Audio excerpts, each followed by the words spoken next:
You're acting so strange today, dear. I hope someday you'll let me inside that head of yours.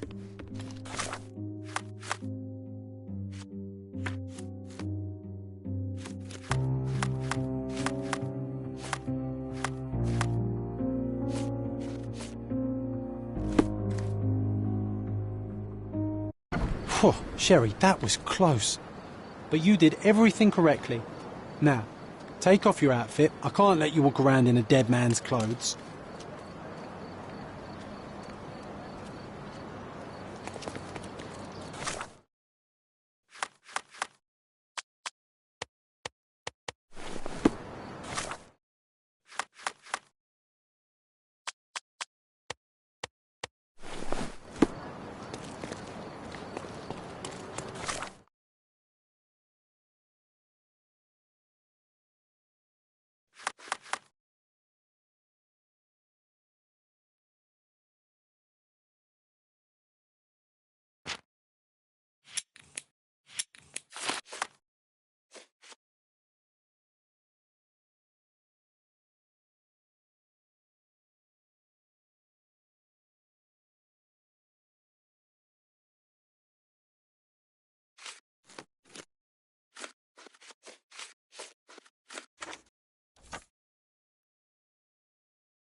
I heard footsteps upstairs a second ago.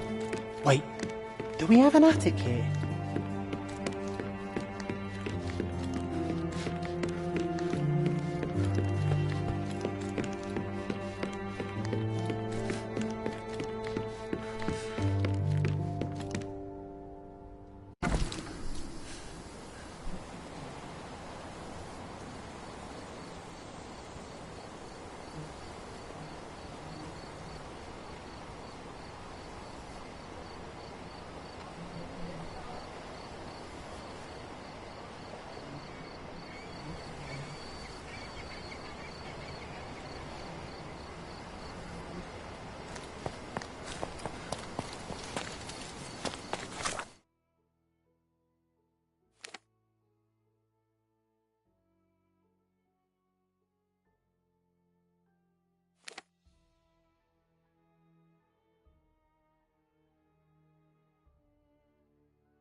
Can you satisfy my curiosity? You know nothing of life. Deal with it by yourself.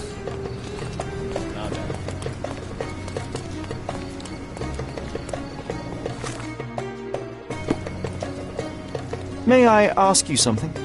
I have no idea why you think I could help you. Time to check your who, what and what, Sherry. Who are you asking, about what and dressed as what? Can you satisfy my curiosity? Sounds familiar, but no. Ask someone else.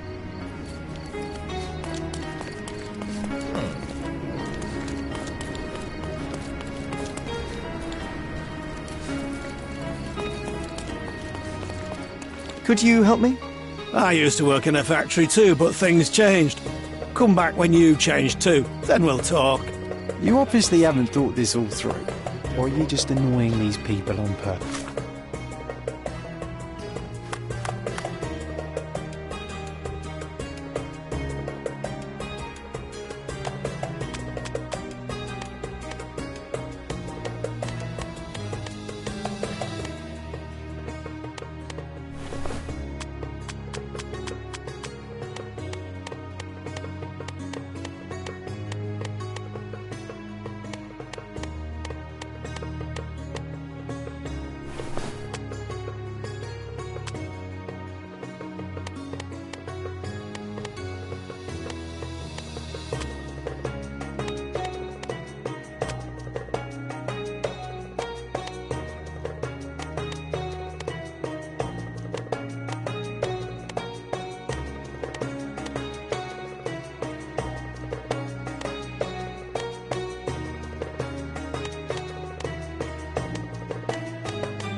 Can you satisfy my curiosity? You're not a smart person, are you? I don't care about your business.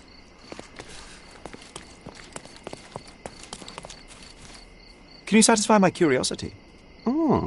Interesting. But I've never heard of it. You obviously haven't thought this all through.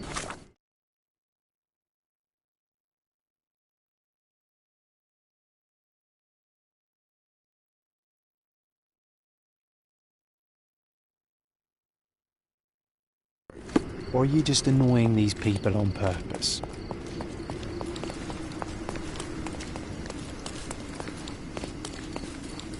Can I ask you a question? Nobody cares about us, so why should I care about anybody?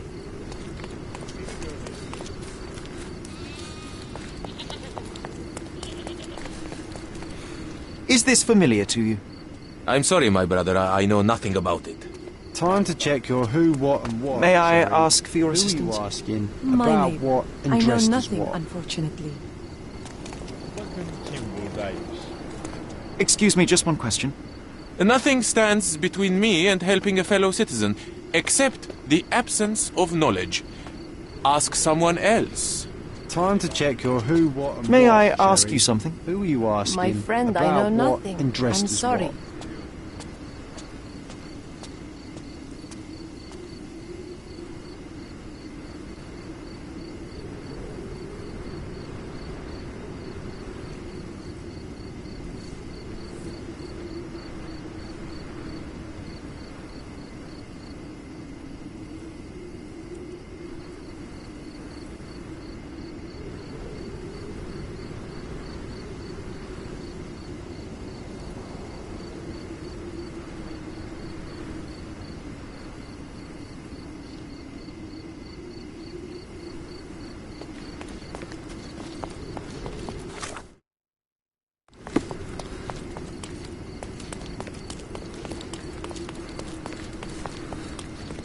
Help me, please. Stay away from me and from people like me too, or you'll regret it.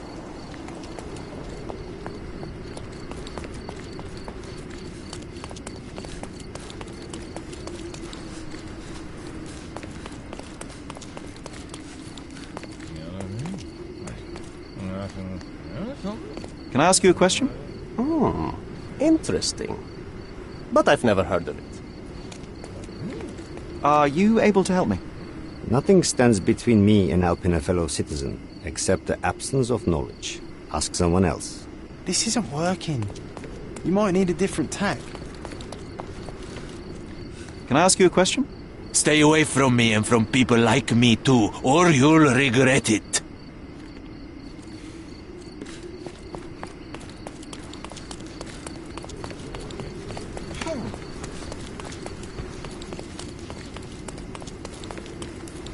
May I ask for your assistance? My neighbor. I know nothing, unfortunately. Everyone's looking at us, Sherry. You sure you know what you're doing?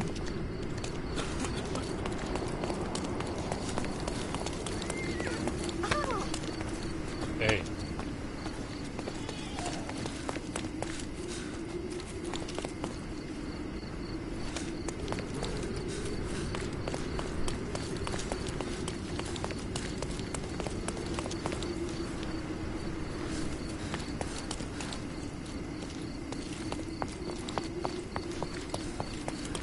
Merhaba. Seni görmek güzel.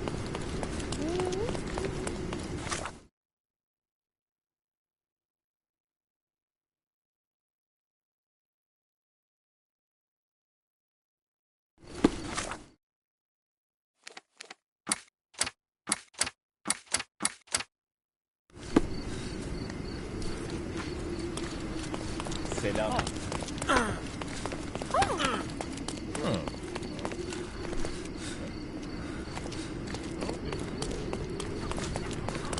Nasılsın?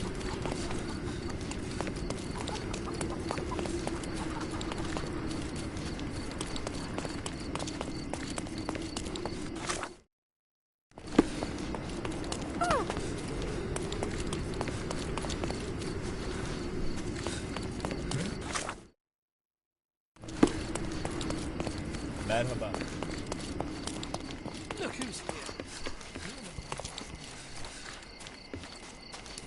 Bakın kim buradaymış.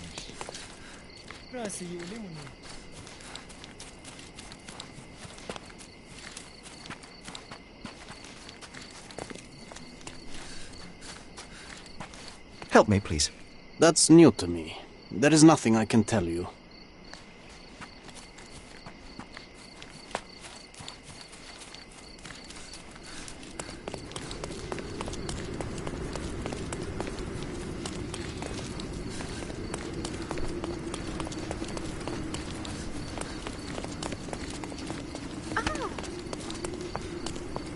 May I ask for your assistance? No, it's the first time I've heard it.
Kendimi pek iyi hissetmiyorum.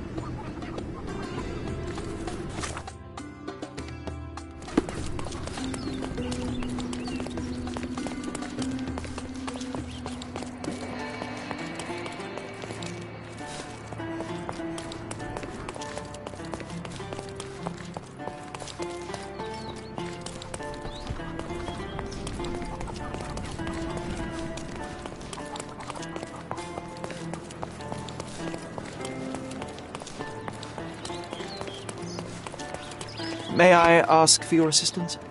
You're a stranger. I don't talk to strangers.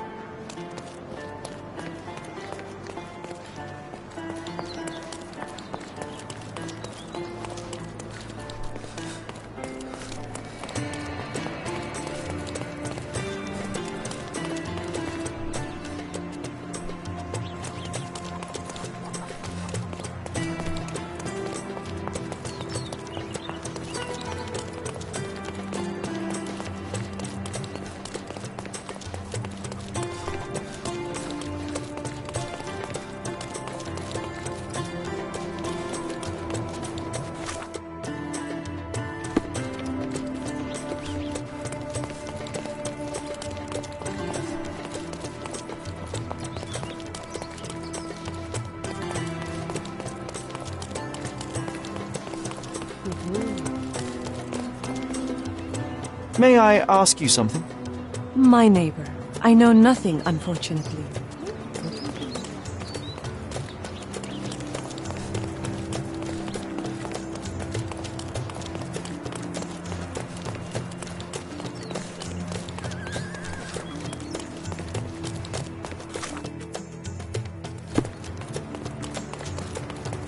Selam.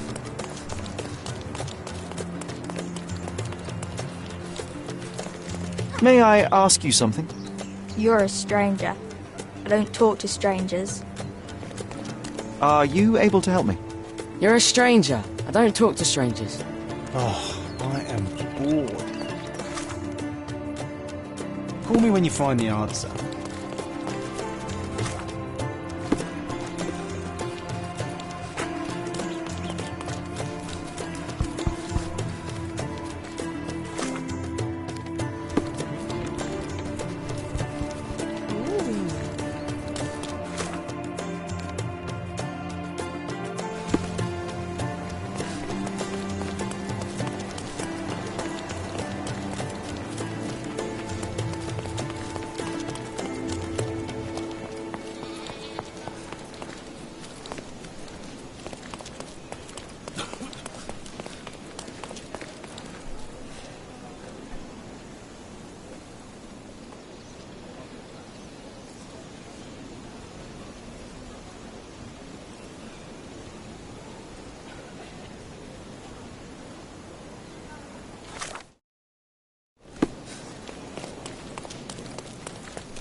Merhaba. Could you help me? If you ask that again, I'll find where you live and break your windows.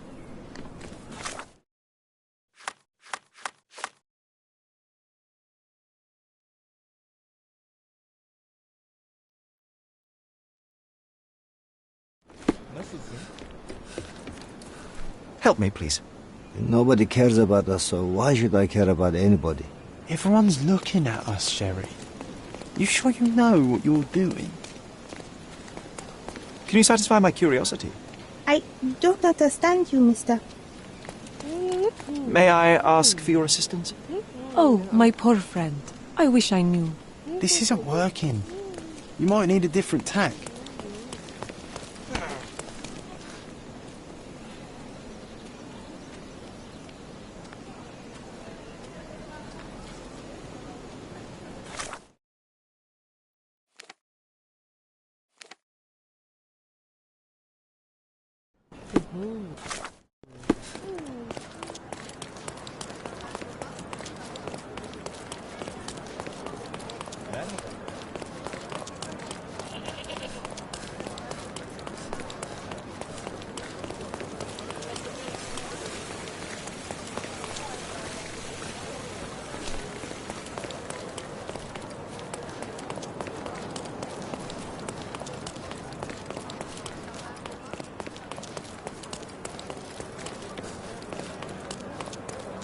Are you able to help me? Interesting. But I've never heard of it.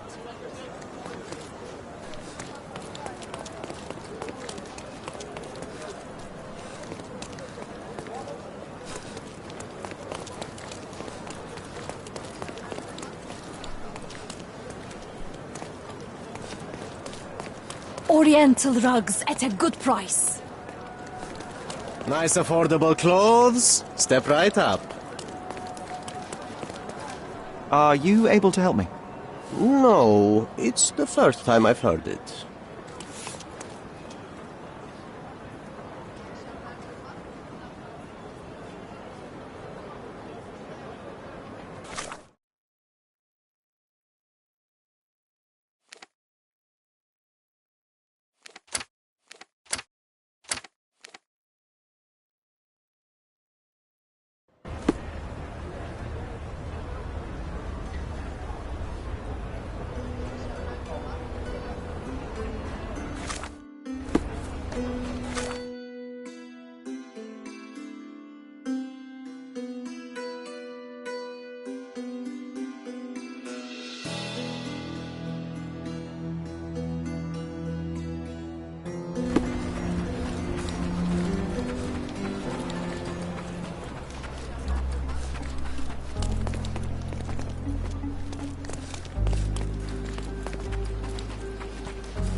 Are you able to help me?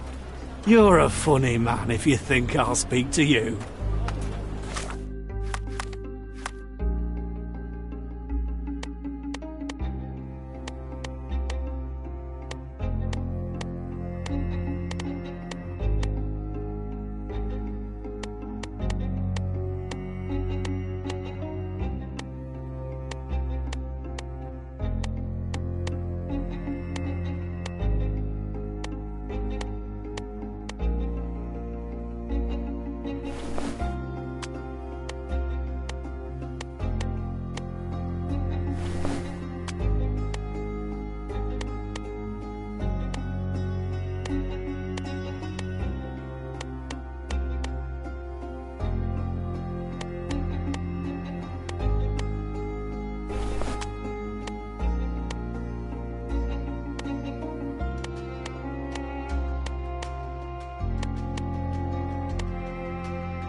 May I ask you something? Nah, fella. I got no idea about this. Excuse me, just one question. I'll report you to the police if you try to touch me. Oh, I am bored. Call me when you find the answer. Excuse me, just one question. Don't distract me from my duties.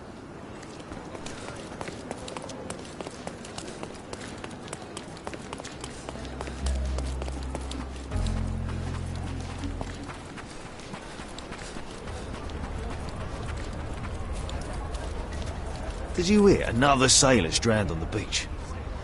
What an...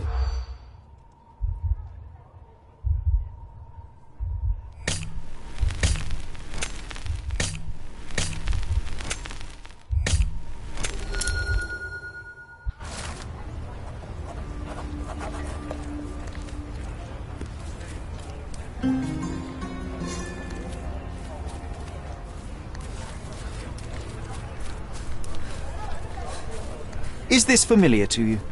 Nah, never come across anything like this.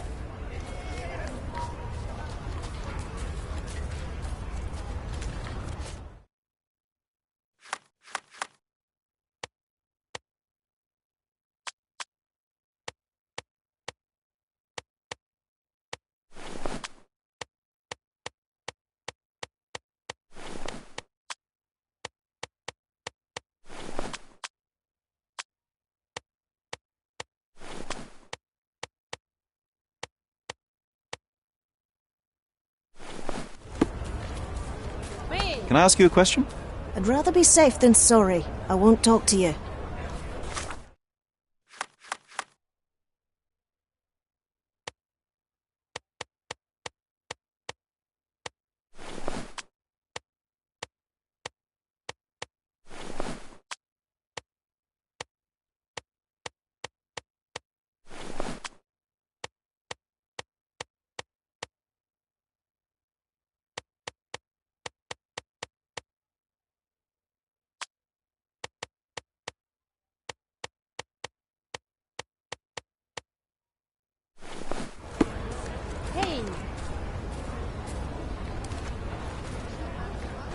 Help me, please. No, I have nothing to say about that.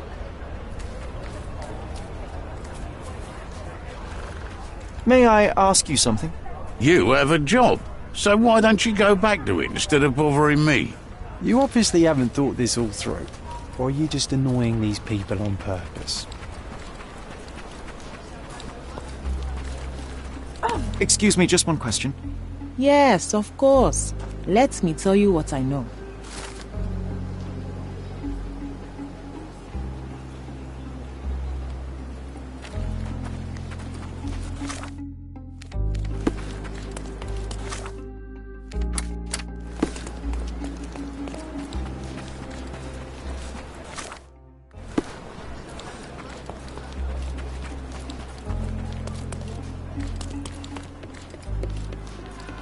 Beasts!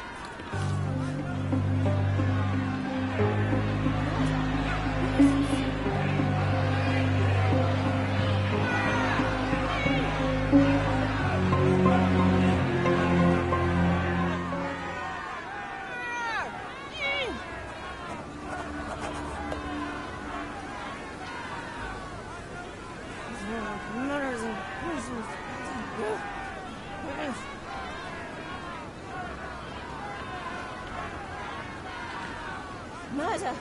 Beasts!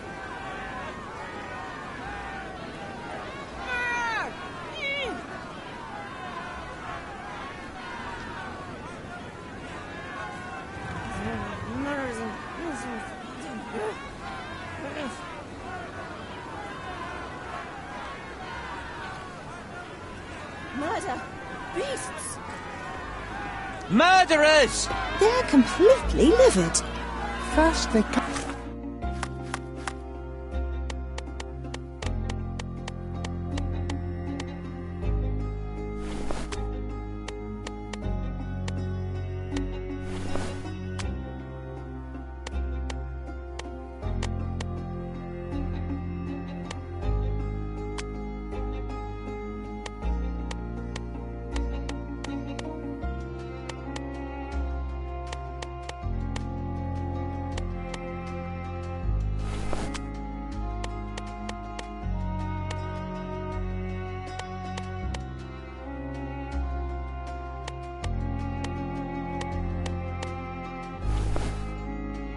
Dry land, then... Sir, this place is off limits to the public. Please state your business or leave, or I shall request that the police escort you out.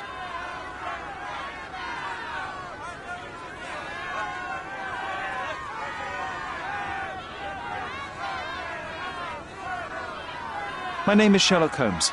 I'm a private investigator. I'm looking for a witness for a case. A private investigator? Really? Even so, you're not authorised. I can't let you in. And you are? I'm Ronald Harlow, here to handle the refugee situation on behalf of City Hall.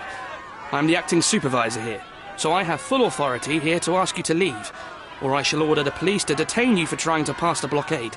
Please, step back.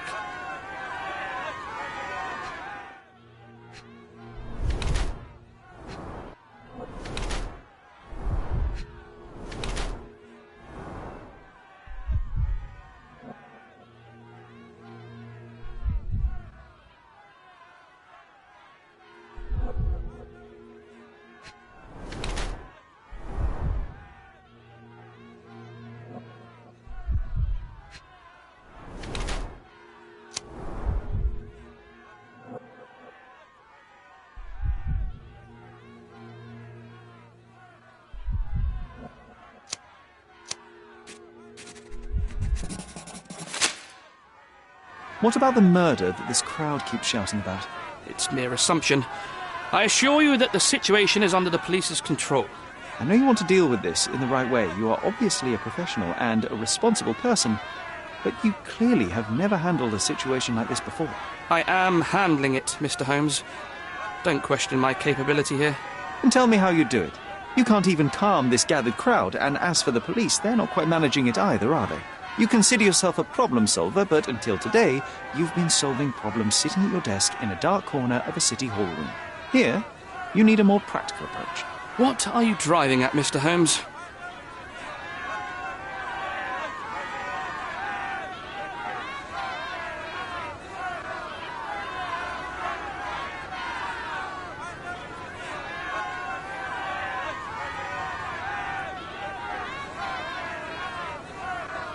I can help you to handle the situation if you're truly interested in solving things quickly and quietly. And how exactly would you manage that? Simply tell the police that I'm with City Hall and I'm permitted to investigate the scene. I'll work out the rest, but in return I need your help finding my witness. She's a young refugee. She's with child or was with child recently. Look, there is indeed a dead body inside the camp. So even if the girl you are looking for is there, all the refugees are now being detained and interrogated by the police. They won't allow you to speak with her, and I can't do anything about that until the situation settles down. So it's in our mutual interest to settle it. Oh. I suppose that things are bad enough that I ought not shy away from help. All right, Mr. Holmes. I'll tell the police to allow you to come inside. Just tell me when you're ready.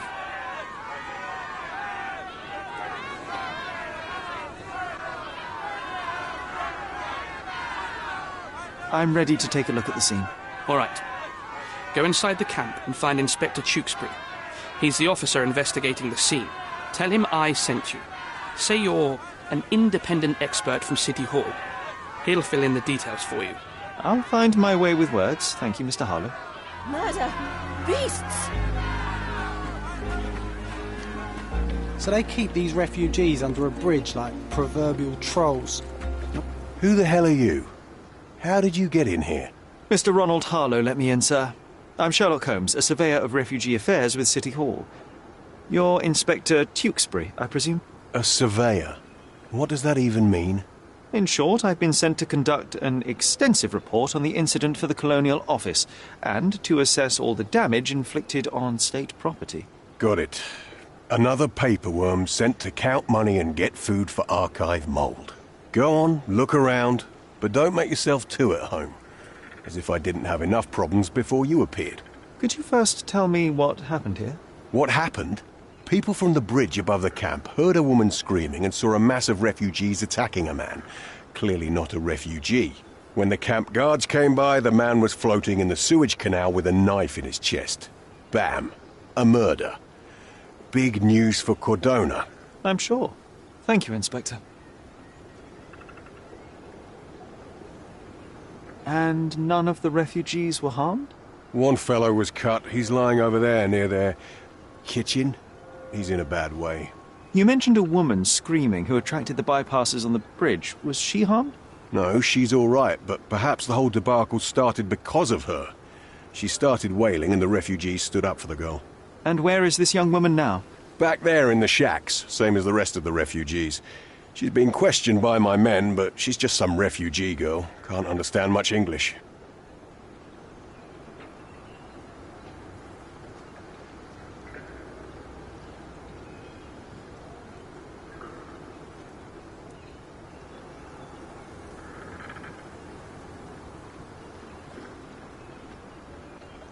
Do you have any suspects yet? You're joking, right? I've got a whole camp full of suspects. And if you ask me, this bloke had it coming. Better bury him and forget about the whole thing. And now there's a crowd gathered at the camp, and my superiors say we must thoroughly interrogate the refugees. At least those who can understand any English. Do you believe that your superiors wish to get rid of the refugees? I think that both our superiors would rather keep the story quiet. Since that's an unaffordable luxury now, they're looking how to protect their public image. That's why I have to waste my time waiting for my people to turn every stone and befriend every refugee. Did you learn anything about the dead man? The fellow looks like a thug. I've had dozens like him fished out of the sea over the past 20 years. Ever since these refugees arrived, there have been people on Cordona with bad blood in them. My best bet is that this thug had something against them too. And no clue as to his identity? He had some items on his body, but nothing to indicate who he was or where he was from. I think I should catalogue his possessions in my records. Go on. They're on the table near the body. Here we go again. Number of hours on Cordona before stumbling upon another dead body. 0.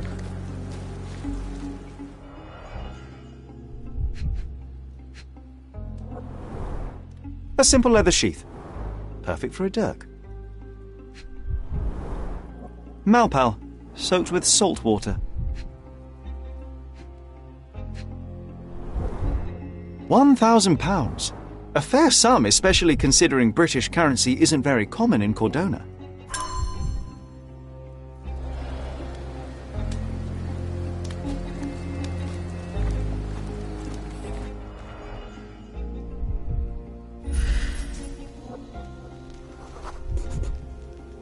Police boots. Always happy to trample evidence. A heavy boot with a worn-out sole. A man's footprint.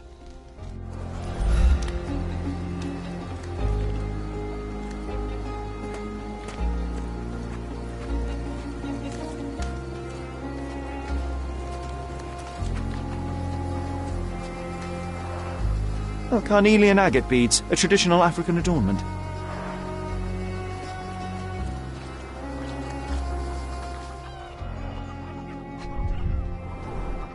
The blood sprayed off the blade after the strike. No hint of blood or impact. No hint of blood or impact. It might have been used as an improvised weapon.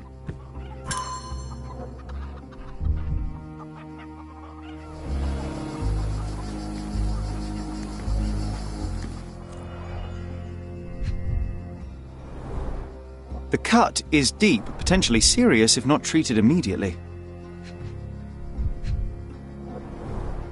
He is in shock, feverish and dehydrated. Sherry, you know first aid. Surely you have a duty to help this man. You can't leave him to certain death.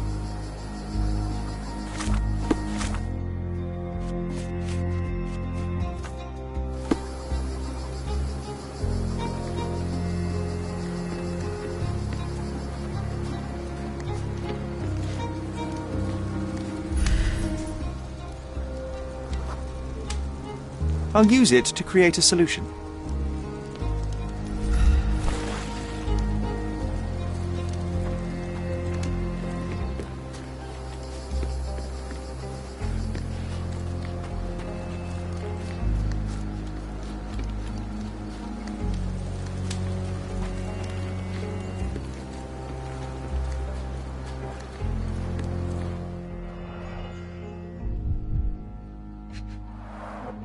A fresh crack, as if the crate was hit recently. Someone bled profusely here.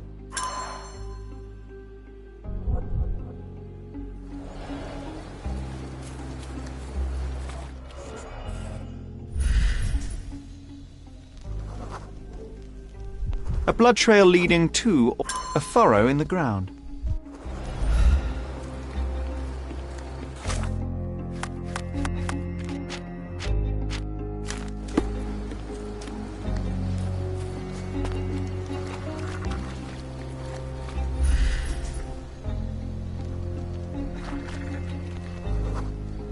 I'm afraid these leaves can only be added to tea.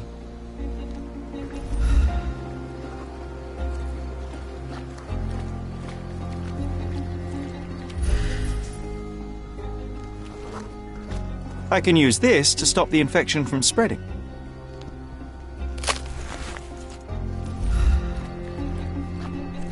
If they find out about the passage...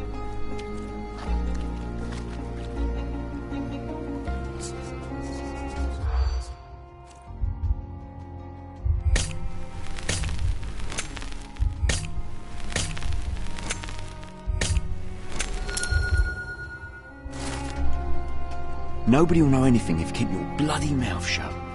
The coppers smell fishy here, Sherry.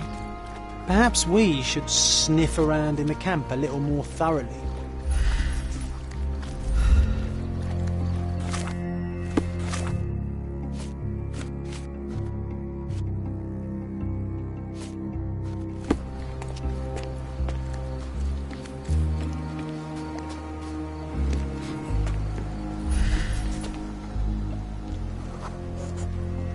Just washed. Better than nothing to bandage the wound. I've collated all the ingredients, now to prepare the first aid solution.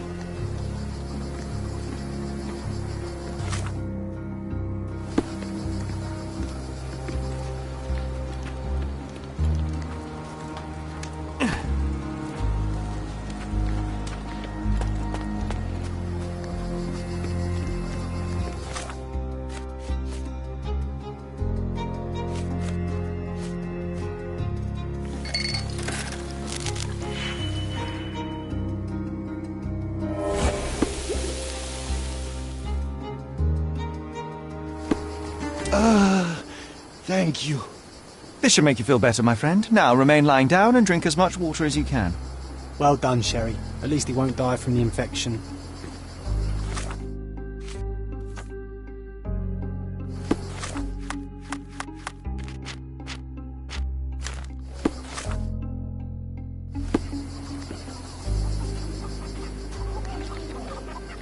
The refugees have been detained and will not leave until all the circumstances are clarified. Someone was dragged against their will.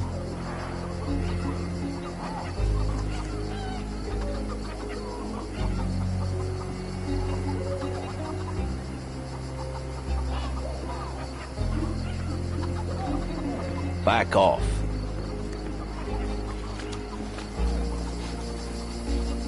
Is this familiar to you? Oh, I don't know about that. Ask one of the others.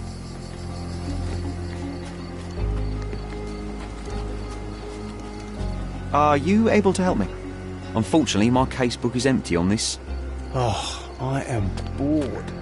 Call me Help when you me, find please. the answer. Unfortunately, my casebook is empty on this. You still here? I'll just look around and do my paperwork. You won't even notice me. I wish.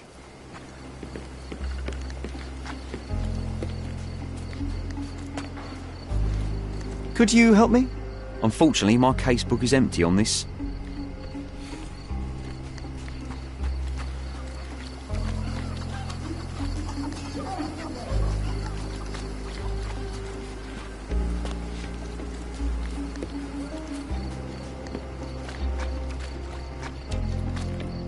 Do you know anything about this? Unfortunately, my casebook is empty on this. Can I ask you a question? Oh, I don't know about that. Ask one of the others.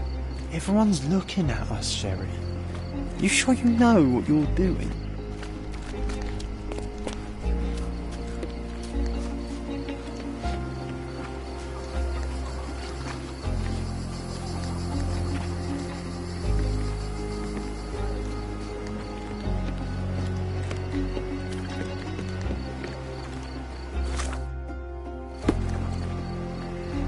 You still here?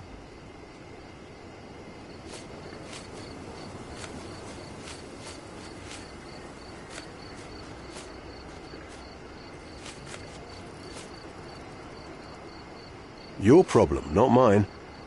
Your problem, not mine. The guards at the sewers were speaking about taking refugees out of the camp. Do you know anything about this, Inspector? Less than you do, obviously. And this doesn't bother you as an officer of the law? I can neither punish them nor put them on the right track, if that's what you're asking. Maybe your friends at City Hall could do something about it, but I seriously doubt that. To be honest, I'm sick and tired of being frowned on for my uniform. If those fine gentlemen you've eavesdropped on are in some shady business, that's on their heads.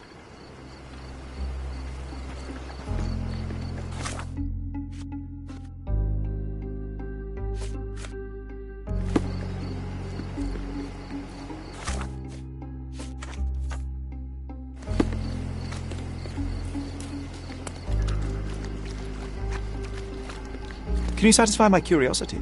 Oh, I don't know about that. Ask one of the others. Help me, please. Oh, I don't know about that. Ask one of the others. Everyone's looking at us, Sherry. You sure you know what you're doing?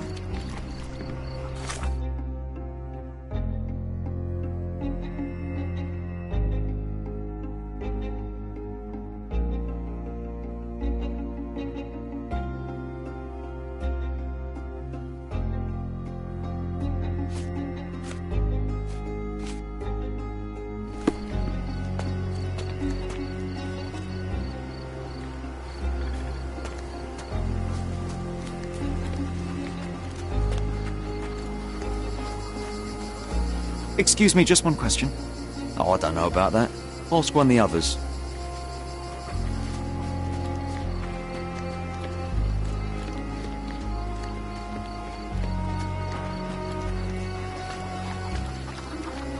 Back off. Back off.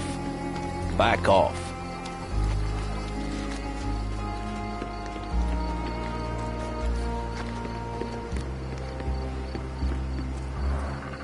clearly a left handprint here.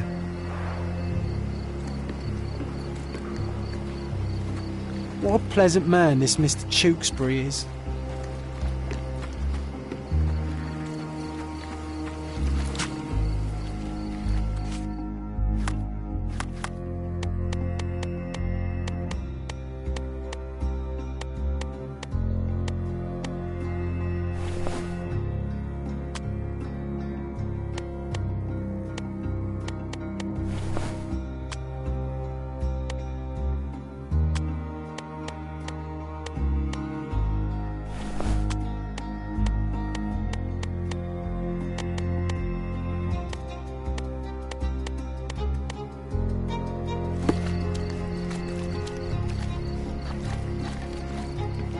Are you able to help me? Do I look like a fellow who has all the answers? No. Can you satisfy my curiosity? Do I look like a fellow who has all the answers? No. This isn't working. You might need a different... Can you satisfy my curiosity? Do I look like a fellow who has all the answers? No.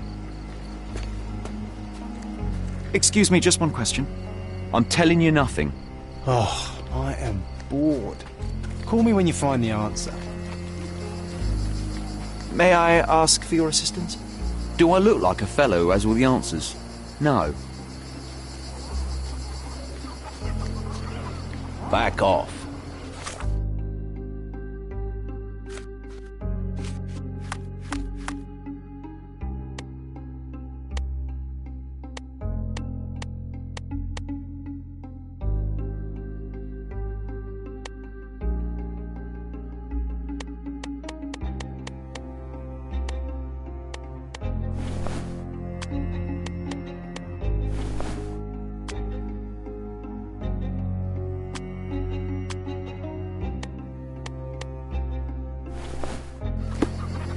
Back off. Excuse me, just one question. I wish I could help you, sailor.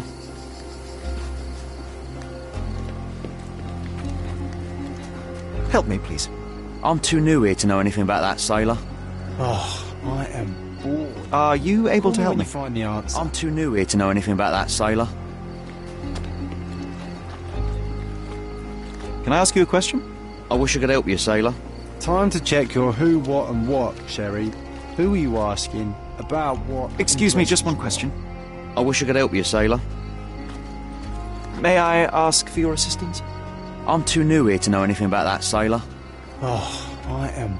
Sherry, just look at this. Living quarters in a sewer. What kind of a genius bureaucrat came up with this idea? We have seen some dark places in Cordona. But this...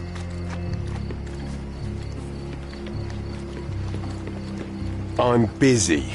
Don't you have papers to fill? City Hall blubberheads.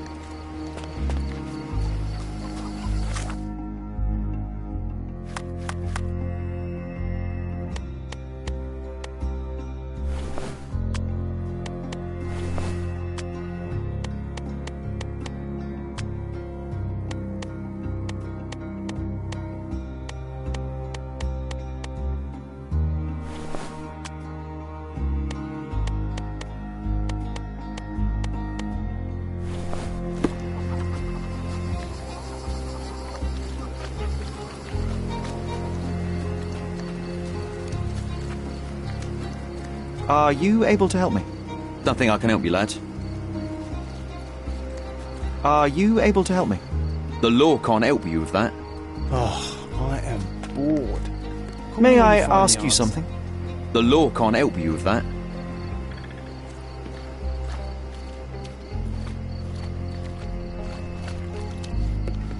Do you know anything about this? Don't think I can help you, lad.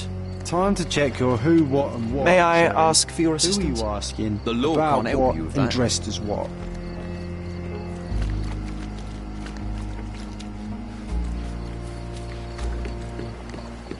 I'm busy. Don't you have papers to fill? City Hall blubberheads. Who isn't allowed to visit the crime scene these days? Murder! Beasts! Can you satisfy my curiosity? The law can't help you with that. May I ask for your assistance? I uphold the law, so I'm not answering your questions. You obviously haven't thought this all through. Or are you just annoying these people, aren't you? Thank you for your help, Mr. Harlow. I should be going. Murder!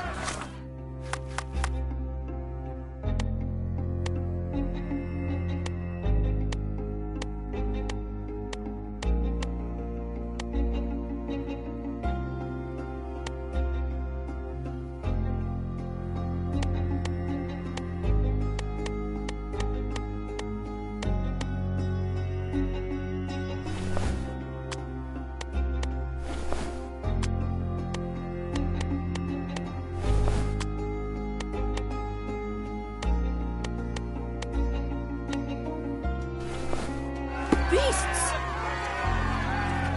Who isn't allowed to visit the crime scene these days? Is this familiar to you?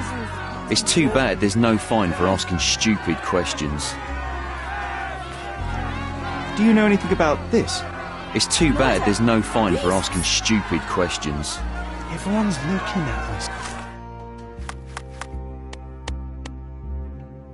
Sherry, you sure you know what you're doing?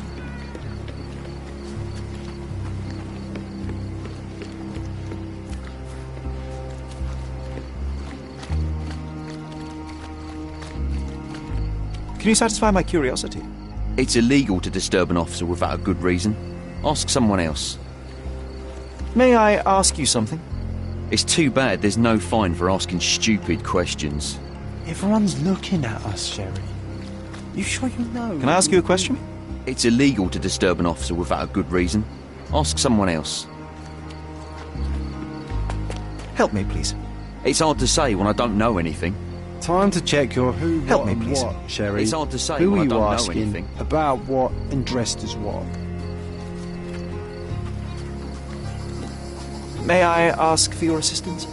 It's hard to say when I don't know anything. Oh, I am bored.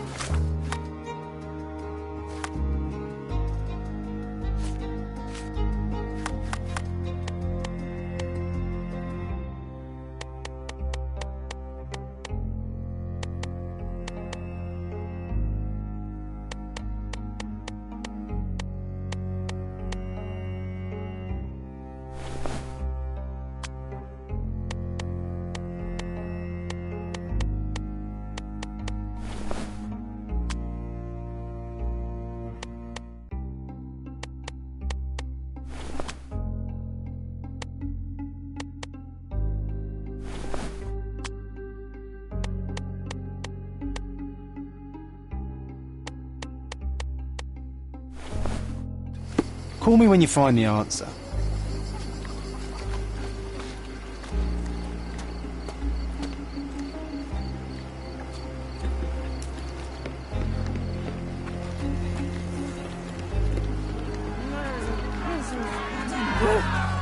May I ask for your assistance?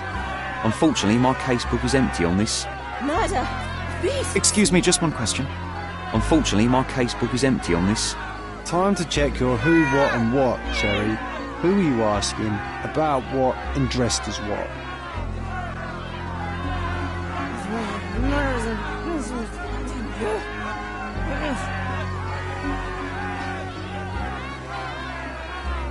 Murder! Beasts!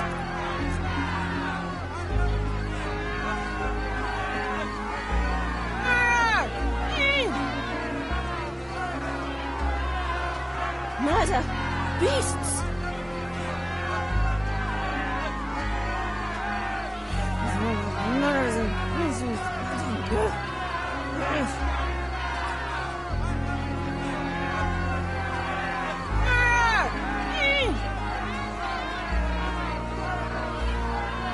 Murder! Beasts!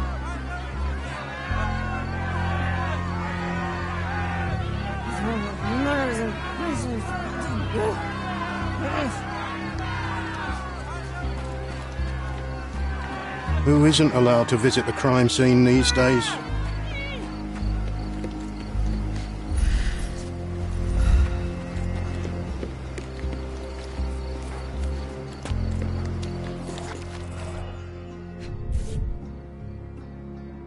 A steel dirk, sharp.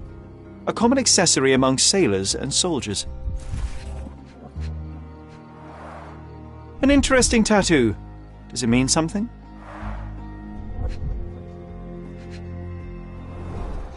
I'd say the blade penetrated upward, however the wound is too messy to be certain.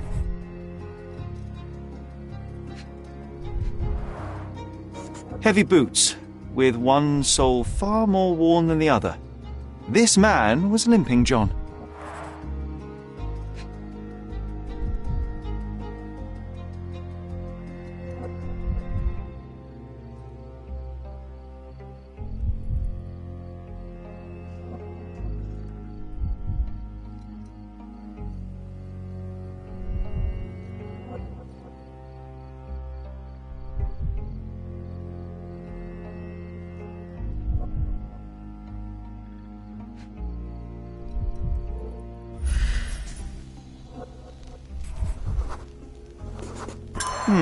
Coal dust under the nails.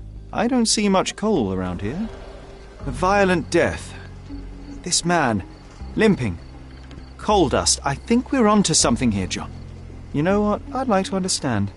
What? How did our dead man end up inside the camp in the first place?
No, it's too short for these walls or cliffs.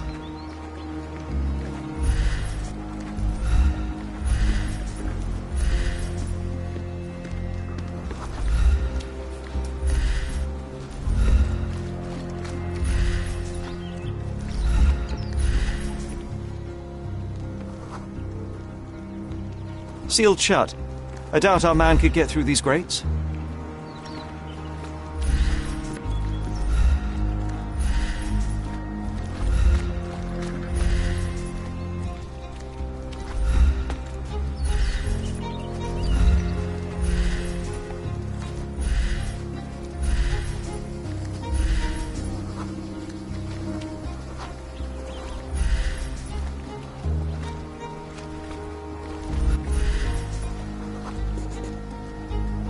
It's unlikely anyone could get in or out of the camp by water without alerting the police guards.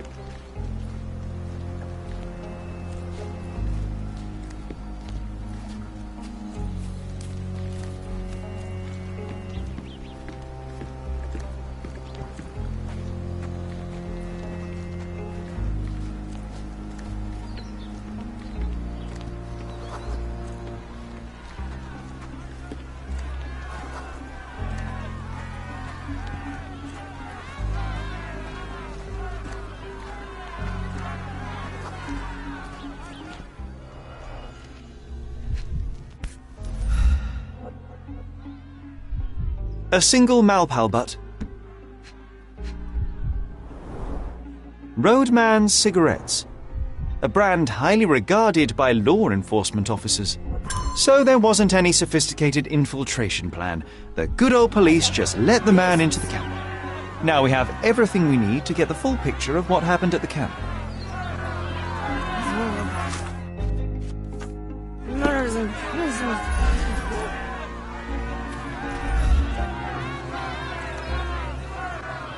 Mr. Harlow, how did the refugees end up here exactly?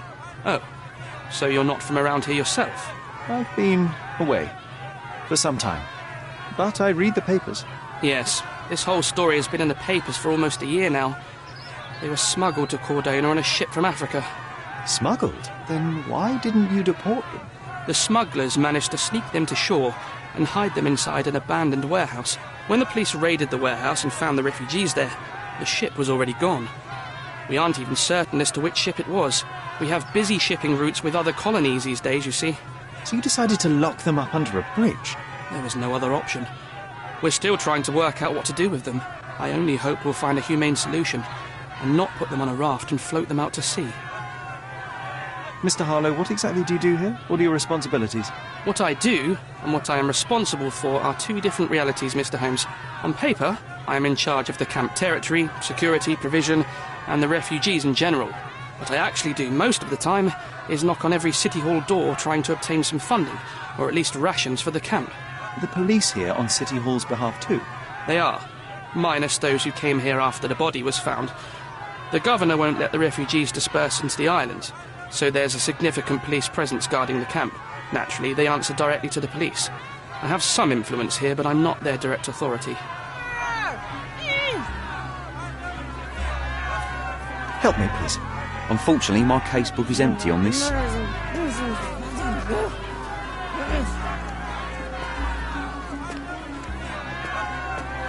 Can you satisfy my curiosity? I am not in the habit of cooperating with the authorities. Time to check your who, what and what, Sherry. Who are you asking, about what and dressed as what?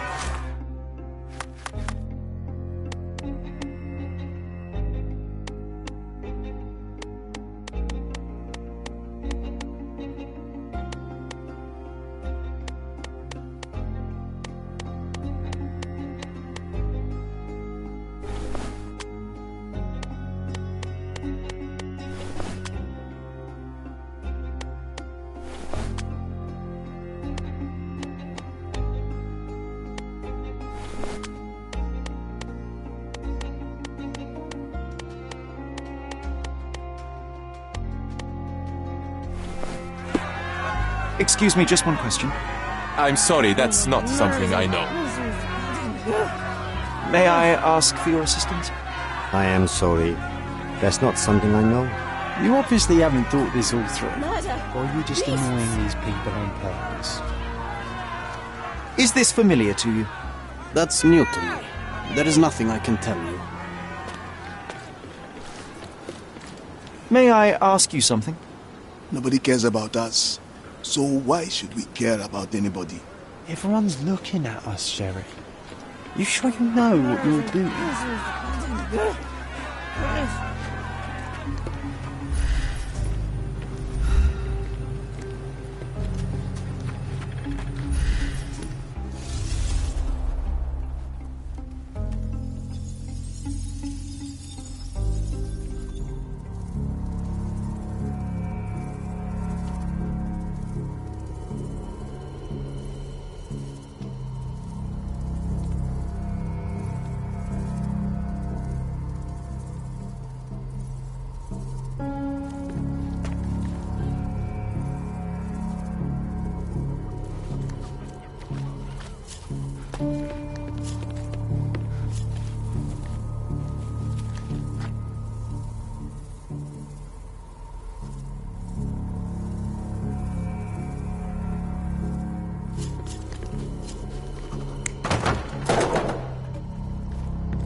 So, we have a thug who came to take a refugee woman with him. She resisted, but he dragged her by force.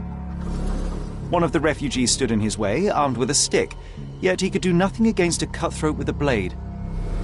The man didn't anticipate that the other refugees would intervene and stand against him. In the confusion, the woman managed to break free. The thug took fright and fled. He was stopped by the falling crates. He stumbled and fell, piercing his chest with his own blade. However, the wound didn't cause instant death. He managed to stand, but still bleeding, he lost his balance on the bridge and fell. Before all of this, the man had freely entered the camp through the main entrance. The police admitted him after they had a short smoke together. You live by the sword, you die by the sword. In our man's case, it's the same sword.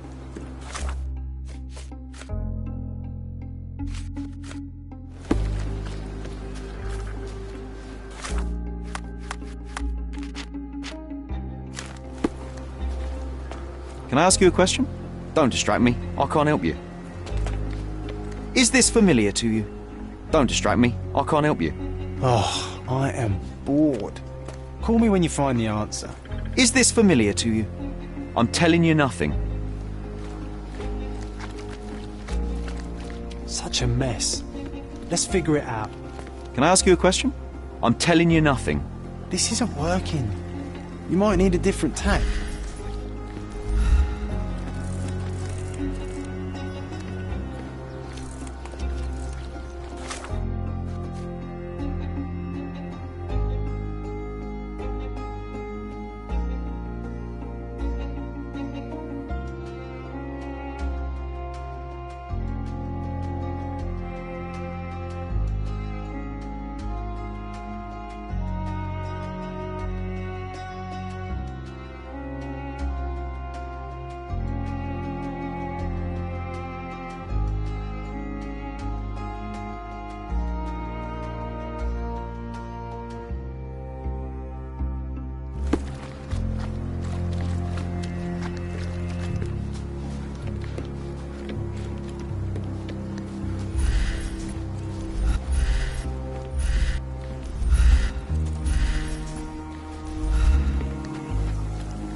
You still here? I'll just look around and do my paperwork. You won't even notice me. I wish. Mr. Harlow, your refugees didn't murder anyone. What? Pray tell me what you've learned. All right, listen carefully. This might solve one problem for you, but will create a few more. Oh, well, that's a great start.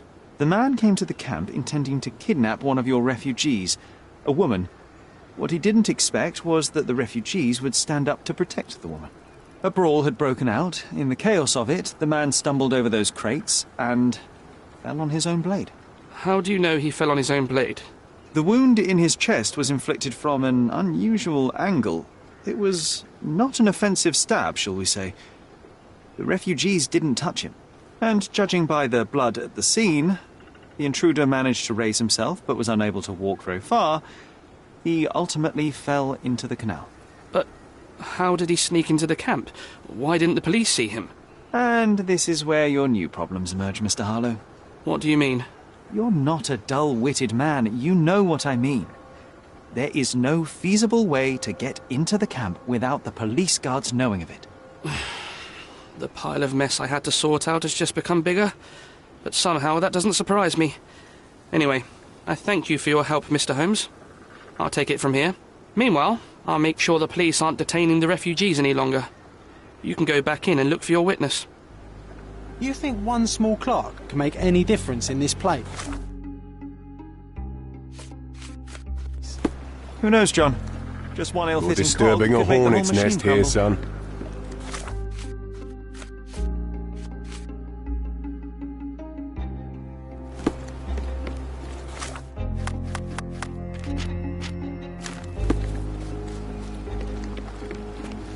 Can I ask you a question? They often take us from the camp to work. Most don't mind, though. It's the only way to get a glimpse of freedom. So there's a smuggling ring in the camp. This wasn't the first time that someone freely entered the camp to take a refugee out. At least it was certainly his last time. My gut tells me that we'll learn more about this ring when we find out where the thug came from.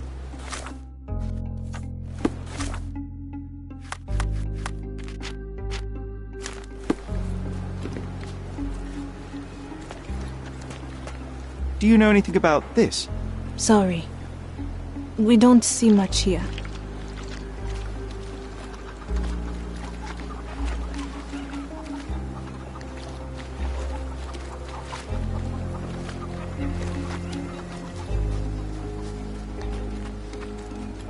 Is this familiar to you? Sorry, we don't see much here. You obviously haven't thought this all through. Or are you just annoying these people on purpose?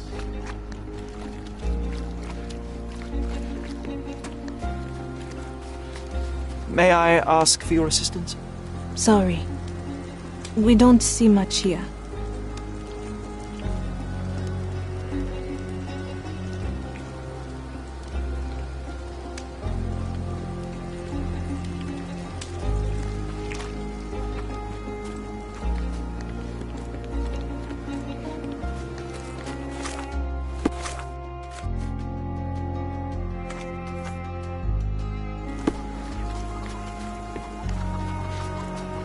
You're the one who tended to our man's wounds. I thank you greatly. The police didn't allow us to help him. The police will leave you alone now. I've proven to them that the man who came into the camp died due to his own foolishness. Thank you for standing up for us. But nobody would help us without a reason. You're here because you want something. Yes, I do. I need to speak with the girl drawn here. The dead man came for her too. He wanted to take the girl away, but we won't allow her to be hurt again. What do you want from Nayla? Nayla. She was hurt some time ago. I'm here to find the people who did this and bring them to justice.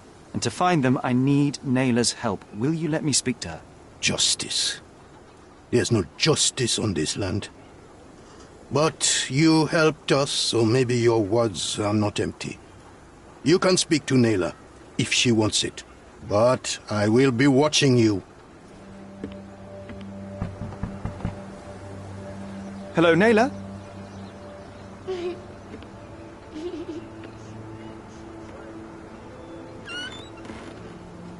My name is Sherlock. I know someone hurt you. I am here to help. I'm trying to find the people involved and bring them to justice. Please. There is a photograph, and I'm sorry, it is terrible, but I simply must ask. Where did this happen? What can you tell me about these people? Christ, Sherlock. Nayla, I'm sorry. I'm not very good at this. You come here for me, but you are rude and cruel and condescending. A cross. The man had this cross. Now go away. Leave us be. I do not need another white man's help.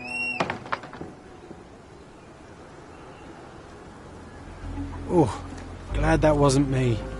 Not my best work, John, by a long shot. Nayla doesn't want us meddling. I'm starting to wonder what this all achieves. But she helped you anyway. Now we know that maniac's face and the cross he wore, we can still catch him.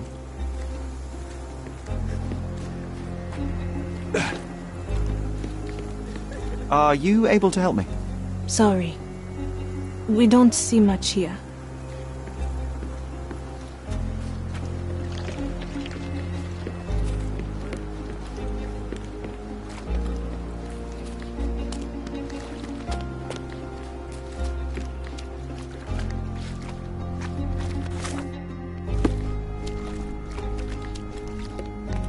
Help me, please.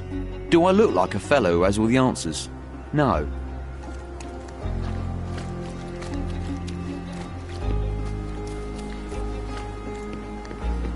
You still here? I'll just look around and do my paperwork. You won't even notice me. You still here? The intruder has a most peculiar tattoo on his neck, 2 lines and a point. Do you know anything about it? You really want to know, kid? Why? You want to play a policeman or something? I'm sure you have it in your records, so it won't hurt if I have it in mine. In my records, it's just a tattoo, as it should be in yours. Ah, to hell with you. Suit yourself as to what you're going to do with it. Off the record, though, such tattoos are often connected to a man named Mr. Niccolo Bernadotti. Bernadotti, you say? A respectable businessman in Scaladio. His company imports goods and wines, and smuggles everything that can be smuggled between the colonies and the mainland. His people can be identified by an obscure tattoo, just like the one over there our friend has. But these are all merely rumors, you see. If Mr. Bernadotti was a criminal, he'd be in prison now. Or hanged, right?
You're disturbing a hornet's nest here, son.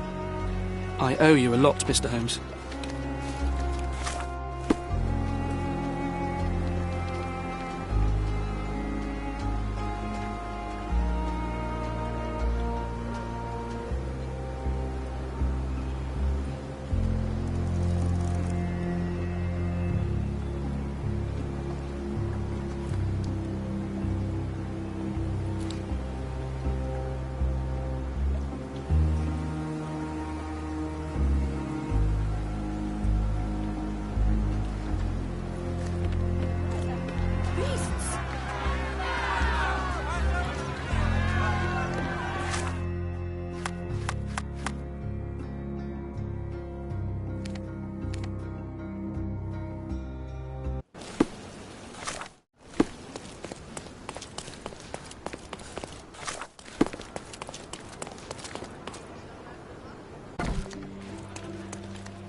Have you found anything helpful?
If you're here on matters of signing up for military service, come back tomorrow. Our department needs to straighten out some business.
Why are you staring at me like I'm a Madame Tussauds figure?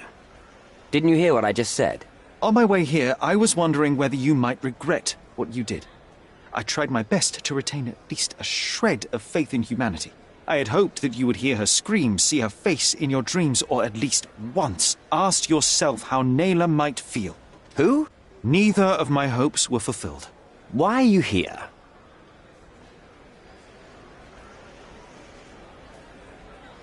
You defiled a girl who was with child. Don't even pretend that you regret what took place. Do you wonder why I came here? It is because I am disgusted with people like you, and the only way in my mind to rid the world of your ilk is to see you hanging from the gallows. All right, all right. Is it about money, as you said in the letter? I have it, all right? There's no need for violence. I've never written a single word to you. As you can see, I have a more direct approach. That letter, it wasn't from you. So what do you want? Answers, to start with. Fine. I suppose now we have a nice long talk. Do you drink, Mr. Sherlock Holmes. And I do not. Shame. All the best discussions are accompanied by a glass of whiskey. But out of respect for you, I won't drink either. Respect? That's an unusual word in your mouth, Mr. Where are my manners? My name is Thomas Norton, a British envoy in Cordona on a military mission. So, where do we start? You mentioned blackmail. Tell me about it. All right. A couple of days ago, I received an anonymous letter. It said that in the art gallery at Caravansary there exists a painting that incriminates me. The blackmailer made it clear that if there is a painting, then a photograph exists too, and I should be wary of what it might do to my reputation. What does the blackmailer want from you? Money, of course. What else do such people want? Needless to say, I don't remember anyone taking photographs at the party. Up until the last moment, I hoped he was bluffing. But he wasn't, as you've just proven to me. Show me the letter. I burnt it as soon as I read it. I've left enough evidence. There's no need for any more. So, let's return to the beginning. What happened at the party? I vaguely remember that night. As usual at such parties, you meet people, you talk with them, they invite you to spend some time alone with them. What can I say? I got myself mixed up with the wrong company, and somebody must have mixed some psychoactive substance in my drink. After that, it's all blurry. I completely lost my sanity. I made a terrible mistake which I regret deeply. You don't say. Do refugee girls often appear on the menu at those types of parties? It's rather rare. So you didn't attend the party to engage in an exotic experience involving a vulnerable woman unable to accuse you of assault? I would never have planned such a terrible thing. What happened was just bad circumstance. The painting that depicted you in the image of the devil was stolen by a mercenary. Did you have anything to do with it? I might be a rotten person, sir, but hiring criminals for illicit purposes is not in my daily schedule. And buying the painting in an attempt to hide the crime, is that on your daily schedule? What would you do in my situation? I would never put myself in such a situation. You're young. I could never have imagined myself in my current position, yet here I am in front of you. We all make mistakes, Mr. Holmes, and I'm no exception.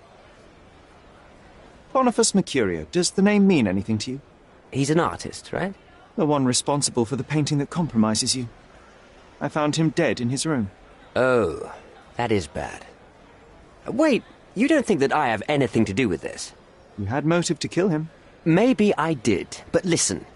I know how this looks, but murder? That's on another level.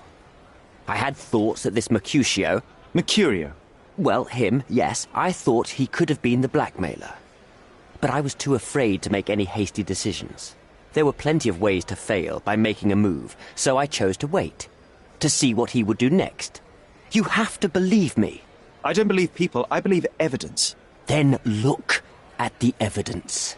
Mr. Holmes, I've built my entire career on hard work and uncompromising dedication to the Crown. I made a mistake, but I'm not a villain from some cheap adventure fiction.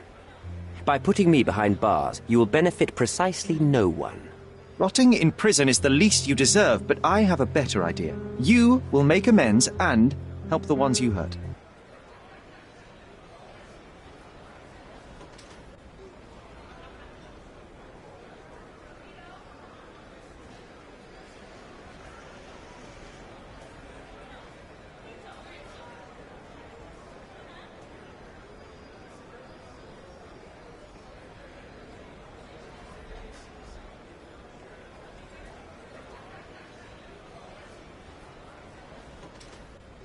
Use your connections to help patriate the refugees, find them decent homes, give them jobs. There must be a meaning to your position and my decision. Yes, all right, I can do that. So, will you give me the photograph now? That's not all. Naylor deserves the very utmost of what you can do. Help the girl? I can't risk the press paying extra attention to her. I will do anything except that. I need to think this all through. Don't do anything foolish in the meantime. What makes you think you can decide what's best for these people? Such is the arrogance of British imperialism. I take your point.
These workers don't look like your average Cordona folk. They're refugees from the camp.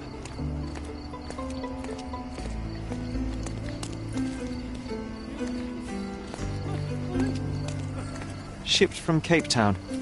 The wine route from colony to colonies. An essential remedy against sea scourge on any ship. That's our way in, Sherry.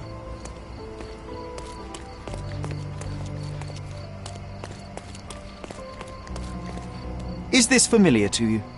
Sorry, we don't see much here.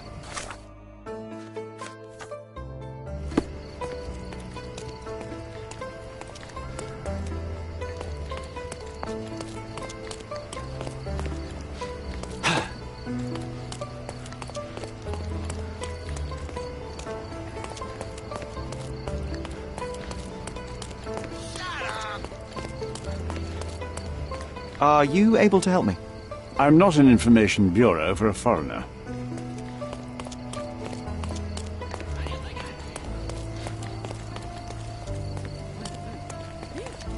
Excuse me, just one question. Are you talking to me? Get lost. This isn't working. You might need a different tack.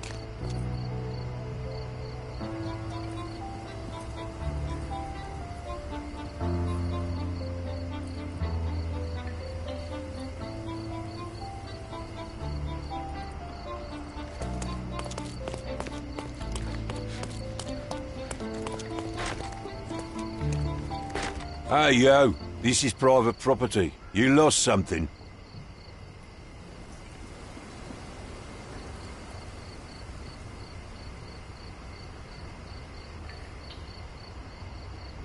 I'm here to discuss business with Mr. Bernadotti. I tried the front door, but... Mr. Bernadotti isn't seeing anyone. You have 3 seconds to walk away or you'll never walk again. Capito? It's in Mr. Bernadotti's best interest to... 1... I did try to resolve this peacefully.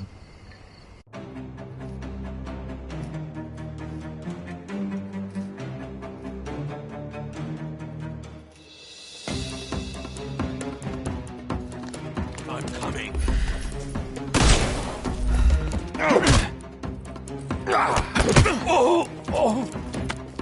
Don't bother moving. You've lost.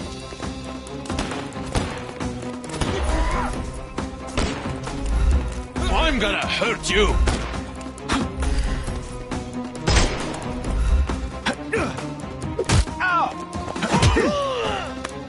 Take a rest, my... The snuff's ready.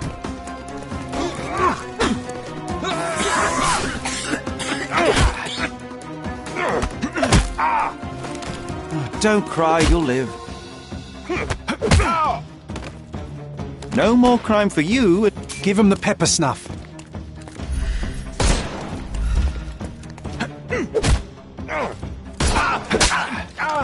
Don't bother moving. The snuff's ready.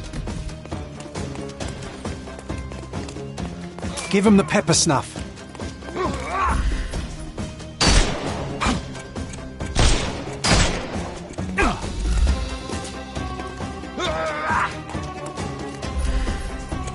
We can overcome the brute now.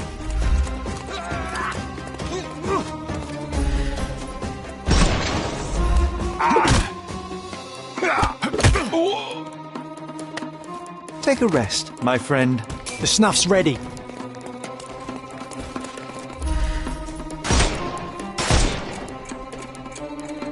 Time to knock this guy out. I couldn't miss the party. Don't cry, you'll live.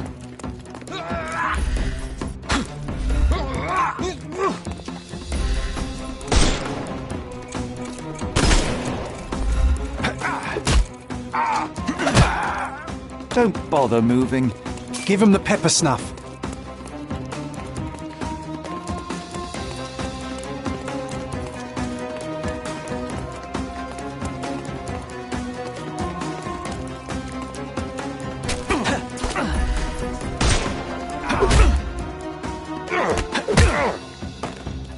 Too simple. The snuff's ready.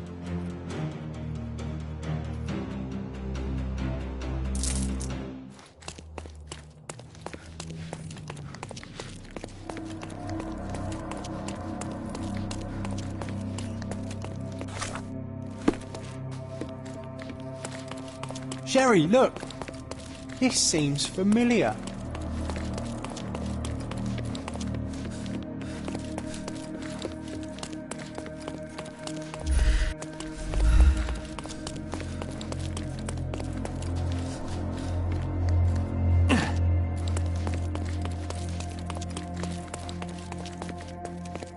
You've disappointed me so much, Sherlock. You've disappointed me so much, Sherlock.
A Dogon statue from West Africa.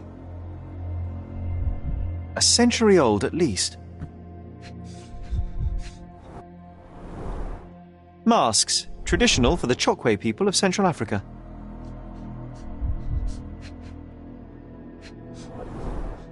VH Grindley Flow Blue tableware. This is what lies behind the facade of Bernadotte Company Limited.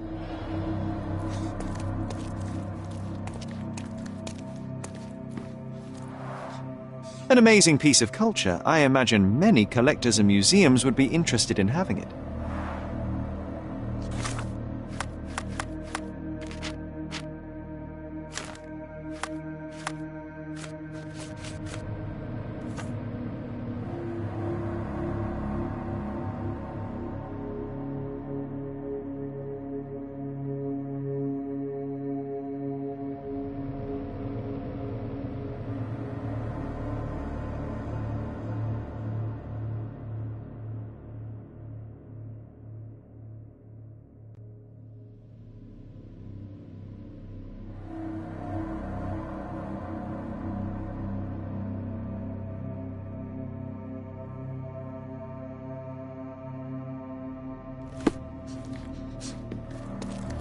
No, sir. Don't hurt me. It's all like you Don't come any didn't harm closer. folks on the way. One step and I'll shred you to pieces.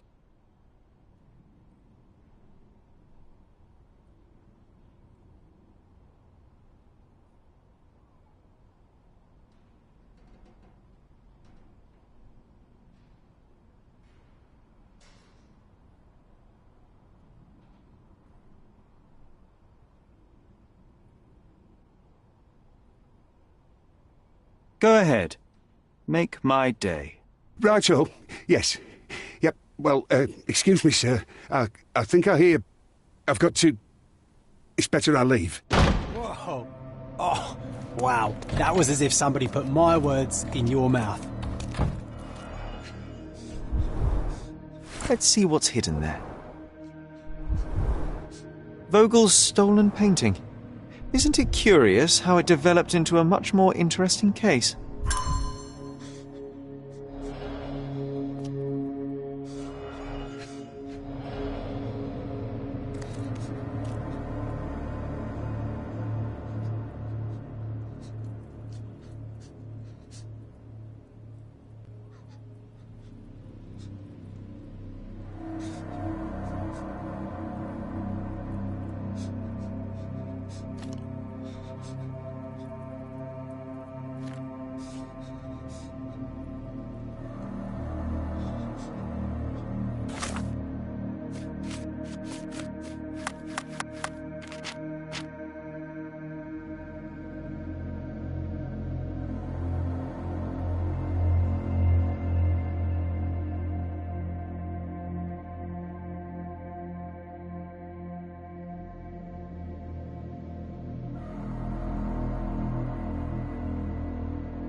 This is it.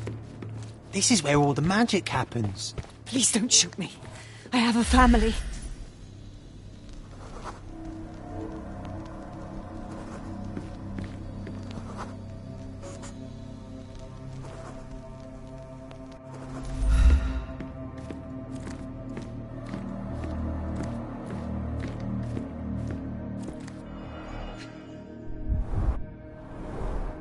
I suppose it's Mr. Bernadotte with our fine governor.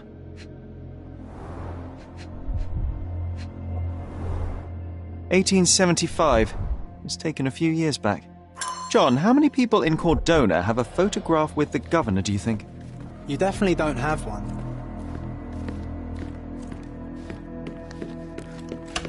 So, you've cut through all the guards just to talk to me. Okay, and we shall talk.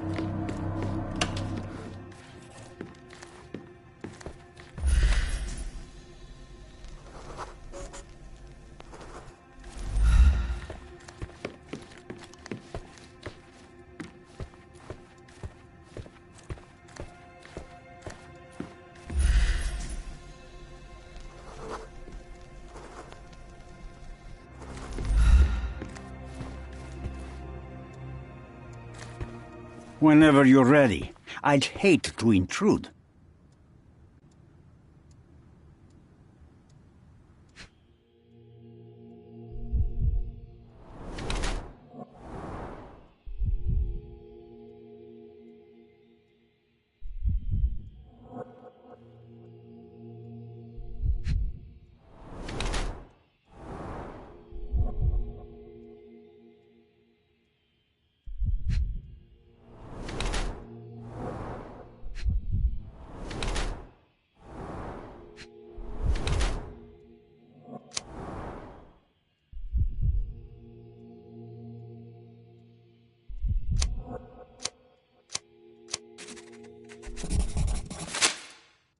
Niccolo Bernadotte, I presume? The name is Sherlock Holmes, and I'm afraid I bring bad tidings. Is that so? The man you sent to the refugee camp failed in his task. He impaled himself on his own blade. A clumsy and chaotic end. For a man who just broke onto my property, you are more businessman than brute. You have my attention, Mr. Holmes. Do not waste it. Mr. Bernadotte, do you know the name Boniface Mercurio? I do not. Mercurio was a local artist. Recently, a man broke into his apartment, ransacked the place, and killed him. The thief was looking for something. You are testing my patience, boy. In a moment, the connection will reveal itself. As I said, your man was found dead in the refugee camp. He was there to kidnap a woman, but the other refugees intervened to try and save her. The ensuing scuffle resulted in the man's accidental suicide. He sported the same tattoo as your men in this building. In fact, it also bears a resemblance to the one on your neck. Care to explain what business your man had with this woman? You have no idea what you are talking about. I can assure you this was no kidnapping. The refugees in the camp are on edge. What happened there is a tragic accident, one I am not responsible for. For what reason was your man there if not to abduct her? Why would I answer? You are yet to justify your presence in the slightest. I was hired, privately, to investigate the recent theft of a painting from an art gallery. My investigation led me to a man from your organization and, thus, to you, Mr. Bernadotte. That is quite a stretch. Why would I need to steal a painting when I could buy anyone I wanted? Interestingly enough, I spotted the stolen painting in your storeroom. I buy and sell a lot of things, Mr. Holmes. Unfortunately, if this is true, it is not the first time I have been sold stolen merchandise. I presume you were hired by the owner of the gallery. Tell them to contact me, and we'll sort out the situation. So, this painting is why you broke into my office. So many words, so little action. When you barged into my office, Mr. Holmes, I got the impression you wanted to talk business. Now I see you had come just to talk. Tell me exactly what you want, or get out. It was necessary groundwork for what comes next. I have enough evidence to conclude that the gallery thief, the artist's killer, and the dead man in the camp are all the same person. Your time is almost up, Mr. Holmes. Before you draw your gun, there is one final detail I am yet to mention. The young woman your man was tasked to collect from the refugee camp had been defiled at a perverse masquerade party. That violation was captured in a photograph by Boniface Mercurio and used as a reference for his painting. The photo shows the attacker's face. Finally. That's why you're here, Mr. Holmes. You have the photograph. It is what your man was after when he broke into Mercurio's apartment, and it is what you're after too, isn't it, Mr. Bernadotte? You have the photograph with you? How much do you want for it? I am not naive enough to carry it with me, but I am yet to decide what I shall do with it. I know the man in the photo is a British envoy. What interest do you have in his downfall? I must admit, I am rather impressed by how comprehensively you have pursued this matter. And so, you deserve the honest answer. My business dealings are often arduous in their bureaucracy. A man in his position, willing to look the other way, could ease my work significantly. In return, I will make sure no one looks his way either. A favor for a favor. Also known as blackmail, the modus operandi of any true professional. It was not originally my idea. Mercurio set things in motion, extorting the envoy for the most trivial of ends. Money. In response, the envoy hired my man to retrieve the painting and the photograph, eliminating Mercurio's leverage. I only learned the whole story after the artist was killed in his home. And rather than extricate yourself, instead you took over Mercurio's venture. It fell into my lap. As a businessman, I simply seized the opportunity. Now, how much do you want for the image?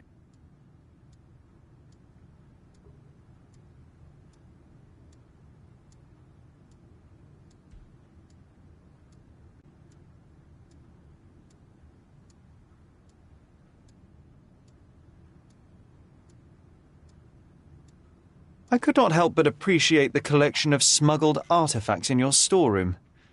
You have rather diversified your business. How high and mighty of you, Mr. Holmes.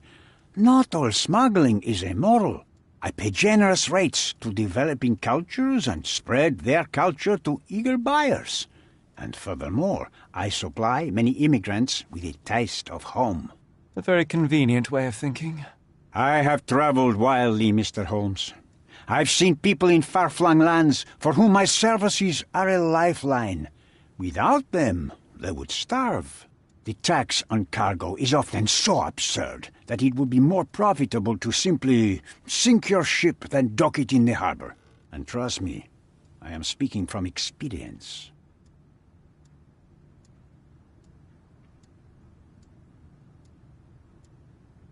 I saw refugees from the camp at your warehouse. They work for you. I have made certain arrangements with City Hall and the police. Thanks to me, refugees can work and be paid. It's a pathway to freedom. And how much do you save by capitalizing on their cheap labor? I have heard no complaints. They seem happy just to get out of that slum. Why did you send your man to remove the woman from the camp? Without a photograph, her testimony was the next best thing. Securing her was in everyone's interest. Victims and witnesses all too often disappear. I thought the girl was safer with us. I did not anticipate what would happen at the camp. Why should I give you the photograph? Just name your price. What if my price were not money? You claim to have connections, Mr. Bernadotte. Perhaps you could improve conditions for the refugees. Give them a chance for a better life. Ha! I do have connections, Mr. Holmes, but help the whole camp? You are asking too much. I could, however, make arrangements for one person. The woman who was violated will have her own home outside the camp, solely for her and her child. She will no longer be a refugee, but a princess. That I can guarantee. Is that really possible? It will be neither fast nor easy, but I can do it. She deserves it, don't you agree? And as for her abuser, he will serve me, as much as he deserves. So, in your plan, everybody will be given their due. Especially you, Mr. Bernadotte. Seems like a fair deal, no? I doubt anyone could offer you better. Simply give me the photograph, and the world becomes a better place. I give you my word.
The front door's now open, sir. You can leave through it. If you want, of course.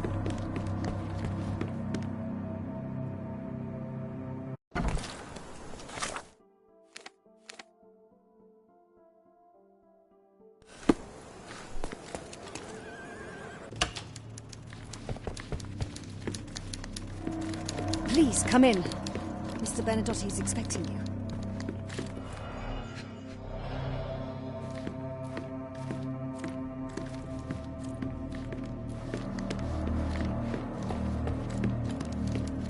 The Bernadotte Company Limited trade network reaches the most distant colonies of the Great Empire. It must be very convenient for a man like Bernadotte.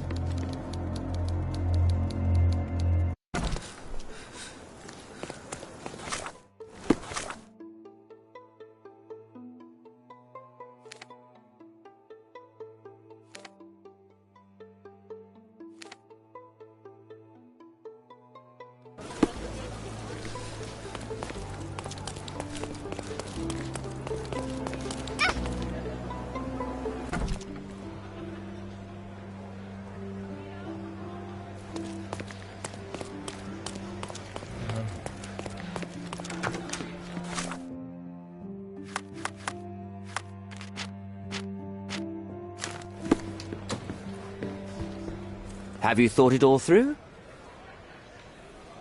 Almost. The refugees, what will happen to them? Well, I wouldn't be standing here in this fancy office if I didn't know how to pull the right strings. In fact, it's the only thing I know. The local governor will receive a decree signed by the House of Lords containing a request to patriate the refugees in the name of the Crown. From where did you gain such influence? I never asked you how you found the photograph. So don't ask the magician how he performs his tricks. But how can I believe you? Ugh, I presume you do believe in my selfishness. The initiator of the refugee salvation will be none other than the British envoy, saviour and protector of those in need. It's a win situation for me, too. Now, what about the photograph? You deserve to be punished, but the greater good is what matters here. I won't bargain it for justice for Naylor. I'm glad that this situation is over. It will be over when you settle the matter of the refugees.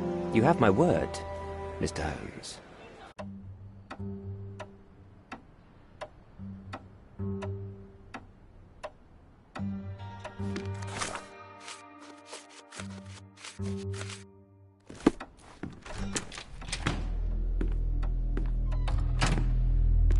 Mr. Holmes, you've returned.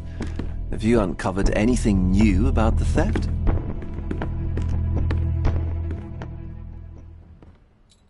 I've brought news, but not all of it will please you. Fill me in, Mr. Holmes. I won't shoot the messenger.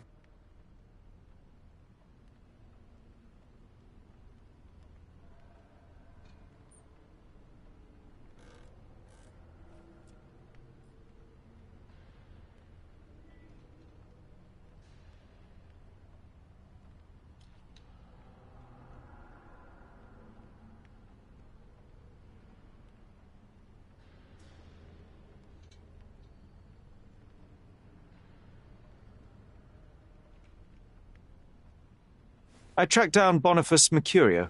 I presume he wasn't delighted about the situation? He was not having a good day on account of his murder. Killed in his own flat by the same person that stole his painting. Oh, sweet Mercurio. Perishing in the pursuit of his art. How apt. I will miss his exceptional sense of humour. I located the thief, but found him rather cold. He was tight-lipped about the painting, too. Huh, he's dead. How very droll, Mr. Holmes. One presumes you were not responsible. It was an accident at the refugee camp. He impaled himself on his own knife. Life is nothing if not cruel and capricious. What about the stolen painting? Have you located it? I found the painting, but I could not retrieve it. Well then, where is it? In Bernadotti's office. Bernadotti? That shady businessman? Why would he steal it from me? I'm afraid you'll have to ask him yourself. I take it you found something more then. What happened to your crusade of truth? Was it not that important, after all? No truth will satisfy you, Mr. Vogel. It was not an attack, Mr. Holmes. If you've chosen not to tell me, I respect your intention. But it is just rather boring, isn't it? It is what it is. Well, now that we've resolved all of our outstanding matters, I have a gift for you. I took the liberty of having it delivered to Stonewood Manor. I am told it belonged to your mother. And what exactly have you sent me? Frankly, I'm not sure how to answer that. I trust you'll know. Previously, you mentioned there may have been more to my mother's passing than consumption. It appears you were right. Oh, dear. I'd hoped to be wrong. She was unstable. Mentally unwell. She required sustained specialized treatment, but her madness persisted. I knew that Violet had disappeared from the public eye, but had no idea of her suffering. I cannot imagine what you're feeling. I'm fine. Thank you, Mr. Vogel. I am curious to see what you have procured.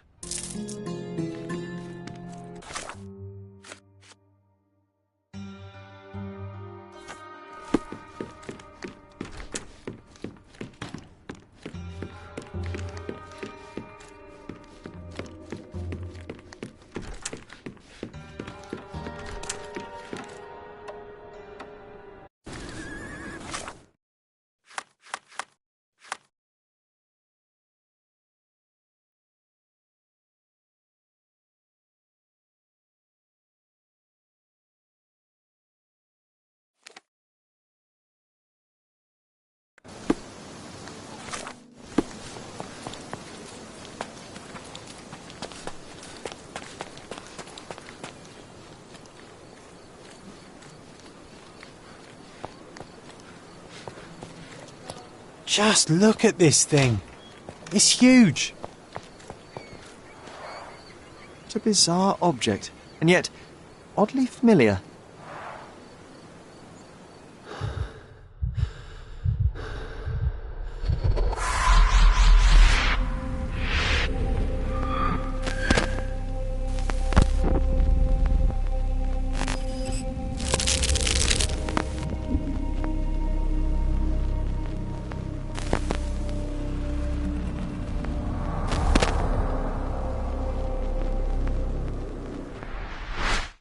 Did you just remember something? Yes. A room full of curiosities and artifacts. I think I can find it in the manor. Sherlock. So, you continue to pursue the imaginary. I had hoped you might have got all this out of your system by now. Mycroft, what are you doing here? Get out of my house! It's my house, actually. I've come to bring you back. I have no interest in returning, let alone with you. I know you lied about Mother all these years, claiming she was merely ill, but she was unstable. She never had tuberculosis. She was not recuperating, but mentally deteriorating, and you never once thought to tell me. How dare... I shall not indulge this petulant tantrum. You can just tire yourself out and then slink back to London with your tail between your legs. Just tell me everything! I'm an adult now. Show me the basic courtesy of an explanation. You know I will find out eventually. The goal was stability, and that's what you got. The right thing for everyone was to try and move on from her passing. The consequences of one's actions determines what is right or wrong. Yes, exactly. The ends justify the means. After leaving Cordona, Sherlock, you had a normal childhood. In London, I was able to support you, guide you, shape you into a fine and productive young man. You have so much potential, so much to offer society. But that's not the end. Now I found the truth, and it has shattered everything I knew about her, about you, and about myself. I feel unstable because of you. Your actions were not justified. Lying never is.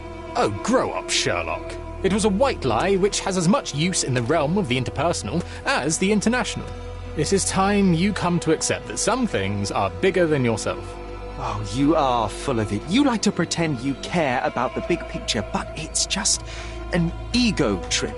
You like knowing more than others. You like greasing palms and rubbing shoulders with the rich and powerful. You like having eyes and ears everywhere. The fact it helps the nation is incidental, because all you care about is yourself. It's true. I have agents everywhere, including Cordona. If you weren't so damn stubborn, you'd realize that means I'm only here for you.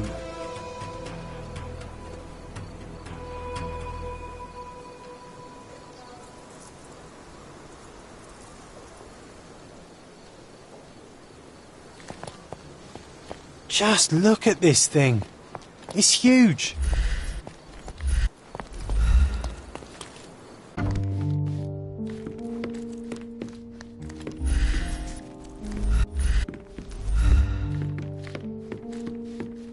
Another one. There must be something important behind it. I can feel it.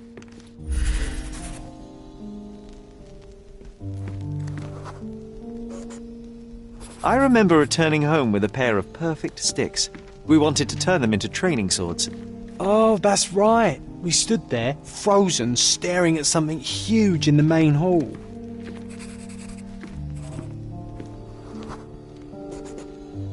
It was a giant aquarium with a living mermaid in it. Impossible. It must have been something else. Oh, of course, that mortifying hoax presently taking up space in our front yard. Well, fine. Your memory's better than mine. But I'm sure we started examining it immediately. And someone else was around, too.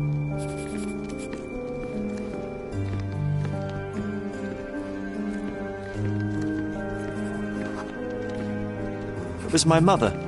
She asked what I thought of the artifact. You were really concentrating and holding something in your hand.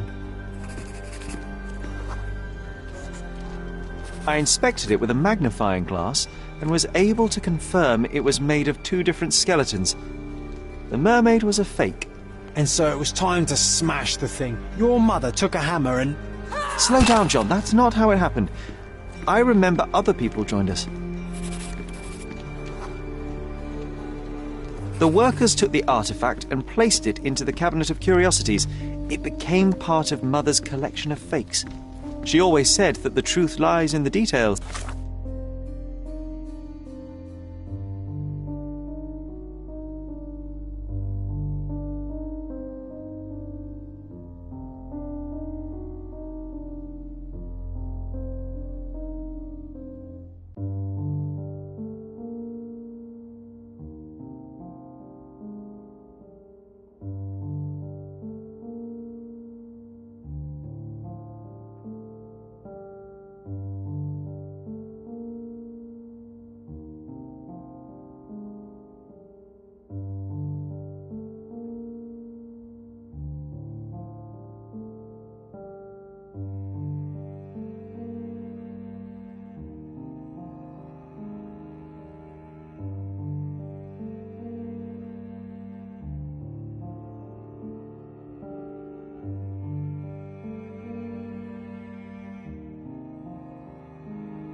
This mermaid helped me to learn that.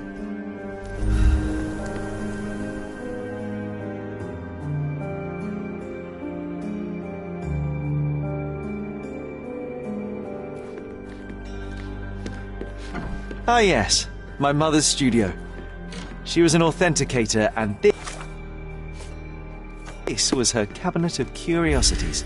I never saw the point. What does it matter if some artifact is real or not? It still exists. I remember this cozy blanket. It was perfect for... Wigwam! Oh, that was a joy to build them. Imagining ourselves as wayfarers on the other side of the world.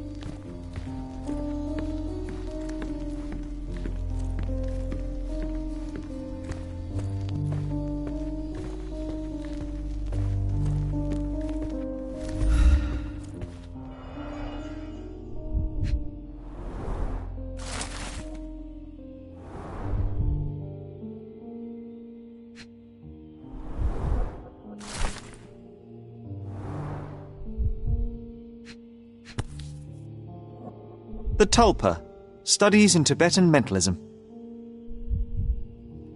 An impressive number of bookmarks. Someone was rather obsessed with this subject.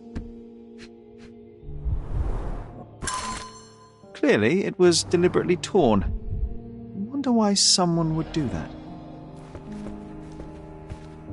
And this one was brought from a German museum. They claimed it belonged to Vikings. Nonsense, of course. Vikings never had horns on their helmets. The so-called mummy of a Persian princess. The defrauders did good work, but missed one small detail. It's the mummy of a man. An archaeological find should be here. It's far better than beneath the old city walls.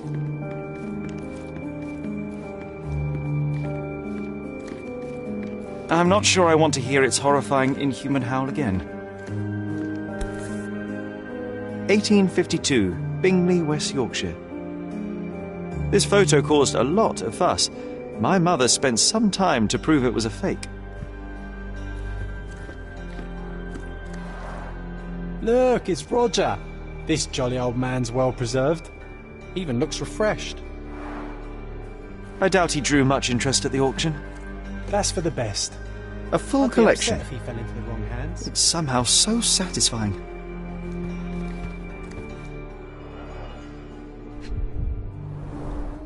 So many calling cards.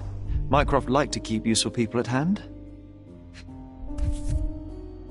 Reliable and driven. I recognise Mycroft's handwriting. Officer Luciano J. Placido.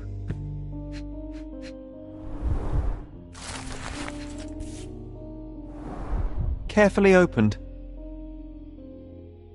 Dated 24th of April, 1869.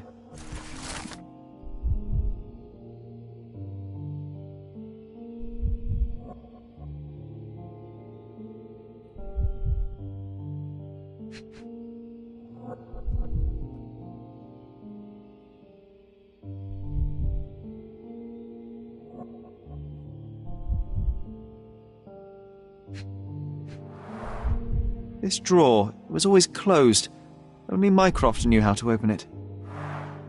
I remember we tried to break it open and spy on him, but alas, had no success. Maybe today's the day. Oh, Sherry.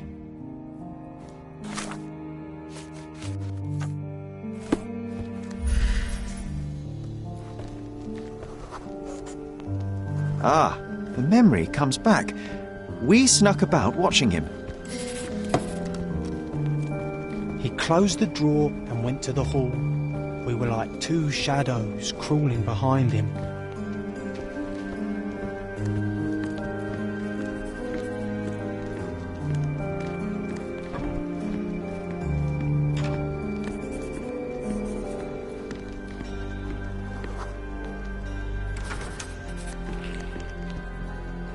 He opened the door to the postman, and they exchanged documents. If it was a real postman, of course.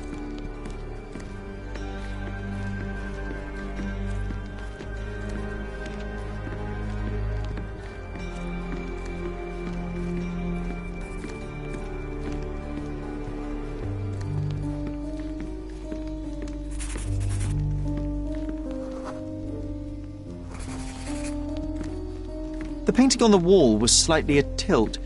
He stopped and straightened it.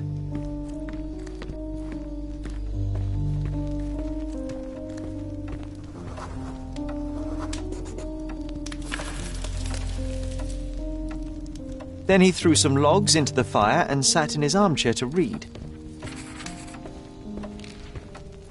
It's as boring now as it was then. I'm sorry, Sherry, but I think that's it. Wait, John, we never use the fireplace in the mornings. What if...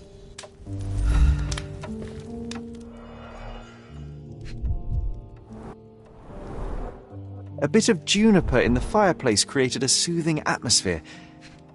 It's the little things, isn't it? I think this is what we're looking for.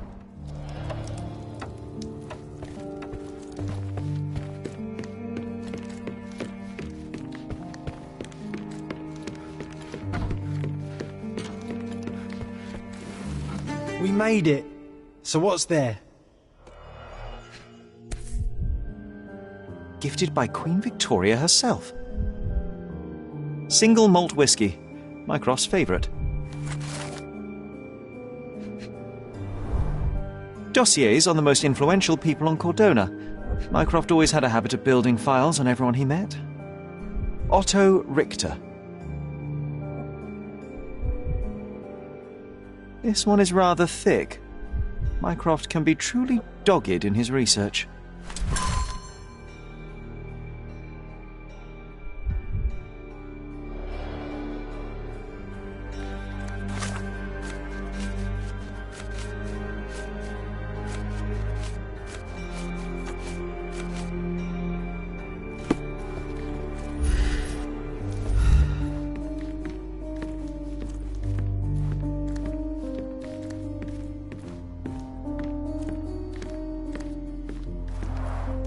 One of the most ridiculous fakes I ever saw. Its owner insisted it was a polar bear. He thought the white paint on the brown fur wasn't noticeable.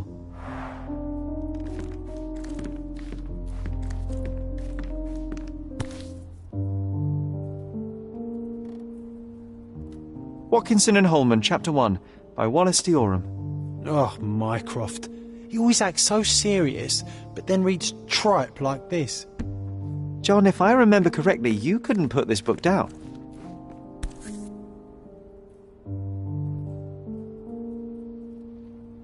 Another fake Holy Grail. Its owner claimed to be the heir of King Arthur. Scarcely believable.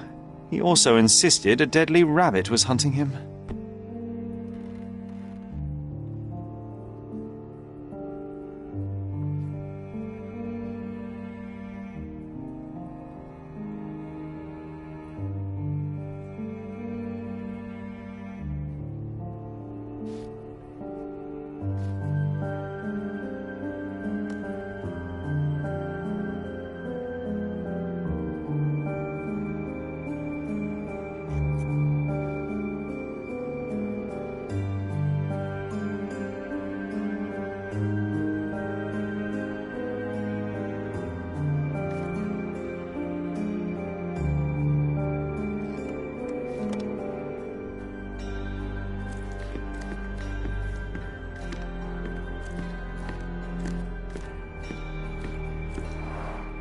Mother said this was among the hunting trophies of a Scottish Viscount.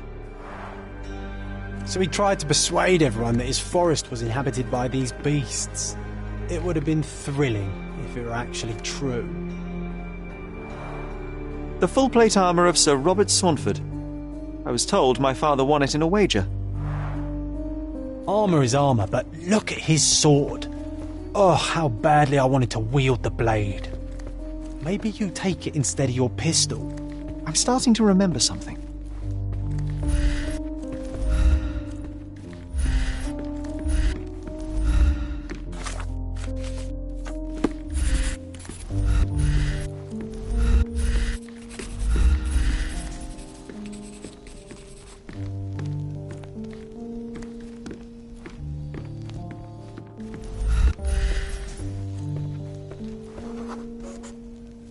I used this ladder to look at the top shelf, right? On the day of Mother's breakdown upstairs. Right you are, Sherry.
We heard a noise. I can't recall of exactly what. And we didn't have a great view from behind the statue.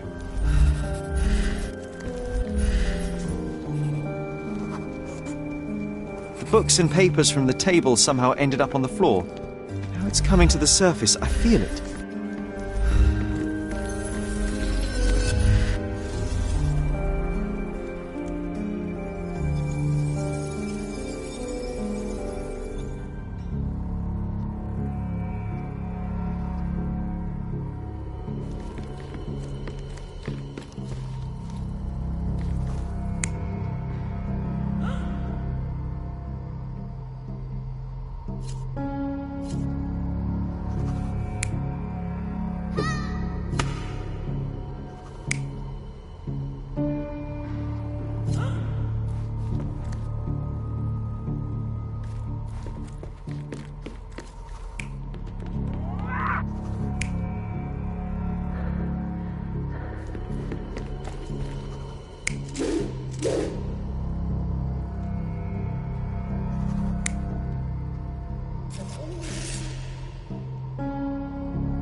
Come on, Sherry.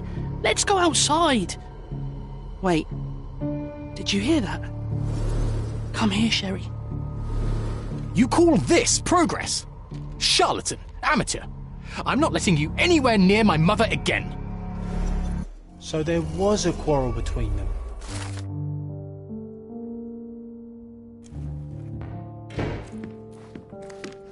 I heard a noise in the hall. Let's check it out. Hey, this is the luggage we brought from London, isn't it?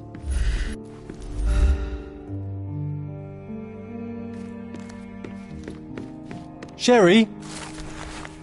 An invitation that comes with a mask. We can't miss this, Sherry.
And the kiss mark, it's the work of a siren, I'm telling you. Here to gawk at the bloater? Not at all, officer. Perhaps I can help. Help with what exactly? Solving an accident? Fellow drank himself to death, literally. Case closed. It's not the first case, neither. A few days ago, another drunken sailor drowned himself in a fountain.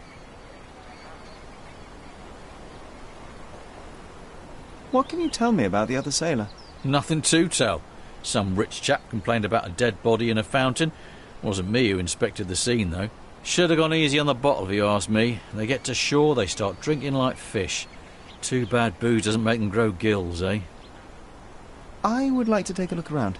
Go ahead. Just don't disturb the evidence, all right? I still have to write my report. There's talk on the streets that a siren could be responsible for the drownings. A siren? You mean the bird woman kind? Why, of course, we've got sirens aplenty round here. Harpies, too. Oh, please. What's happened? Oh, who is it?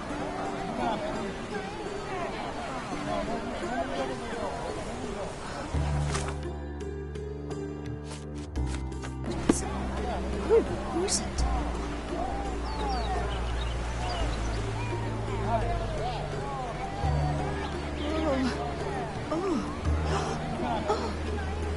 The water is shallow and the slope is smooth. One would have to be dead drunk to drown here. It's a good thing the tide hasn't washed away the tracks. I should inspect them more closely. It's a good thing the tide hasn't washed away the tracks. I should inspect them more closely.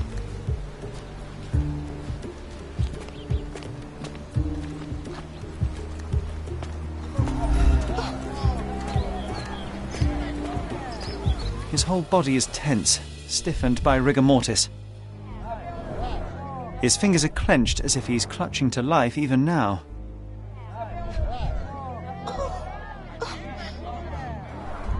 A kiss on the forehead is quite intimate, but the vulgar lip rouge suggests a different type of intimacy. Interesting.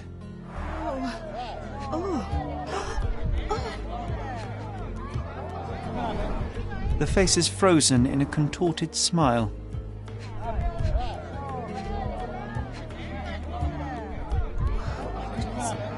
Who is it? Worn, soaked boots, size 8. Something smells fishy here, and it's not brine.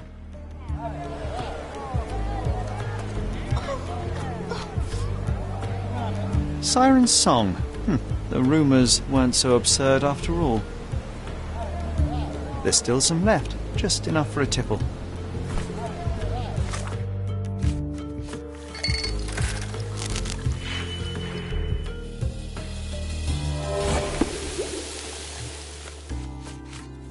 The sediment contains cyanide. It turns out he was poisoned. Didn't the copper say that fellow drank himself to death? He wasn't wrong.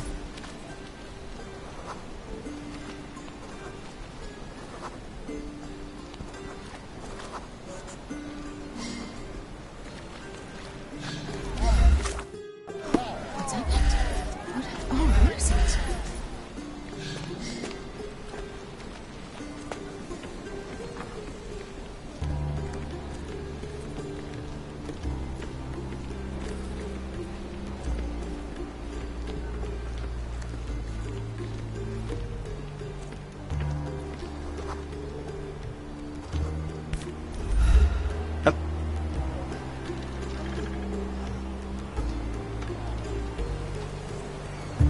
Light tobacco with a hint of citrus.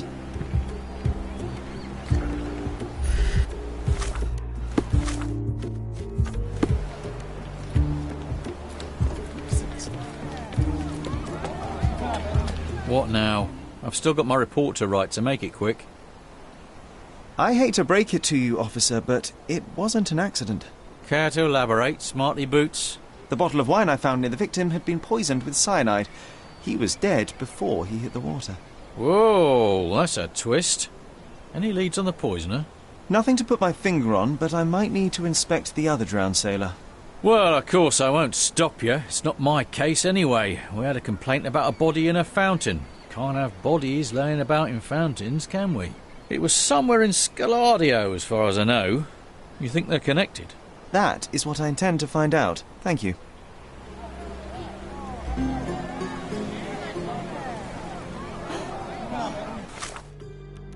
What's happened? Who is it?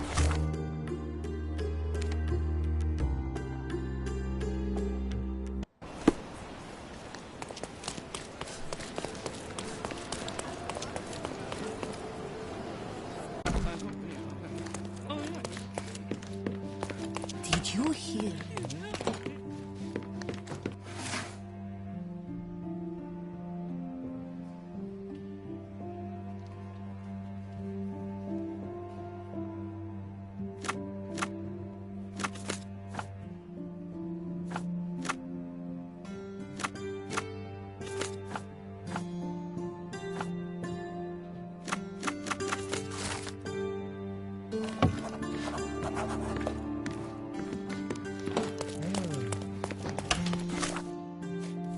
Did you hear Basilio Copello is in jail? May I ask for your assistance? Do I look like a fellow who has all the answers? No. Did you hear Basilio Copello is in jail?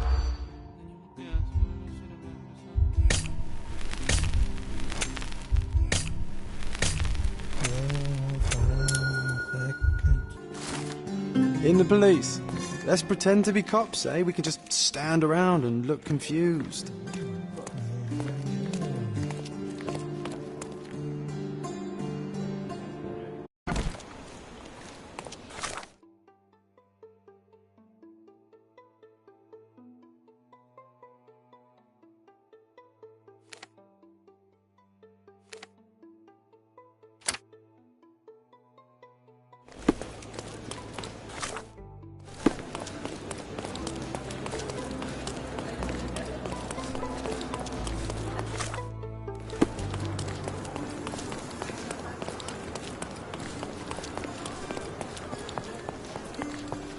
Oh, look, they drained the fountain and removed the body. I'm too late. No matter, we'll work with what we have. Last week's newspaper, the front page reads, "Sky is the limit, Governor funds Arsenal's second airship."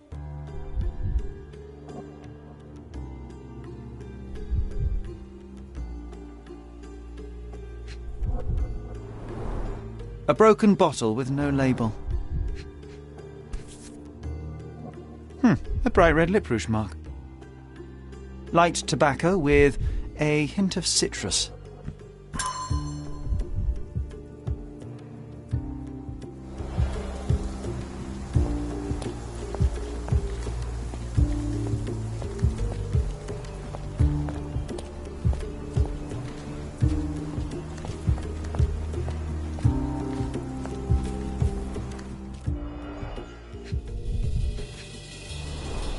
Ugh, the litter bin is right there.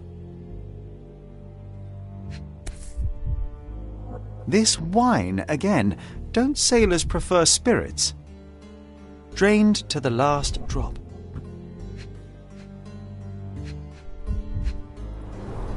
The victim won't be needing his cap anymore. I might as well take it.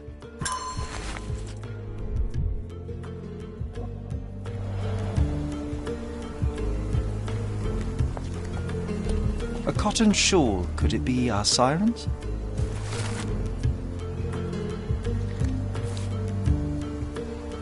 A worn leather tobacco pouch, salt-stained from a long time at sea.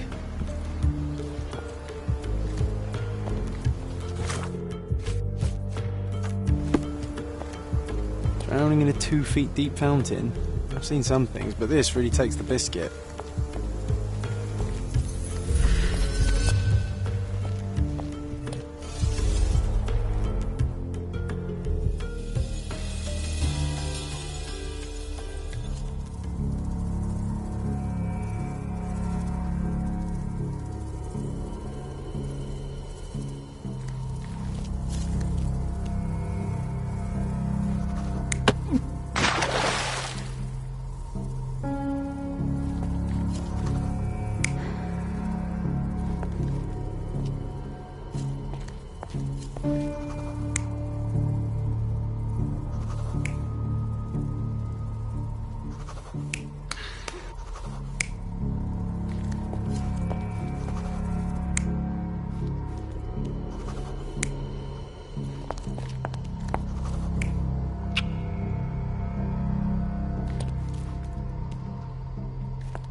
This sailor is another victim of the same woman. She poisoned him and pushed him into the fountain to make it look like an accident. Sherlock, the spot where he fell, I saw something. Maybe you should take a look.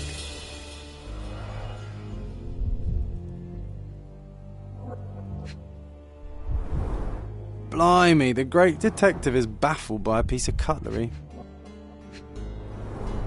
Venetian copper soldi, authentic but worthless.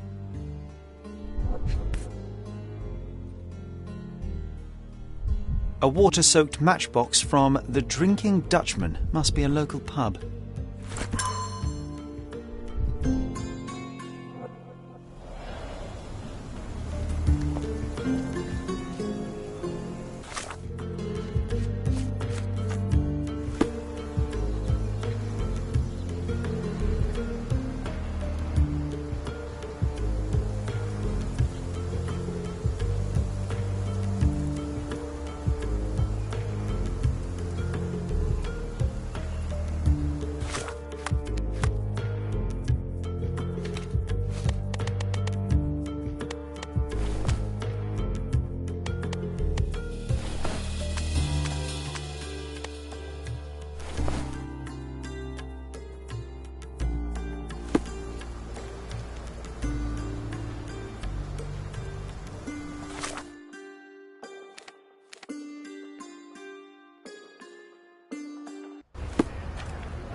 I'm shipping up to Boston in a few days.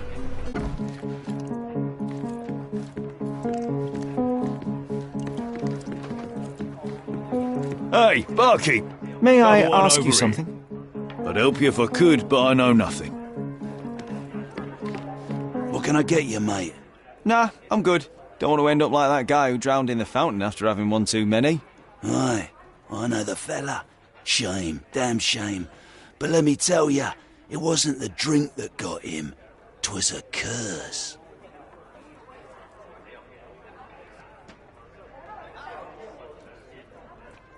You're pulling my leg.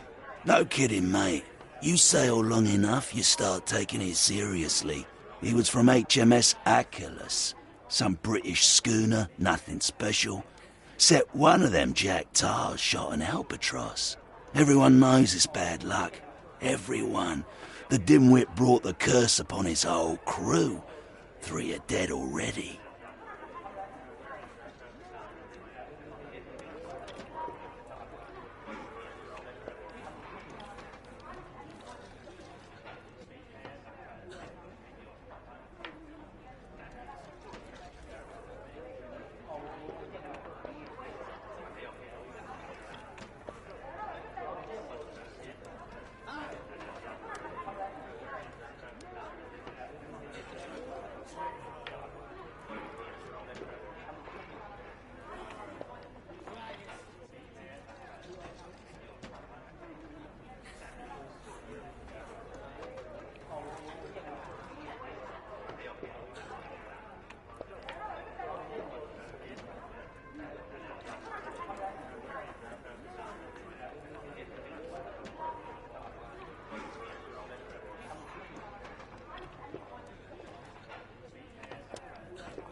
Wait, I've heard of only 2 such accidents. Are you saying that another man drowned? Drowned or not, they've all kicked the bucket. Just this morning, another member of the crew was found dead. It's a curse, I'm telling you. Now we're obliged to... It must indeed be the curse, but how do you know all that? Why, he told me the whole story himself. The victim told you? His crewmate. The one who killed an albatross, Harry Thorne. He's renting a room upstairs. Every day, he gets completely rat-arsed, raving on and on about the bird around his neck. He's sleeping it off right now. But when the blighter wakes up, it'll be the same thing all over again.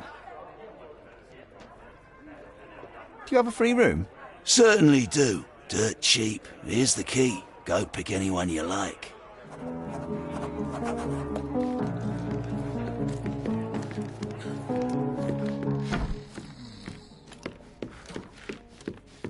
Oh, it smells of stale cigarettes and damp bedsheets.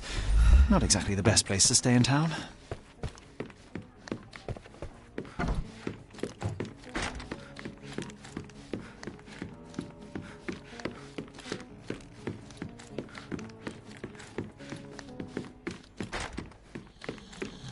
Oh, the smell alone makes me feel groggy.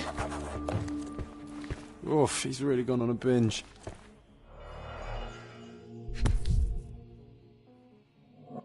The same as we saw earlier. She's pretty free with her kisses. Perhaps too much for her own good.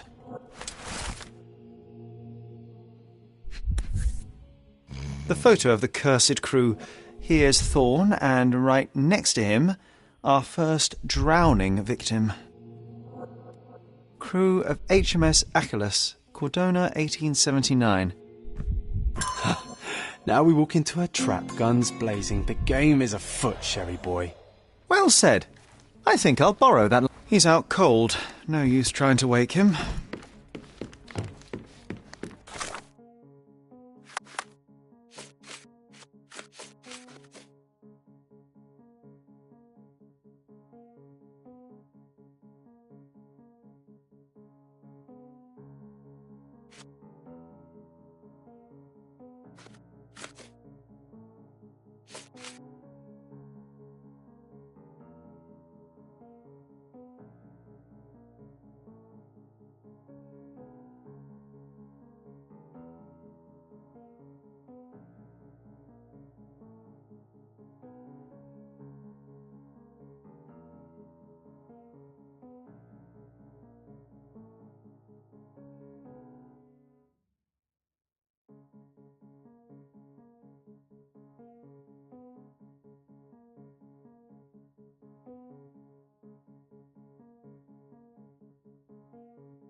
Ugh, let's play. Well, if it ain't Mr. Smarty Boots. Guess what? You were right about the poisoning, but this time I'm ahead of the game.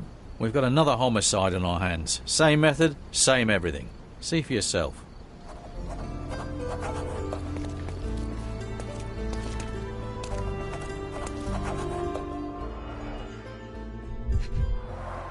He suffered a head wound.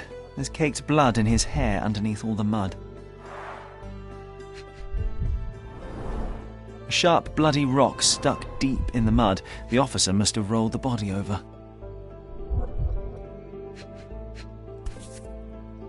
An empty bottle of rum. There'd be no sirens.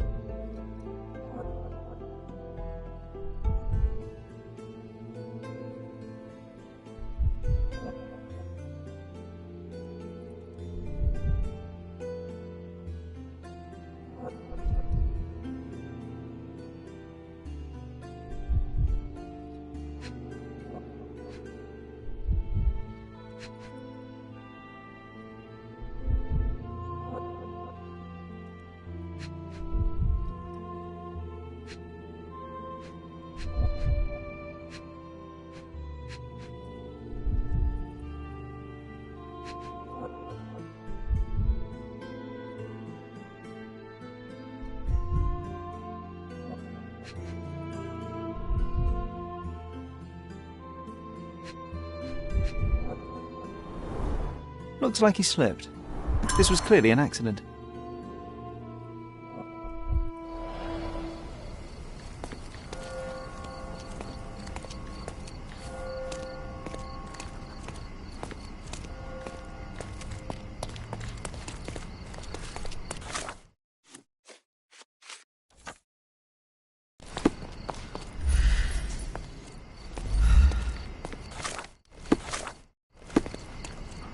What did I tell you?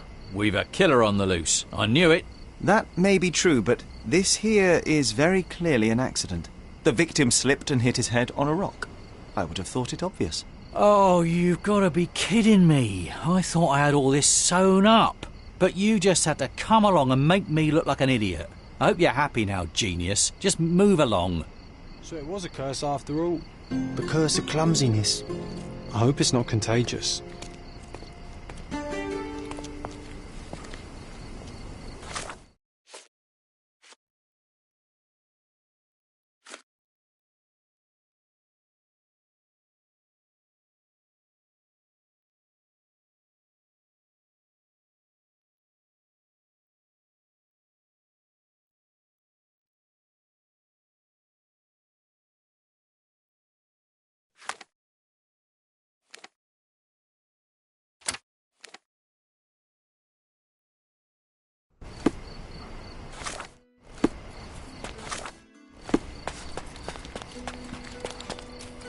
Sorry, you're not my type.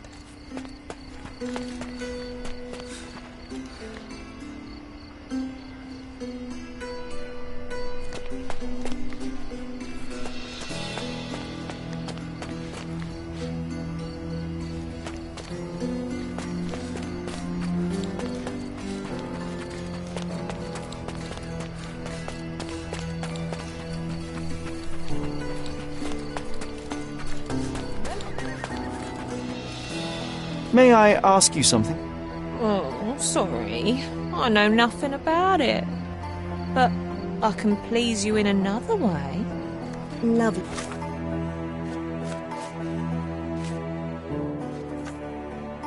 Good to see you. Can I ask you a question? No, honey, I've heard nothing. Oh, I am bored. Call me when you find the answer.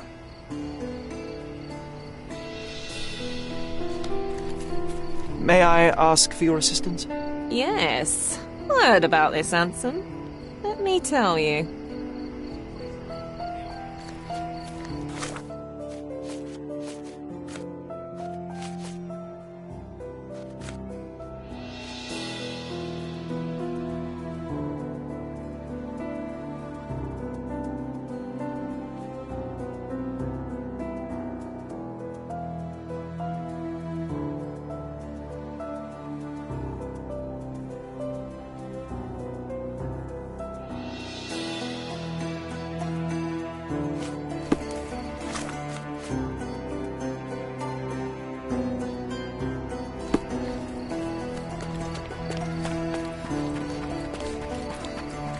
Come on over, lovey.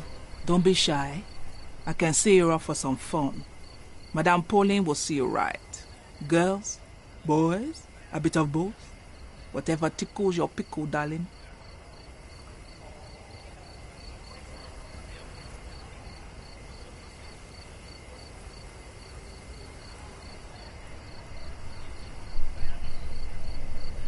Cannot help you with this, lovey. I don't see what you're getting at. I don't see what you're getting at. I'm looking for the girl who wrote this letter. Perhaps you know who she might be? Let me see. No, I don't know, lovey. I have a Lizzie here, but I doubt she can even spell her own name. And what's all this nonsense about a special client? This is a business we're running here, not a charity.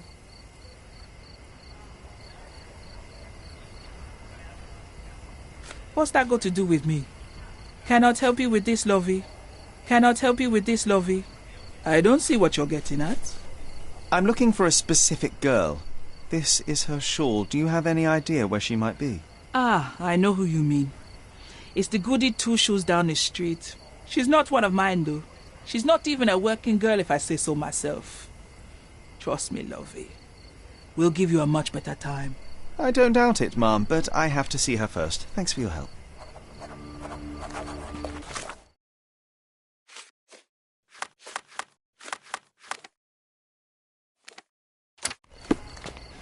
Ellen. Yeah, I think we should interrogate some of them. Well, hell, all of them.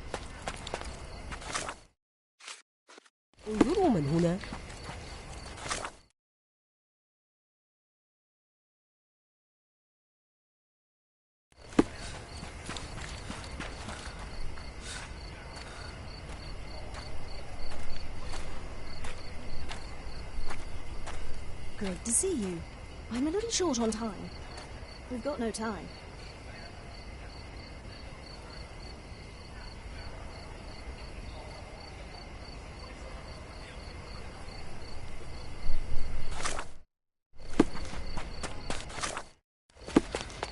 How are you? Is this familiar to you? Sorry, I know nothing about it. But I can please you in another way. Is this familiar to you? Oh, sorry. I know nothing about it. But I can please you in another way. Oh, I am bored. Call me when you find the answer. Can you satisfy my curiosity? No, honey. I've heard nothing.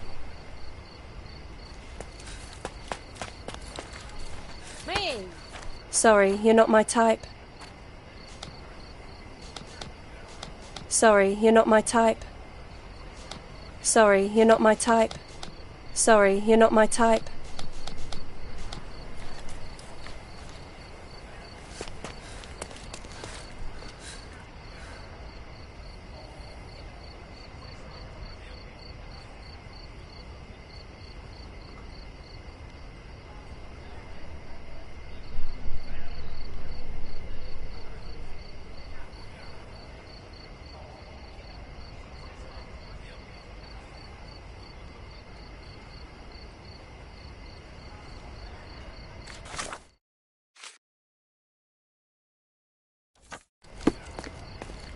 Sorry, you're not my type.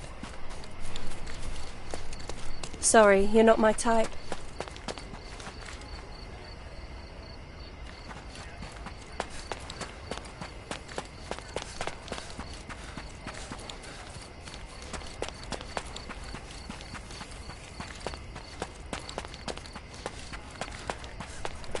Help me, please. No, honey, I've heard nothing. Help me, please. No, honey, I've heard nothing. This isn't Excuse me, working. just one question. You might need no, a different honey, tack. I've heard nothing. Can you satisfy my curiosity? Oh, sorry. I know nothing about it. But I can please you in another way. Oh, I am bored. Call me when you find the answer.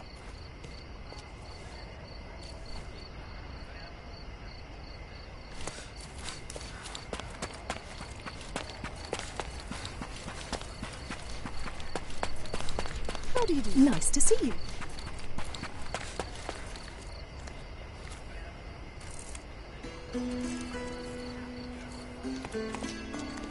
Sorry, you're not my type.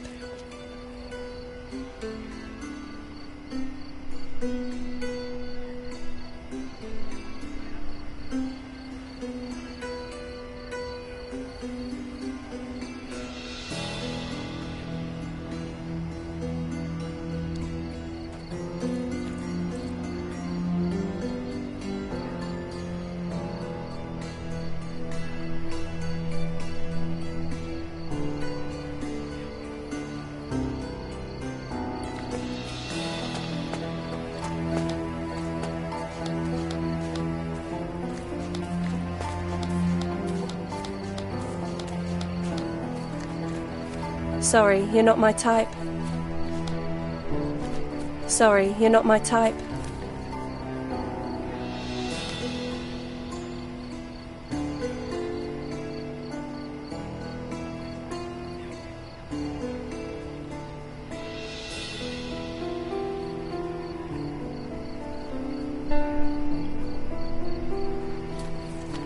مرحبا.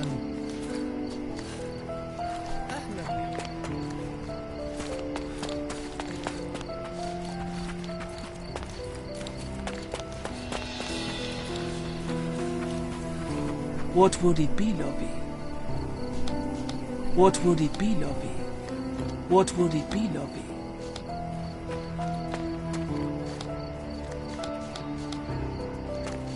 Can you satisfy my curiosity?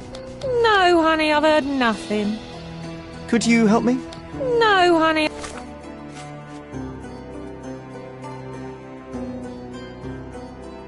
I've heard nothing. Is this familiar to you? No, honey, Call I've me when heard you find the nothing. answer.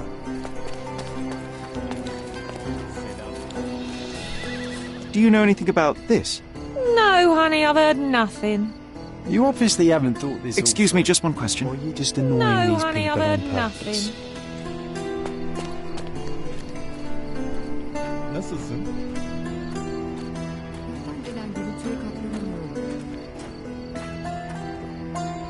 Greeting. It's going to rain soon.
Hi. Sorry, you're not my type. Sorry, you're not my type. Sorry, you're not my type. Sorry, you're not my type.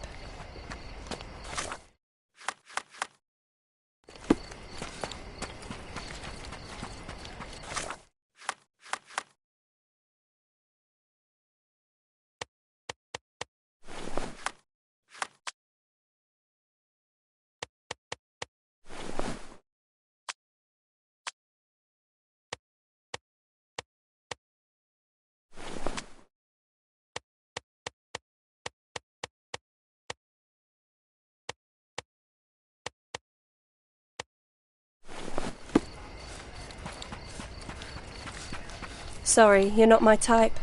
Sorry, you're not my type. Sorry, you're not my type.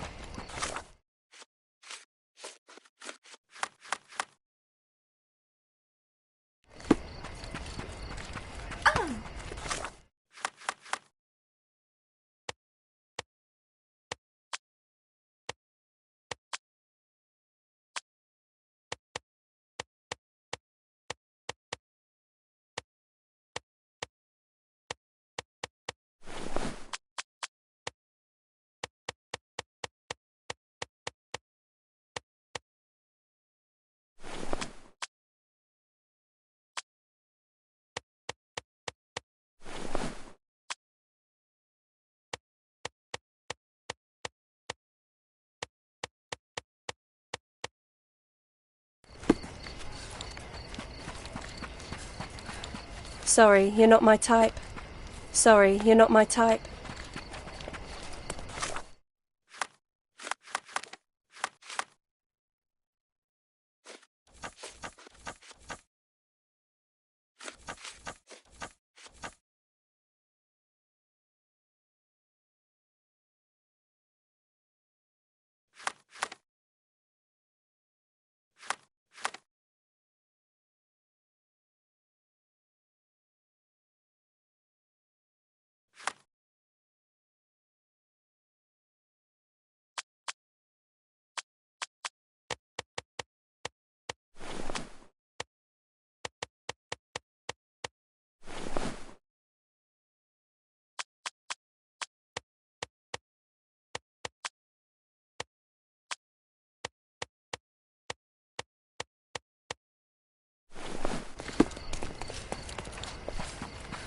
Sorry, you're not my type.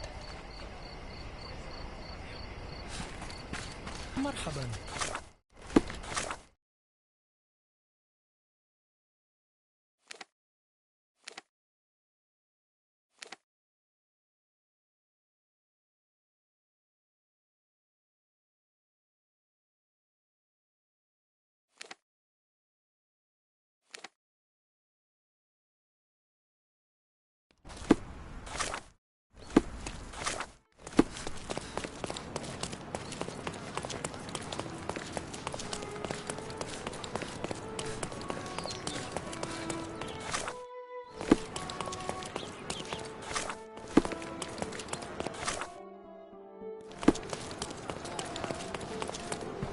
A fresh newspaper?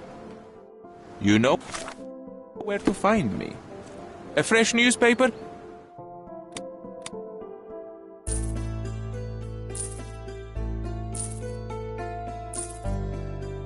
I wish you pleasant reading.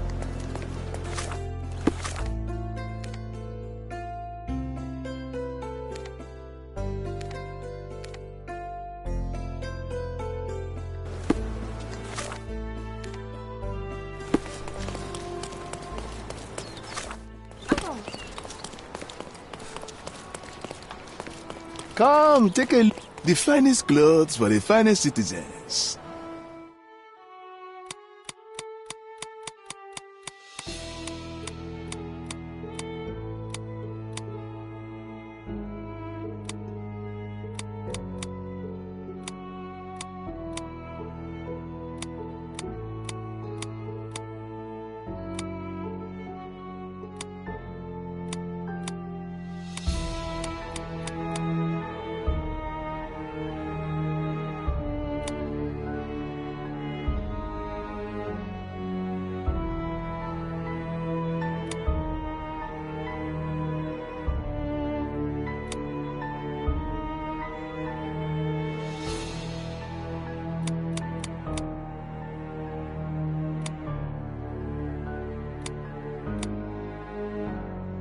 Of course, think it over. Take your time.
Harry, it's you! I knew you'd come. It's been so long, but you haven't changed a bit. I don't suppose you remember me, do you?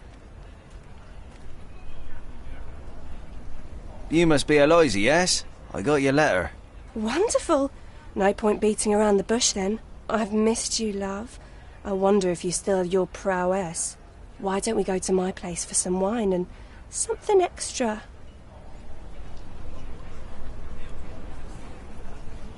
How could I refuse such an offer from a pretty girl like you? Let's go right now. Wonderful. Follow me. It's not far from here. Well, here we are. Make yourself comfortable, love. There's wine on the table. You should have some, loosen you up. Bring out your naughty side. Won't you drink with me? Absolutely.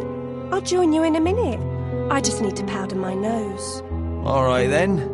I'll be waiting for you, pet. Did you just call her pet? Seriously? Boy, you are truly hopeless, Sherlock. The bottle was open and the cork replaced. Siren's song. She is consistent, I'll give her that.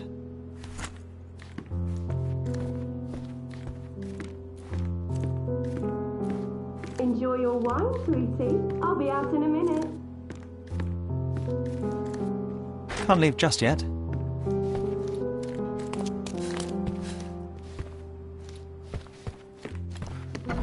Hey, if you want to keep this stupid act up, you better pour out the wine, and quick.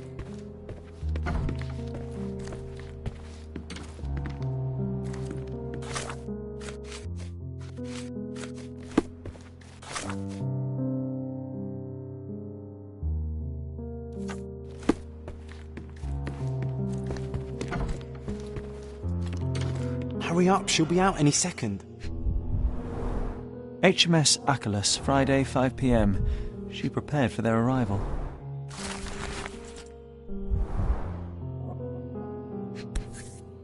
The beloved child of a rich family.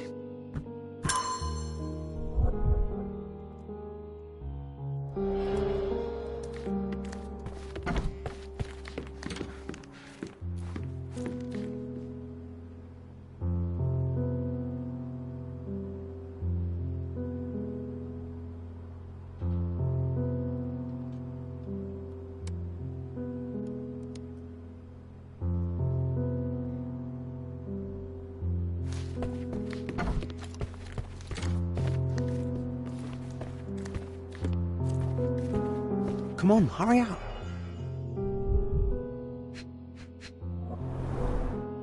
She's smoking citrus-flavoured cigarettes. The dots connect.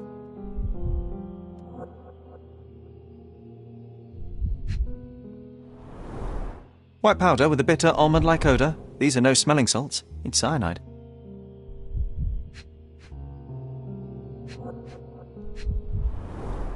This lip rouge looks good on her. Just saying. Oh, here she comes. Sorry for making you wait, sweetie. I hope the wine has kept you good company.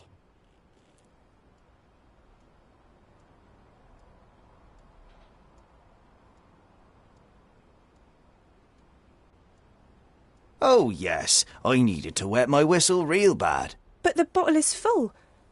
You didn't even take a sip. Come on, drink it. I insist. I have to decline. I believe the contents may be detrimental to my health. Wait, what's happening? It's time I drop my act. This beard is false. I'm not Harry Thorne. Oh, I see. You're from the police then, yes? Here to question me?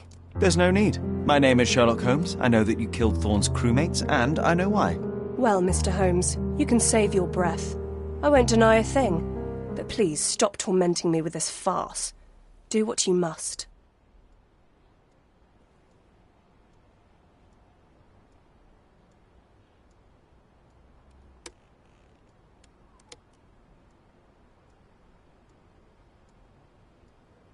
I will keep it a secret, but you do have to stop.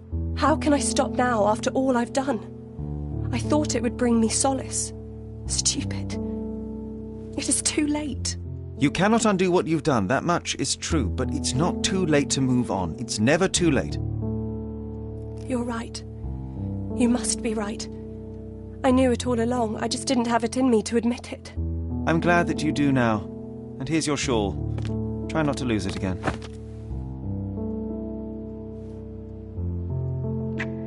I won't. Thank you, Mr. Holmes. Thank you so much.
long day.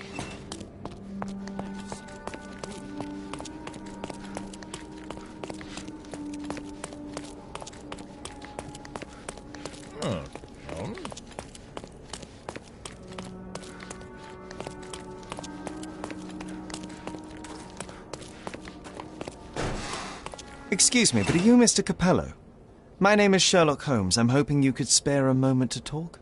Manners, what a pleasant surprise. Most of your colleagues have lacked even the simplest of common courtesies.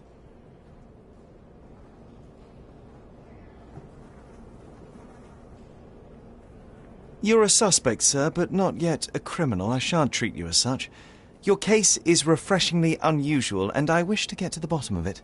Manners and enthusiasm. Huh. May you go far, young man. What can I help you with?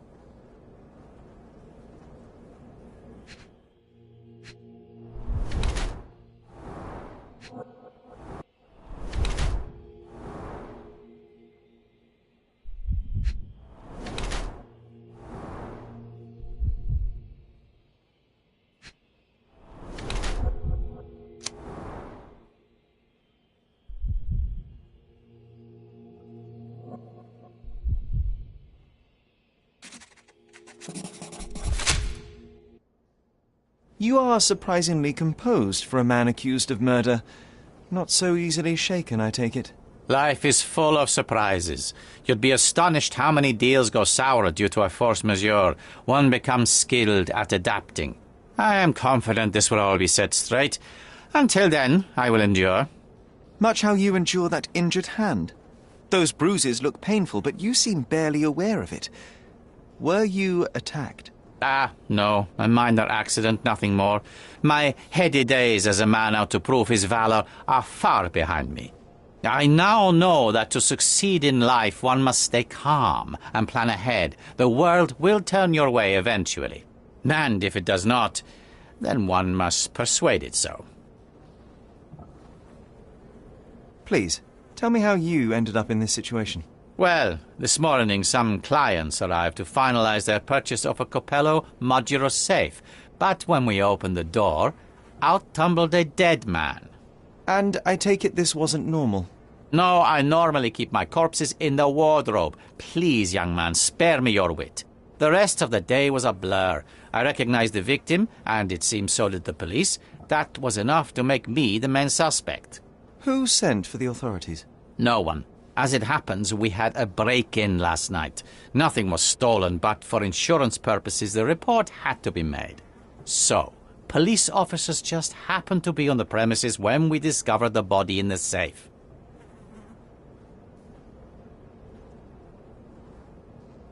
I'd like to inquire about the burglary. I'm not sure I see the connection, but if you wish to know more, talk to Billy Lloyd, the night watchman. He scared off the thief. Was it also Billy that discovered the burglar? No, my wife did. She had stayed late yesterday. Poor Augusta. At least she's safer with the police than at home alone. You mentioned you were showing your wares to some prospective buyers when the safe was opened. Who were they? Clerks from the bank. They inspected the safe from top to bottom yesterday. I assumed the sale was just a formality at that point. And the safe was closed? It's usually open, but it locks automatically when the door swings closed. That's another marvelous Capello invention. A coffin that locks itself. Marvelous indeed. Help me grasp your movements yesterday. What time did you meet the customers from the bank, and did you have any other appointments? Yesterday, the bank clerks arrived at 10 a.m. Afterwards, I was alone in the office until my wife Augusta came in at 3 p.m. I left for home at 6:30 p.m. And what about this morning? Our meeting for the demonstration was set for 9 a.m. I arrived about half an hour prior in order to prepare. I have one final inquiry. Do you recall the time at which the safe door was closed? Young man, I may just as well ask you when you closed your cigar case. I have opened our safes a dozen times a day for a dozen years. I do not recall. You say you became the suspect when the police identified the victim. Is there history between you? Surely you jest. That man and I have never met, and never would, unless he became the first deity in history to use our products. Some sort of family feud? I'm afraid I'm not familiar. You must be new to Cordona. It's an old tale. Back in Italy, generations ago, the deities tried to ruin our family business. They nearly succeeded. The Capellos rightfully struck back, but there has been bad blood ever since. And does that blood flow in you too? I told you, sir, it's an old story, or it was. I fear this horrible event portends worse to come. My wife may be in danger as we speak. Well, Mr. Capello, I think that's all I need from you at present. Where can I find your office? Here, take my card. Billy should be on site to assist with the investigation. And please, sir, would you check on my wife before you depart? Thank you. I will endeavour to speak with her before I leave the station. Please, treat her gently. Women lack our resilience when it comes to ordeals like this. I shall eagerly await your return. After all, there's little else I can do.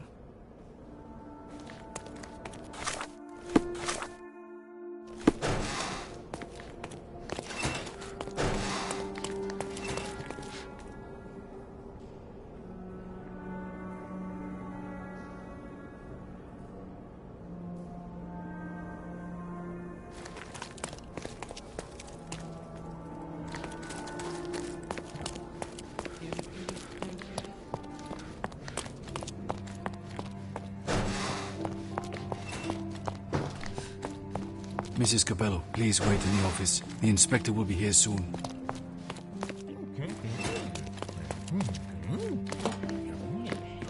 You must be the inspector. Would you be Augusta Capello?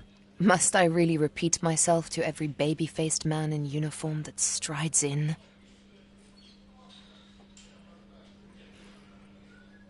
Forgive me, I am not the inspector, but I am working on your husband's case. Then I have nothing to say to you. Come back with the inspector in charge so that we may dispense with the endless repetition.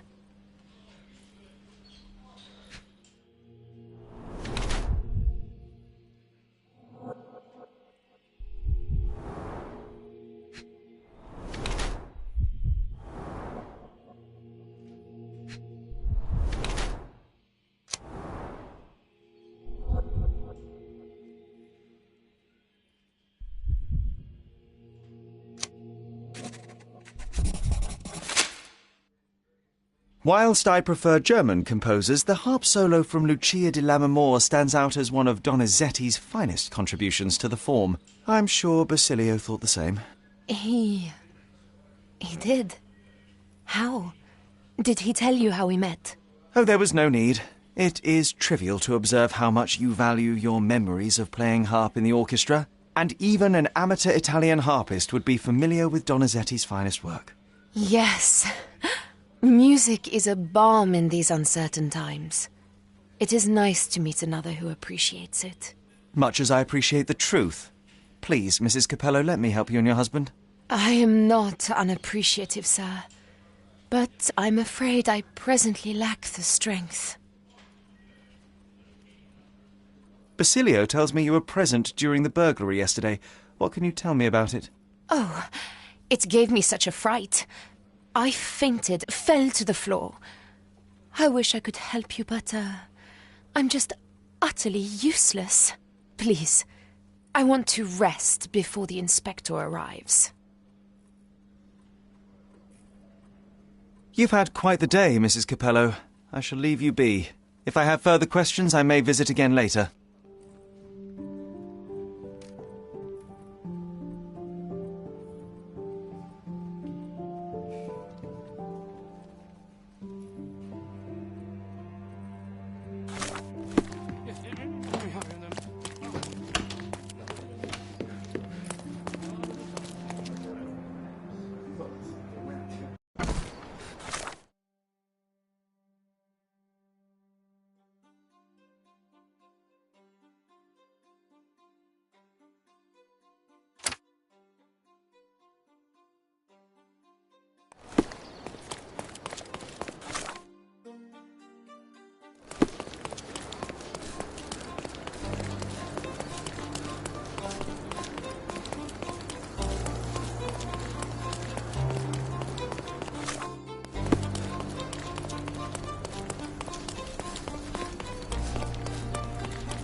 Capello there.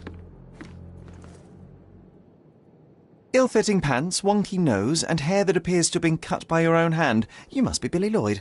Oh, it's you! I knew you'd come. You did? You're Mirko Gallia, the best investigative journalist on Cordona. I'm a fan of your work. Alas, you're mistaken. The name is Sherlock Holmes, and your employer... Oh, of course. Discretion. I'm sorry. I doubt the policeman upstairs heard me, though, so your secret is safe with me, Sherlock. Mr. Capello told me you were present during the burglary and scared the criminal off the property? There, you should have seen it. As soon as the burglars saw me, they went white as death. Ran out the back door of the office. I heard a thud and cat shrieks, so I think they went over the railing and into the bushes out back. Clearly, my reputation precedes me. Mr. Capello was so proud. You're a guard, but you didn't give chase. Well, by the time I made it outside, they were miles away. So I went back to help Mrs. Capello. That kind of gentlemanly courtesy is why I'm so well regarded round these parts.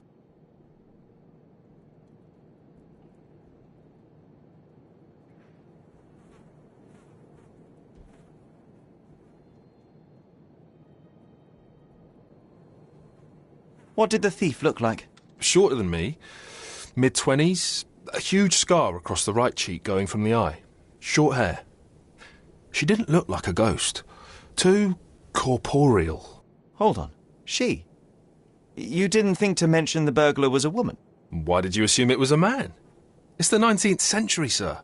Ambitious young women are out there pursuing a career, and I, for one, encourage it. Yes, spare me the sermon. When did the burglary happen? After 10 in the evening. I was just talking to Mrs. Capello. Does she normally work this late? No, it's the first time it happened.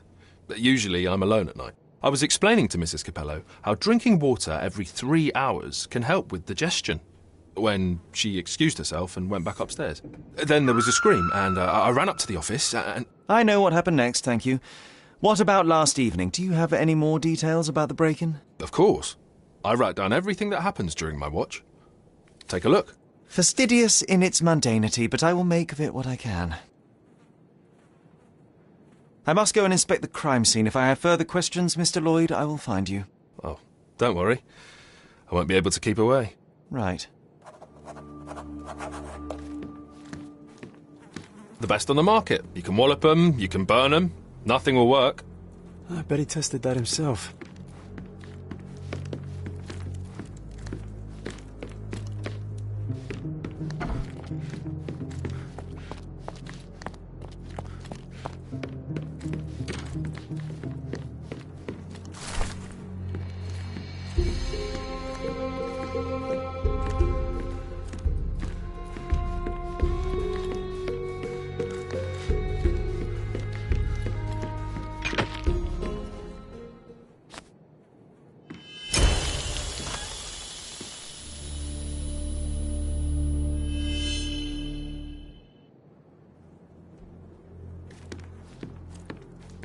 Oh, why do I get the worst jobs?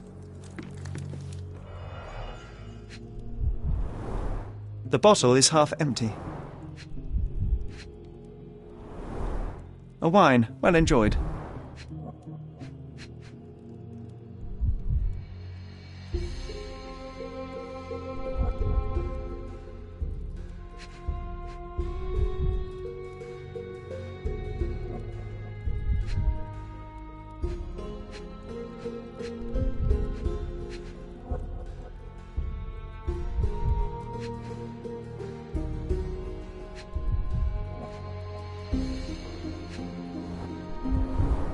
Recently used, but why would it be here?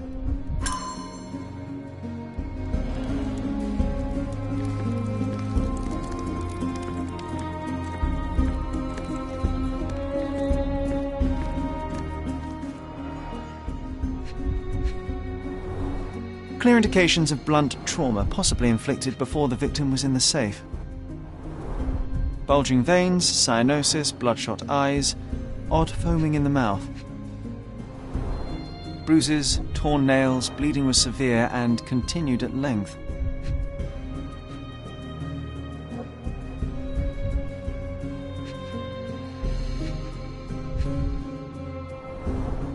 clothes are not fully buttoned. Was the victim dressing or undressing?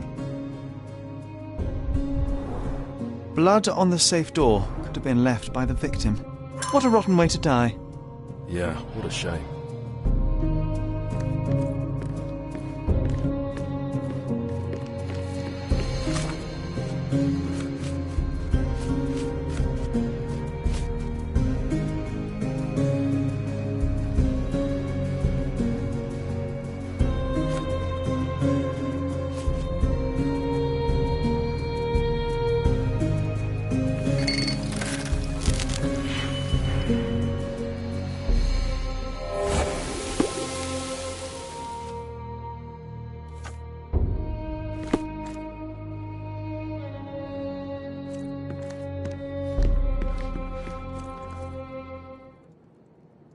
Do you know anything else about the dead body in the safe? Well, there is the rule of threes.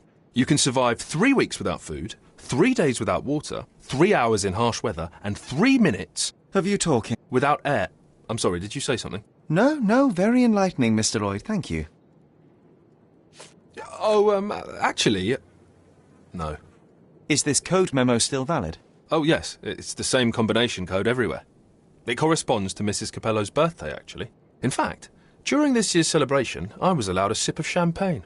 That's when I had to dry my trousers, and then I had to... OK, thank you, Billy. Oh, actually... No. What can you tell me about Mr. Capello? He's a good employer, but very focused on work, and very serious about security, of course, since he employed a night watch of my calibre. Not everyone appreciates his strict business approach, though. Store clerks don't seem to last long in the office. Good to know. I know of it, but forgot. I know of it, but forgot. I know of it, but forgot. Have you noticed anything different about Mrs. Capello recently? Not really. She talks to me more when I start my shift. Probably because of the 100 Best Curry Recipes book I'm reading. Oh, and we've been running out of paper a lot lately, so she often sends me out to buy more for her. She's very particular about the paper we use. Only one store on the island stocks it, and it's on the other side of the town. But I'm really fast. Interesting, thank you.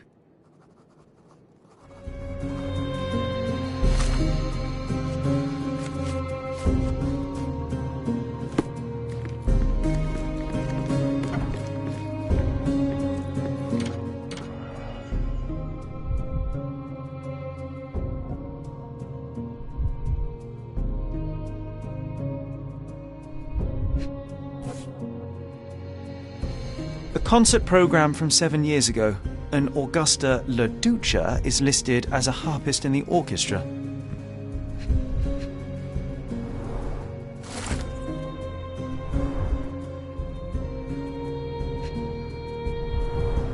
Two theatre tickets for Shakespeare's Othello. The performance is tomorrow. Have to respect the classics.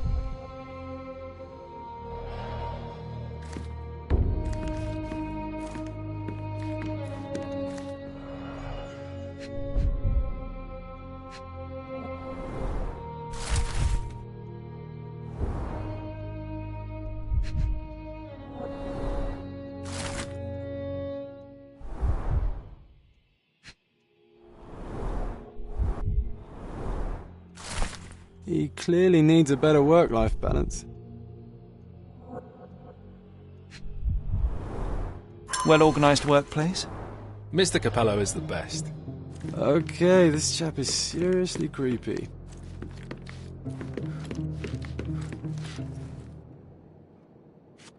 Do you know what this note might be about? I cannot presume to know another's mind, of course, but...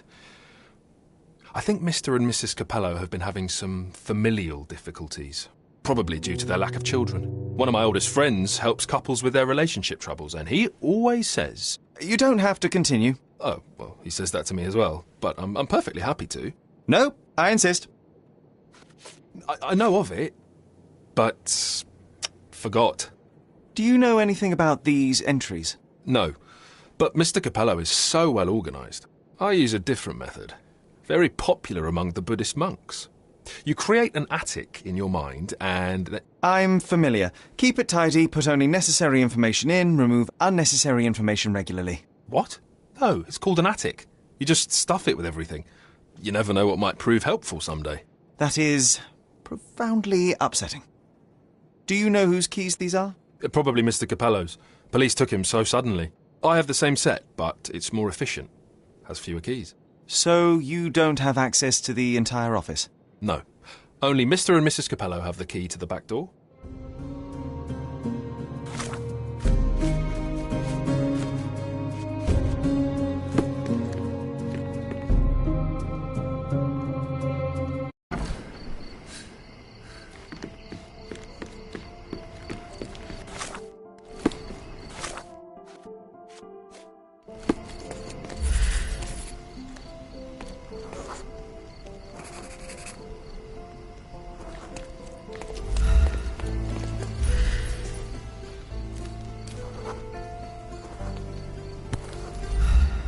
The letter F is inscribed within a 4-leaf clover pattern. Passe muraille. Walk through walls in French. Our thief seems rather arrogant.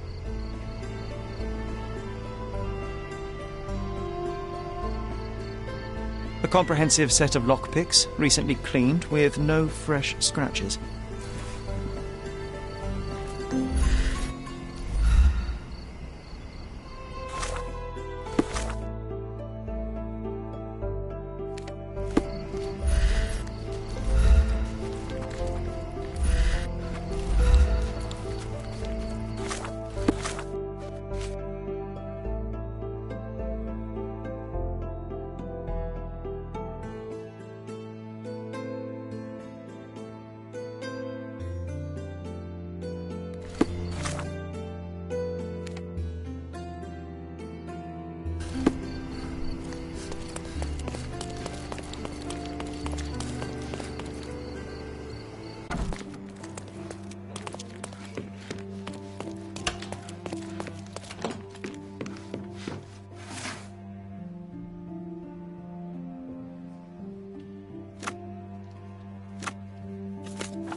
Maybe it would be wise to take a look around outside before we enter.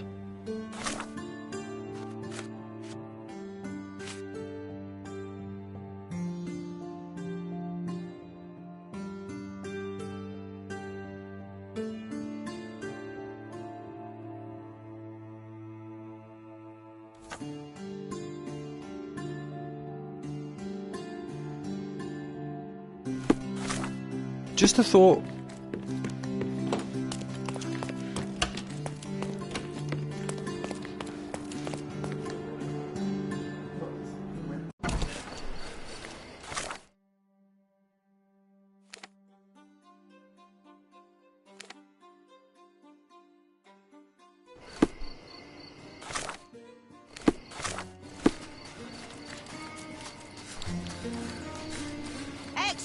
Extra! Danger in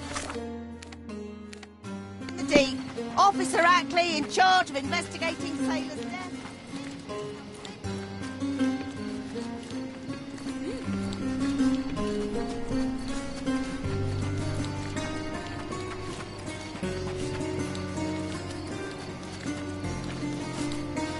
One man's trash is another. Buy some clothes and help me feed my family.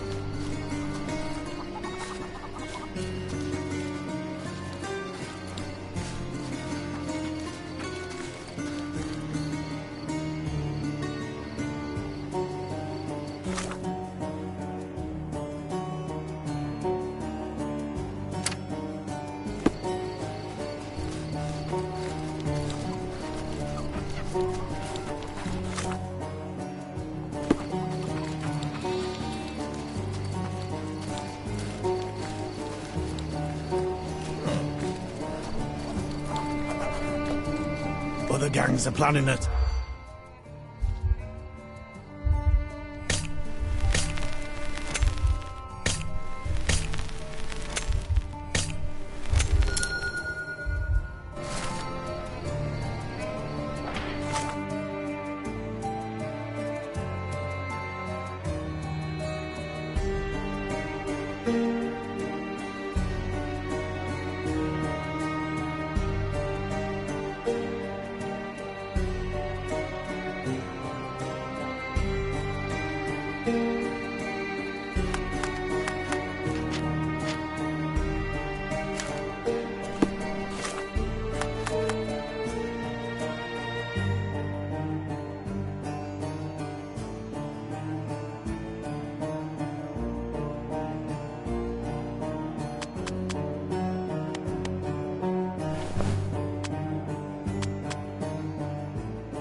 Hot clothes will be worn well, take my word.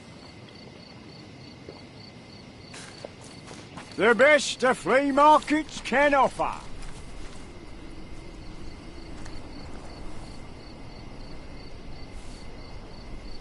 Hello, mister. I've got some information for you. Heard you were asking. Have you now? Well, let's hear it.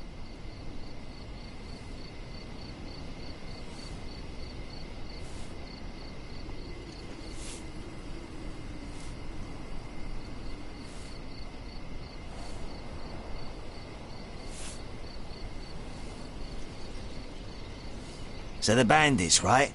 Not coming. Bigger fish to fry, they say. Bigger worries. Interesting. Are you absolutely sure? Heard it with my own ears. Lord is my witness. Ah, good. Here you go. Buy yourself something nice. Might I suggest soap? Oh, thank you, mister. Thank you. What a simpleton. Supposed to be Philip from London. Good impression.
Buy some clothes and help me feed my family.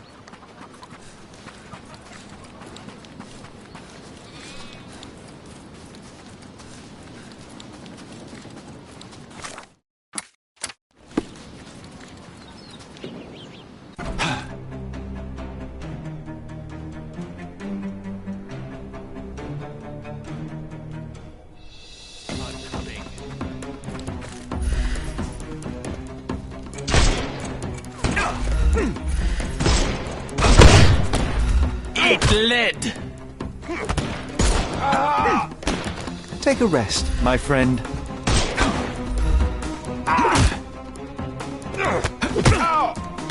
I couldn't miss the party. Give him the pepper snuff.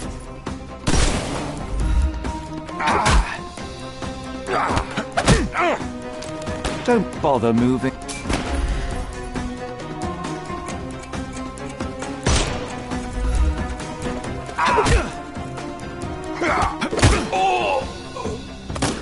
Too simple. He's all yours now. Go for it. Give him the pepper snuff. Oh, don't cry. The snuff's ready.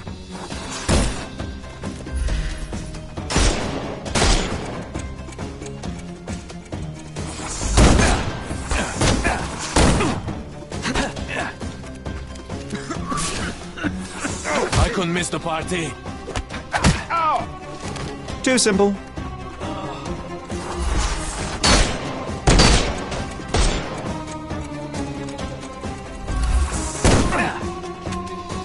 We can overcome the brute now.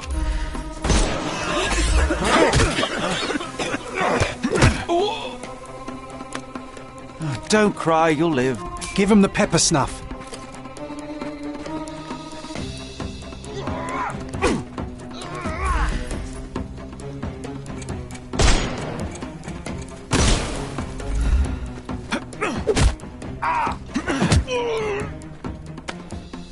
Take a... The snuff's ready.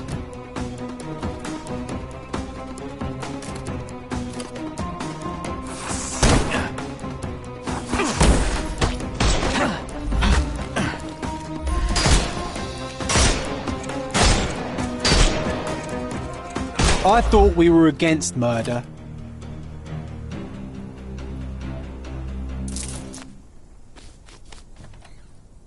Okay, I give up.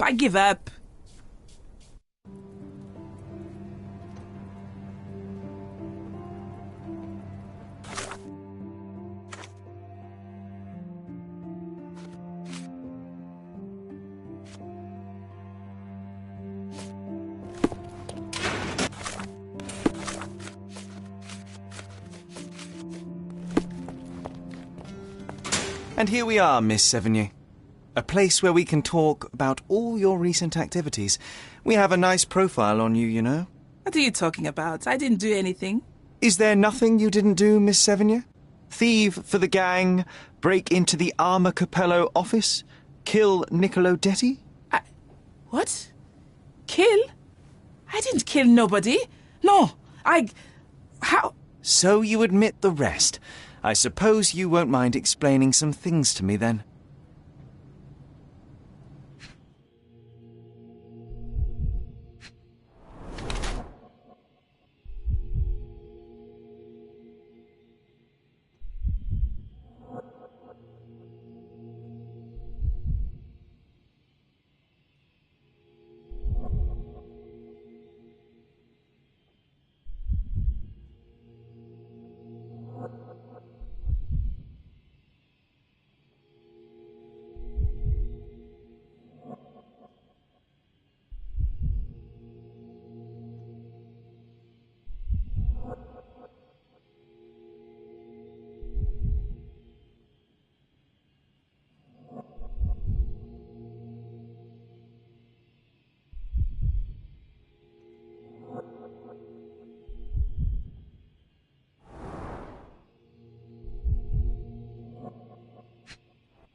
You were in the Armor Capello office yesterday evening, Miss Sevigny.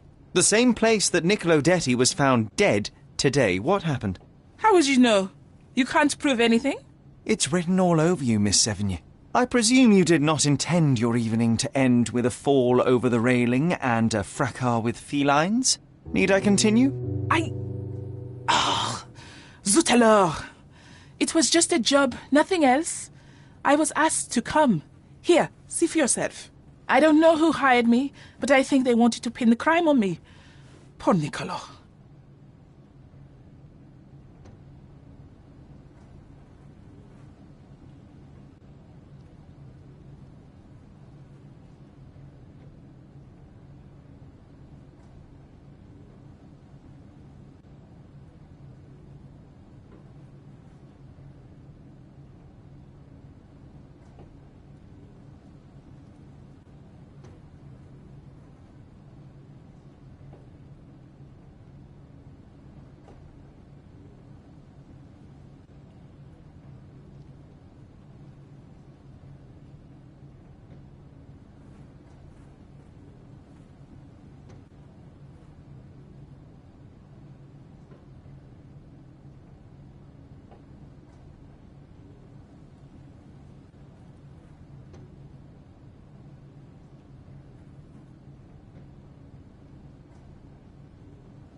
You knew Mr. Detty, how?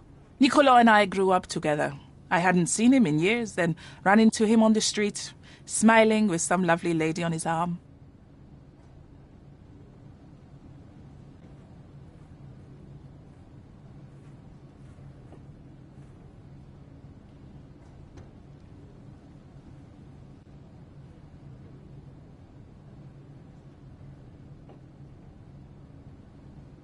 And that was the last time you saw him alive? Well, until I found him dead yesterday. That same woman was there, too. It can't be coincidence. You saw a woman in the office? Mm-hmm. She started screaming, so I slammed the safe door and ran when I saw a guard coming. When were you offered this job? Ah, mon Dieu. I don't remember precisely. I think the letter arrived around 9:30 in the evening. It sounded tricky, but the money was good. And you arrived at the office? Perhaps 45 minutes later. I am very good, sir. I was in and out in 5 minutes. I don't like lies. No, wait. Okay. It took 15 minutes. All right? Still impressive, no? Your thieving days may well be over, Miss Sevigny. Until this matter is resolved, you will remain here. Good day.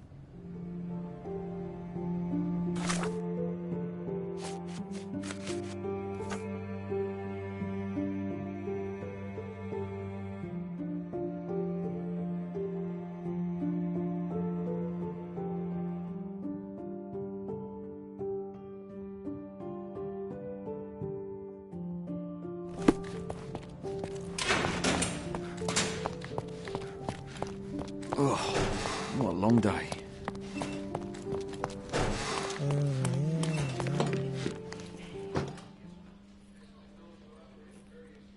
What exactly was your relationship with Niccolo Detty? Who? What are you talking about? Madam, please, a young woman dedicated to her music and an enthusiastic artist. Your marriage to Basilio could not have offered all you needed. And then about 6 months ago, you met Niccolo Detty. There was a spark, you started to see each other. It brought passion back into your life. How could you... But your tryst didn't go unnoticed. Felicia Sevigny spotted you with Niccolo, but rather than cease your affair, you took care to avoid the public eye. You started working with your husband at the office, and met your lover there in the evening after Basilio departed. Billy would not notice, and you hoped neither would your husband. Do I have this right so far? Yes, I love Basilio, I truly do. But his first passion is his work. I respect that, but it left me adrift. Niccolo. Oh, sweet Niccolo. He was the man I needed. If he had had any other name, I would have talked to Basilio. But he was a Detty. And your husband suspected something? I think he did. He asked questions. Billy's schedule was moved forwards here. Yes, he suspected.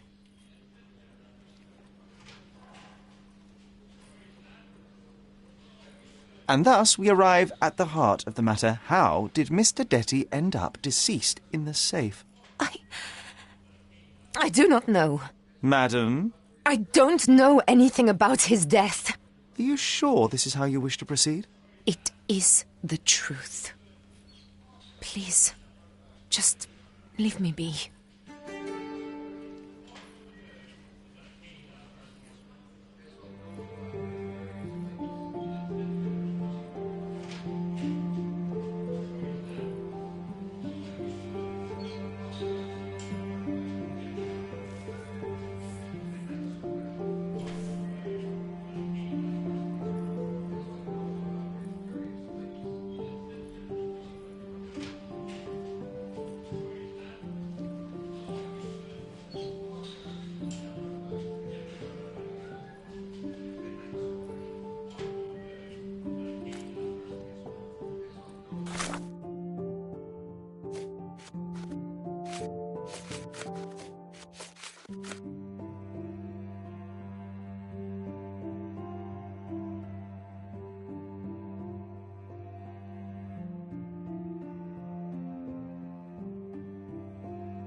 Watch this!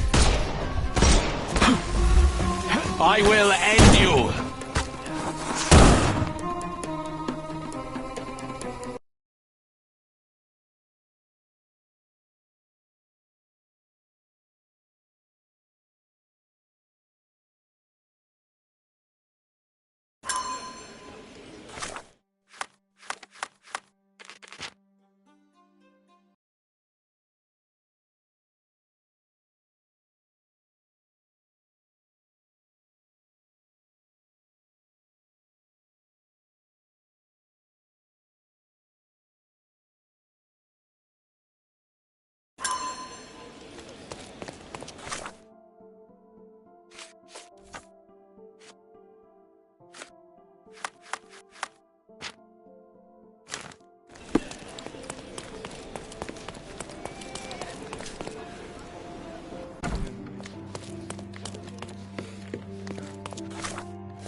Apologies, Mrs. Capello, but I must go.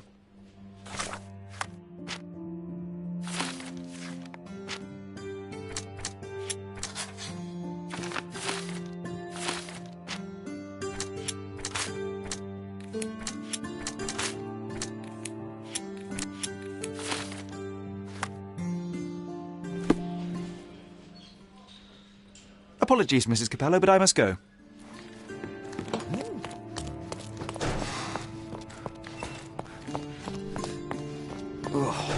What a long day.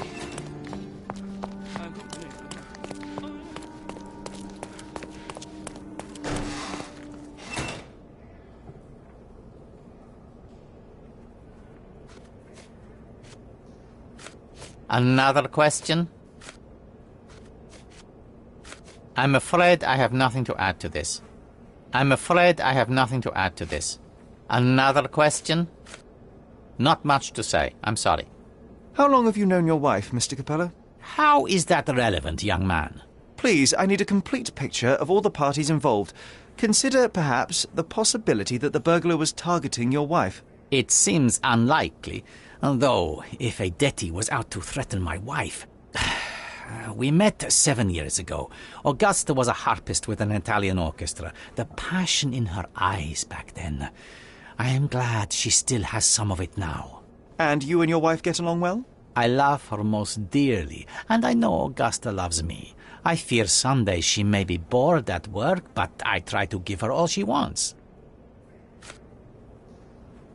Not much to say. I'm sorry. Were you aware of this, Mr. Capello? Of the relationship between your wife and Niccolo Detti? Enough! I will not hear it. Augusta is an impressionable woman feeling the stress of this horrible situation. She does not understand what she is saying. I see. So, you think... I think that if you want to help, you should stop bothering my wife and find the criminal responsible. Mr. Capello, have you anything to say about the burglar's claims? Not a whit. The woman is a liar and a criminal. I don't give it the slightest credence, and neither should you. Another question? Not much to say. I'm sorry. Not much to say. I'm sorry. I'm interested in some entries in your diary that may prove important. Could you elaborate on these ones here? Bene. I won't name the detective, but rest assured that is unrelated to the investigation. It is just one of our clients. And those safe entries are about an interested party who was going to purchase the product. We met yesterday, and today were to finalize the transaction. Alas, that opportunity is no more. You've been a good help. I'm afraid I have nothing to add to this. What was your intent behind this note? This is private, young man, and hardly relevant. Its relevance, as it were, remains to be seen. My wife Augusta joined me in business half a year ago, but works late hours. I worry because I love her. What else do you need to know? I appreciate your candor. Is this note still valid? Oh, yes. We use this code by default for each safe. Now, sometimes a buyer may ask to see how it can be changed, but I always reset it afterwards. And the safe containing the body used the default code, I presume? As it happens, no. In my demonstration, I wanted to show the bank clerks how easy it was to set a different combination. Interesting. Thank you.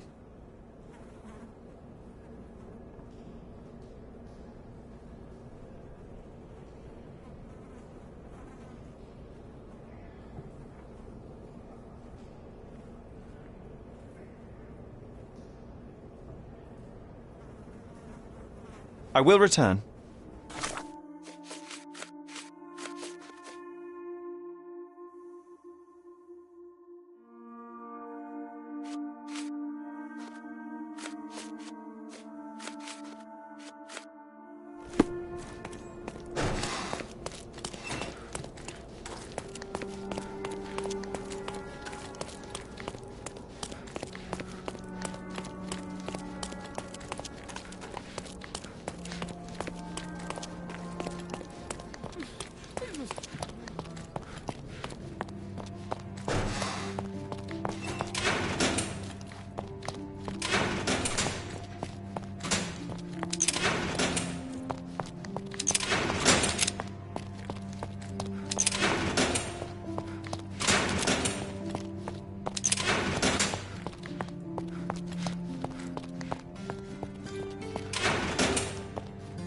What a long day.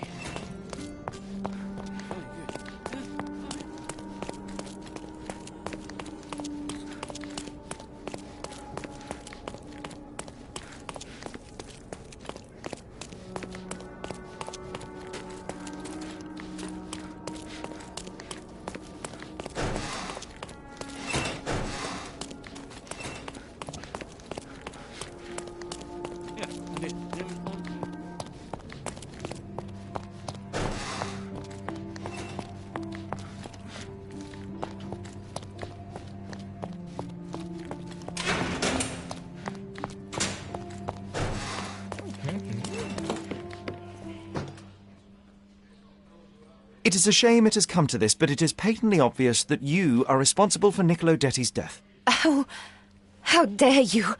I wouldn't want him to. I see you need some persuasion. I know that Niccolo Detti went to the office to meet you.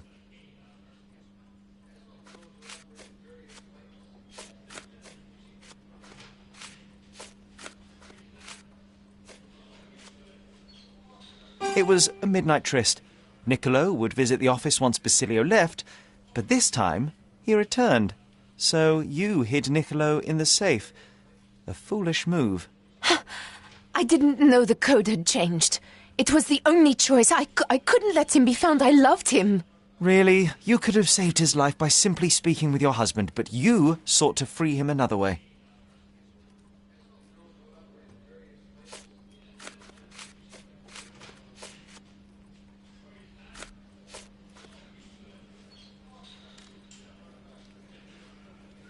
To free Mr. Detti, you hired Felicia Sevigny, a petty burglar, to crack the safe, and as a result, you killed your lover.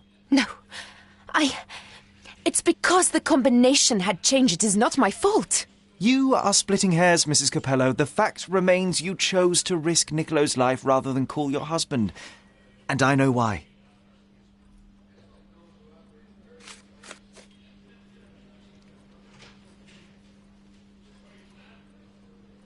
You were afraid how it would affect the reputation of the Capellos, and you feared what your husband would do as a consequence. He's a good man, but he cares about his business, about the family. It would have destroyed him. And now he's accused of murder, Mrs. Capello. How considerate of you. Mio Dio, how did this all happen?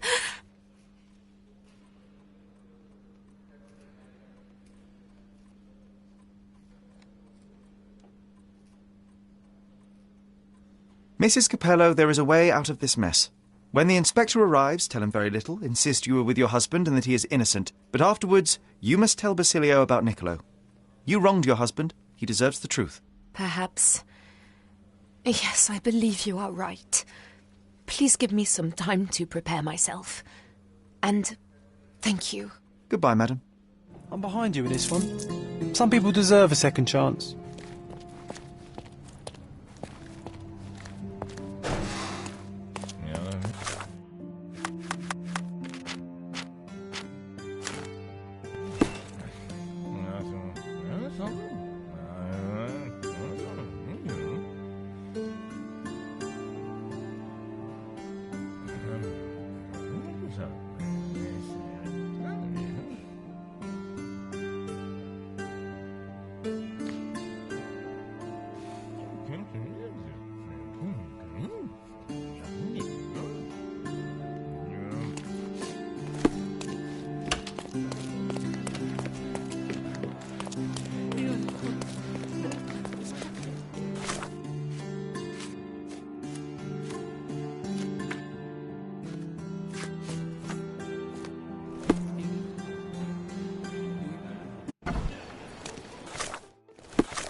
Welcome, sir.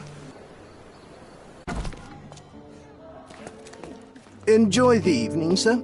There is still plenty of time before the grand finale. All right.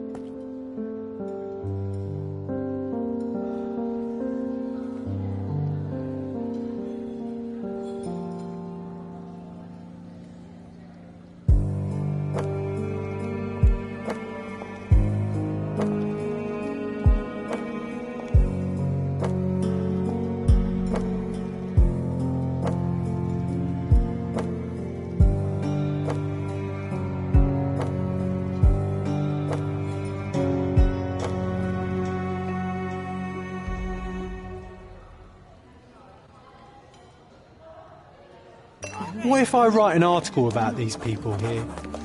My goodness, Sherlock, they made a blood fountain. No, John, it's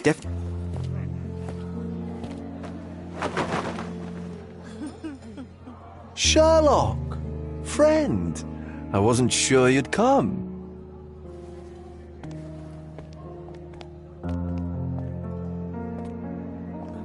Werner, I see you are not yourself. The more time you spend here in Cordona, the more I feel it my duty to bring you into our world and show you all we have to offer. And what is on offer today? Pleasure, indulgence, relief, and relaxation. You've earned some time for yourself, have you not? Those who know me would say I'm incapable of it. Nonsense. I refuse to believe there is anyone permitted to know Sherlock Holmes. Huh. You may be right. Then free yourself from inhibition and expectation. The night is young, and so are the guests. You should try to enjoy both. It's not healthy for handsome men to spend every night alone, and certainly not in a house filled with such melancholic memories. I must admit, my travels have proven more taxing than expected. I'm less confident in my life and myself. Time of relaxation seems a distant dream. So can I tempt you with a physical aid to your moral consolations? There's wine, of course, and something to smoke, or perhaps an artificial paradise? Yes, something more spiritual, a potentiator to sharpen the mind. A 7% solution of, well, that'd be telling, but you must try it. My mind is my most valuable asset and a finely tuned instrument. I will not risk impeding its function. My ultimate duty is to provide the world with truth, and I do that perfectly well as is. Duty? You've never cared about that before. Of course I do. Exposing a lie, revealing a fact, that is a moral responsibility. That's not morality. Morals are what happens afterwards when truth collides with consequence. Do you ever follow up on cases you solved? Do you ever see what happened next, visit the victims, ensure justice is served in the courts? And how do you choose where to direct your attention? Are there not deserving causes to which your brilliance could be applied but isn't? You ascribe me more power than I possess. I have a narrow skill set and work within that mandate.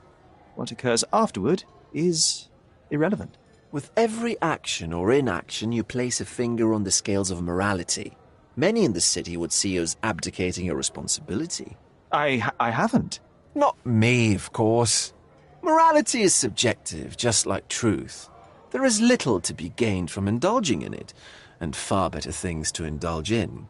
Now I must insist on easing any burdens I've placed upon your shoulders. Show yourself a kindness, and try this rather delectable concoction.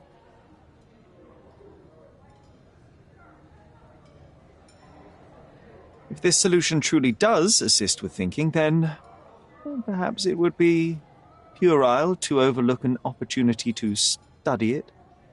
I'll take it with me. Yes, Sherlock. Very good.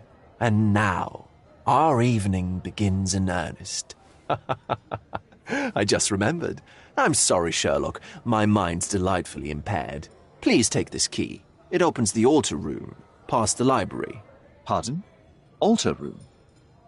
What now, Werner? Go quickly and find our Fabio. Only you can make him talk. I'll join you in a minute.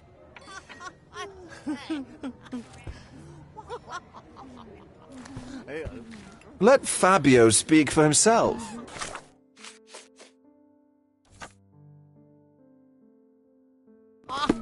Yes, what do you want?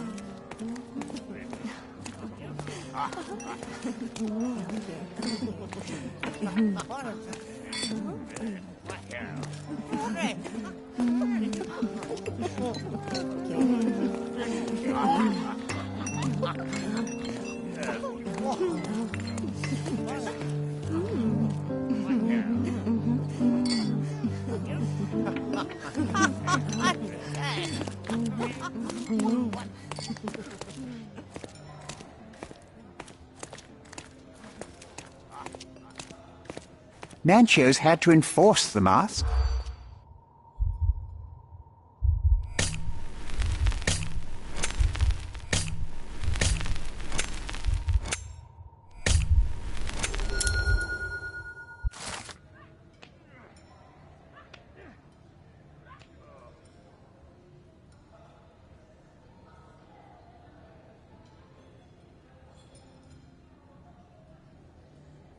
That's what I like about this party.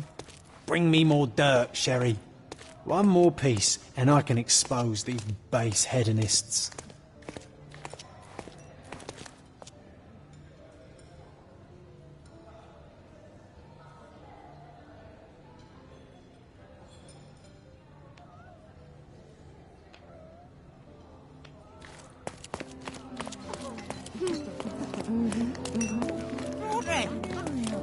Do you know what was here before Manchiosa's family bought?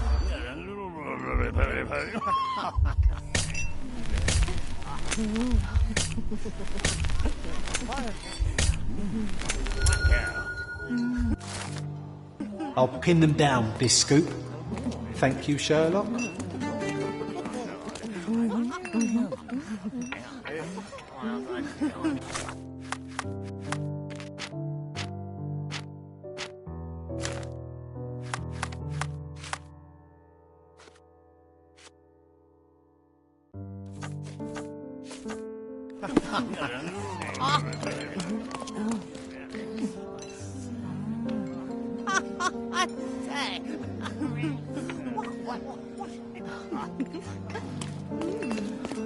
Curtains do not guarantee privacy.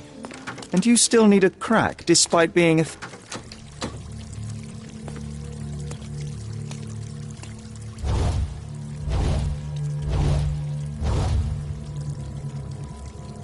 My God.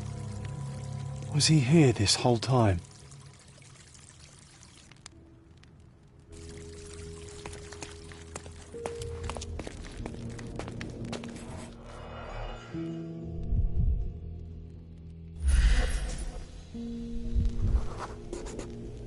This crude tattoo partially covers as slave branding. A blunt force trauma may have suffered an internal hemorrhage. This worm-like sigil has been drawn with his own blood.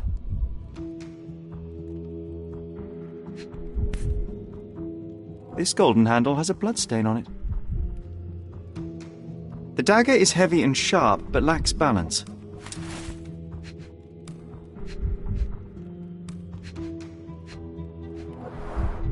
The victim has clenched the fabric so firmly in his fist that it's nigh impossible to remove it.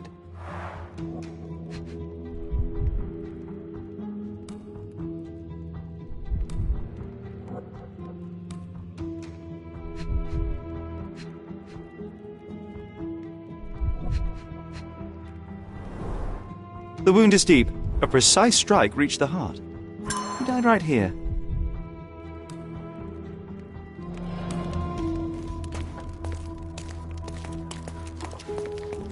This elaborate box must be for the ritual dagger.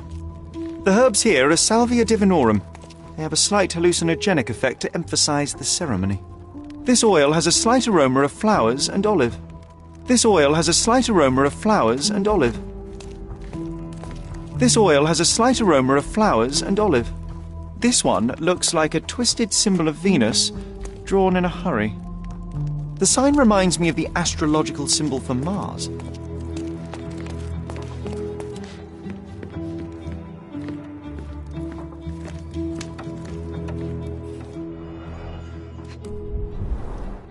Enough cigars to burn down the entire mansion. Why don't people tidy up after themselves?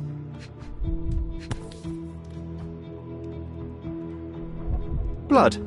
A sturdy bottle met a not-so-sturdy human. It didn't break only because it was unopened.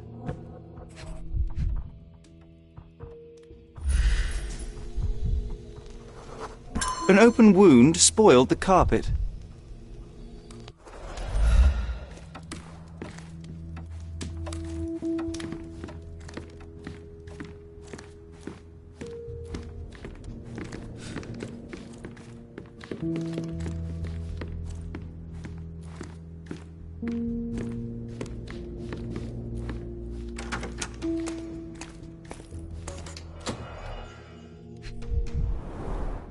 The pitcher is empty, but with puddles around it.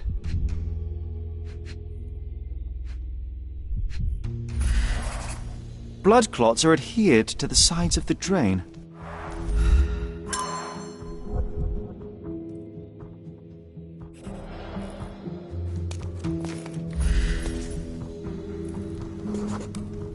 Identical to the robes the guests are wearing.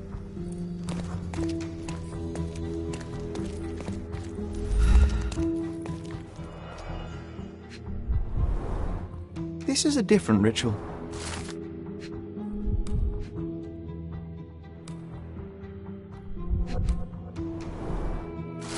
How can anyone accept such behaviour?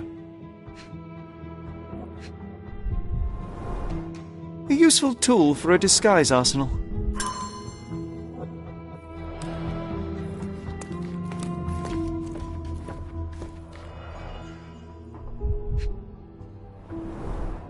Would you recognise me in one of these? I suppose not. The key is similar to the one that Vogel gave me. The capital F on the key fob might refer to Fabio. Handcrafted and luxurious cufflinks. There's also a note. For my Fabio, Manchos.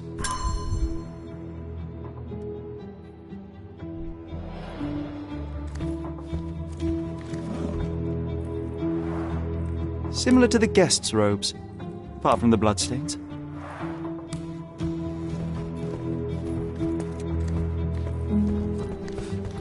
Props, decorations, and tools for a more detailed set.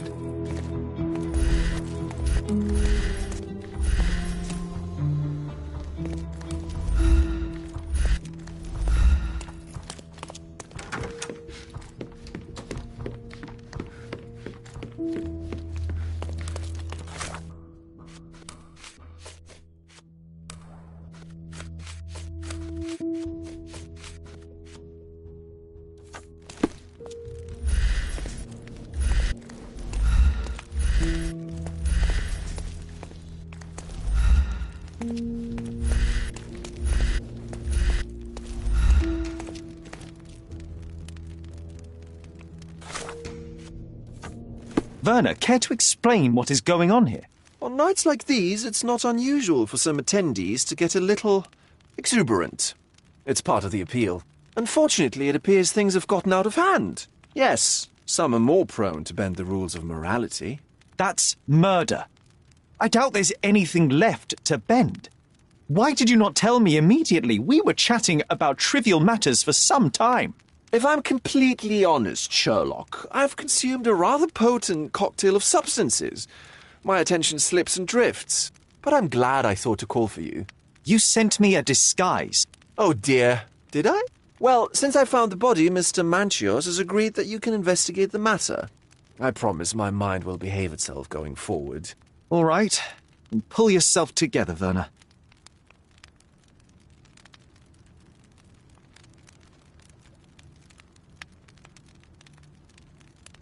How did you discover the body? In between guzzles of alcohol?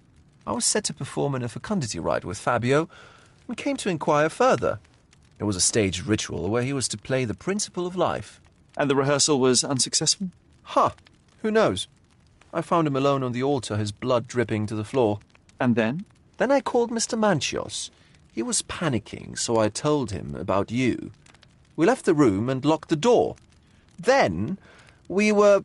Filling time? Waiting for you was stressful. We indulged in some simple comforts. Overindulged, perhaps.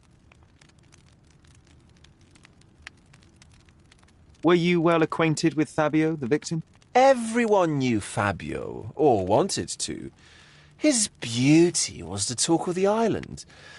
Too handsome to go unnoticed. He was magnetic. Fat wallets fought for the privilege of having him. He offered the pleasures of performance, and more.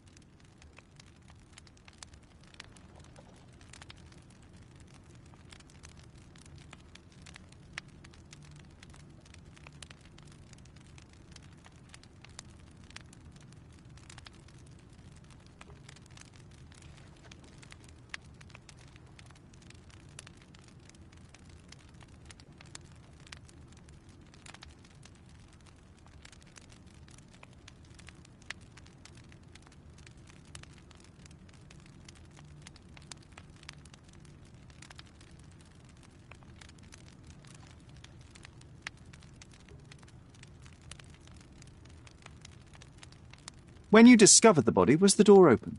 No, it was locked. Oh, that reminds me. It's a minor detail, but the first time I came to speak to Fabio, I left without entering, having been unable to open the door. You didn't have the key? No, I had it. Don't look at me like that. I was mostly sober. I suspect there was a key in the other side of the door, blocking the lock. That detail may very well be major, Werner. Well done. So you returned later only to find the lock was not blocked? Correct. After an hour had passed, I tried again and was able to unlock the door. That's when I discovered poor, handsome Fabio. The police remain unaware of this tragic event? Some of them may be hiding behind their masks. They conceal many things. But we didn't want the authorities to create more problems. Besides, after a few cocktails, their incompetence will have soared to new heights. How do you know I even want the case?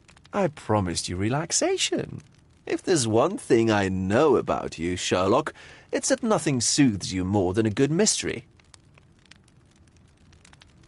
What about the fertility ritual? There was something about Fabio being a principle of life. Fabio was supposed to portray the beauty of life's origin. Flowers, oil... Not this travesty that seems straight out of the Inquisition. So this ritual is not the fertility rite. What was it meant to look like? It begins with a woman lying naked in a flower bed on the altar. She represents Gaia, the earth. As I cover her in oils, we chant for the principle. As our calls reach a climax, Fabio enters and copulates with her. After he finishes, I stab her with a dagger. That part's just pretend, of course. But the intercourse is not? I did not expect you to be such a prude. Are you a virgin? It is nothing to be ashamed of, but it would explain the colour of your cheeks. The fertility rite marks the start of our festivities. The principle of life is beautiful, intimate, essential. It must not be stopped. Yet it appears that someone did stop it. What about the naked woman? Can you tell me anything about her? Oh, yes, Matista. She's one of Fabio's compatriots and a performer, too. I haven't seen her today, actually. Mr. Manchos is the owner of the manor, yes? And the host of Cordona's most memorable parties. He promises even the ugliest guest a partner for the night. And for the ones with more unconventional tastes, Mr. Manchios provides other services. What a caring person. You cannot begin to imagine.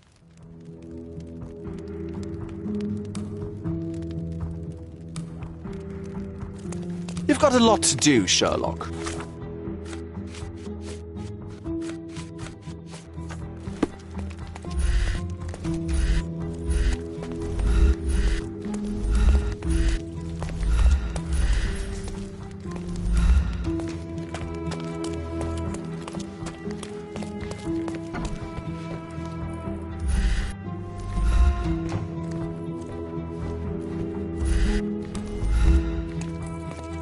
Props, decorations, and tools for a more detailed set.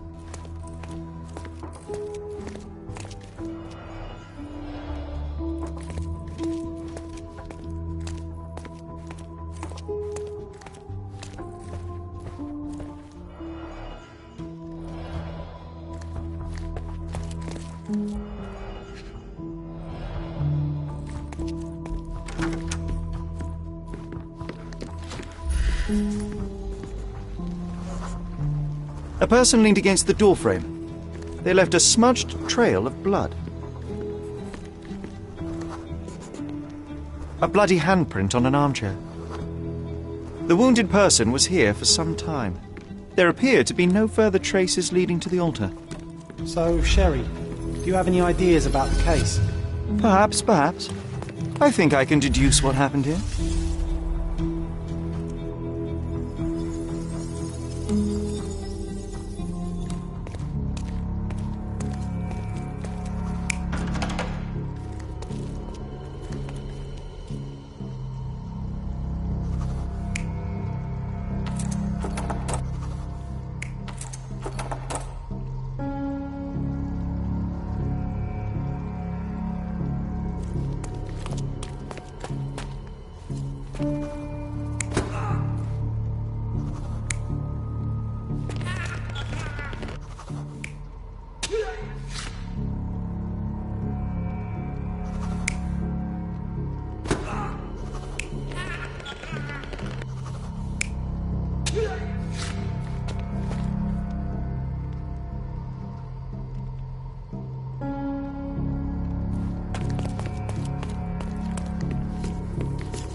You're not even trying, Sherry. Concentrate.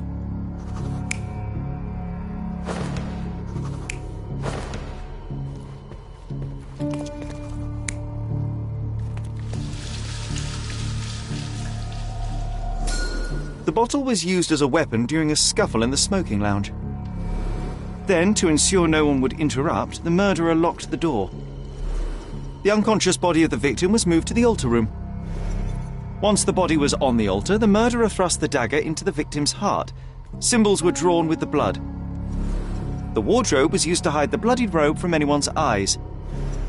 The killer washed himself and took a clean robe from the hanger before leaving. Are you all right? You're on the floor, not moving. I think I know what happened here.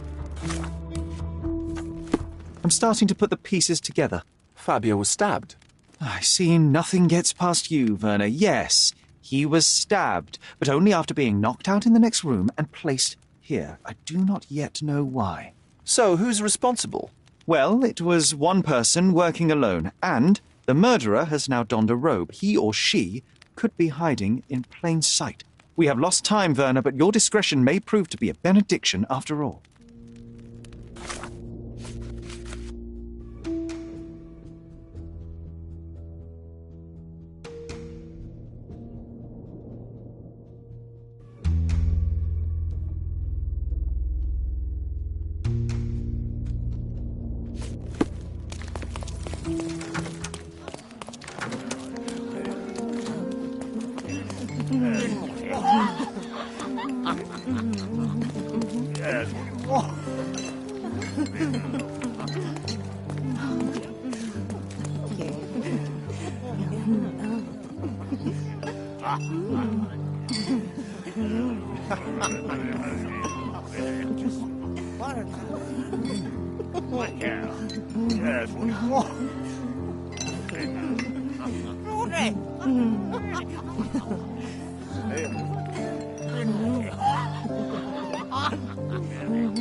I'm a little nervous. Another glass should calm me down. Oh, I heard the finale will be splendid. Let me see that stallion up close. Oh, there's beauties. Nancho's is the best. I'm so excited about the event. Is this familiar to you? I can't help you with that, sir.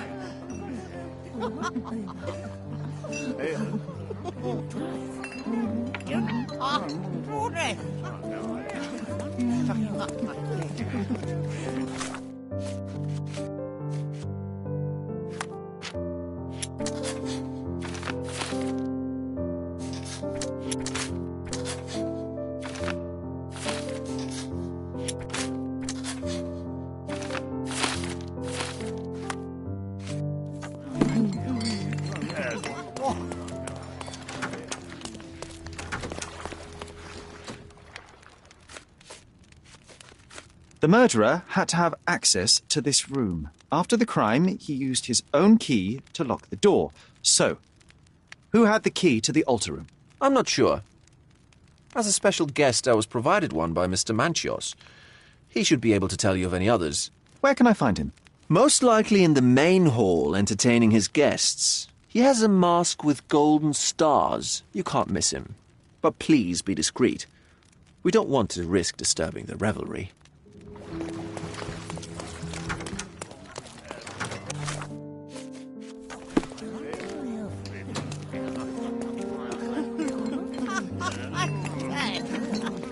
Kurt Manchios, I presume. I'm Sherlock Holmes.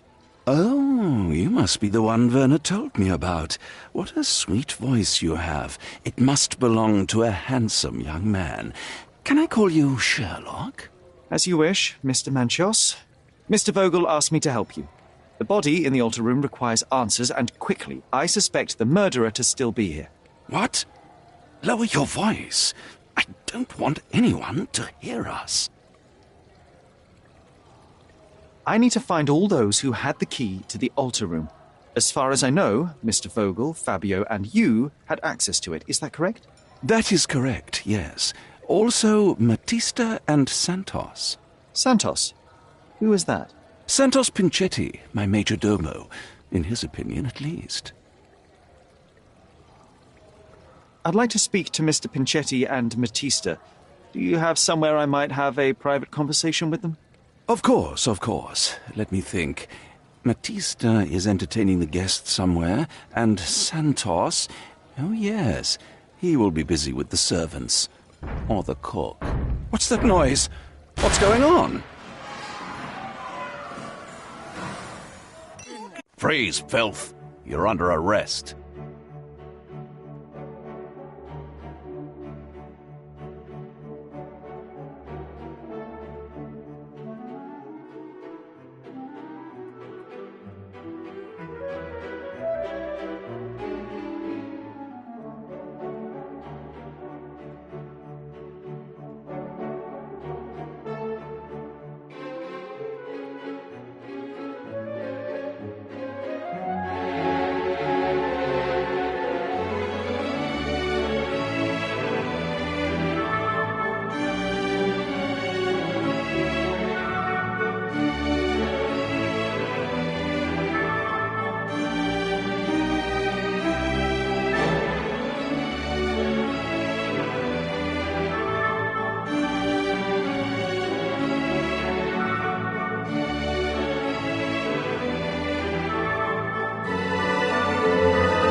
Look at you. Committed a crime, and now I have to free you, kiss your hand and apologise for the inconvenience. I did tell you that Mr. Vogel and I were innocent. I emphasised it in my statement. Your statement? Thanks to some bigwigs who work for the so-called good of the country by releasing fleas like you. Thank God we have Vogel in his letter. Once I get to that goldfish, I'll... Bigwig? Oh, my wretched brother Mycroft and his long nose. Wait, did you say Mycroft? Mycroft Holmes? Are you the youngest son of Violet Holmes, rest her soul? You knew my mother? Not personally, no. Not exactly. I was working on the paperwork for that case. Would you happen to remember anything of the events? Well, I didn't make the inquiry, but I remember seeing some notes. Why?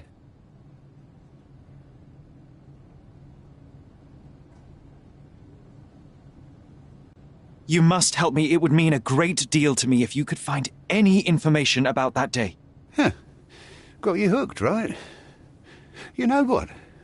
Stark and the others think they're the smartest here, thanks to you. Let me get this straight. Are you listening to me, lad? I'm all ears. Take this case. Report to me only, to Constable Harvey Oswald. I'll leave everything I have on this table. Find the murderer. Be a real copper. Question the suspects, make them sing, give me something substantial. And if Mr. Vogel is not a suspect? If he's innocent, then you can take your favourite degenerate away from here.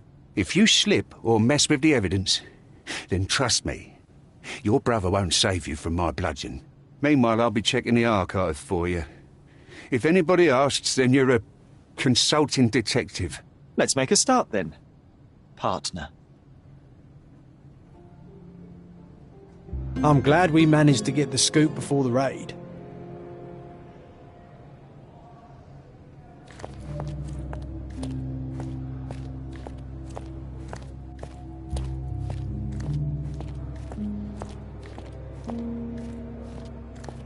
I can't go back to prison.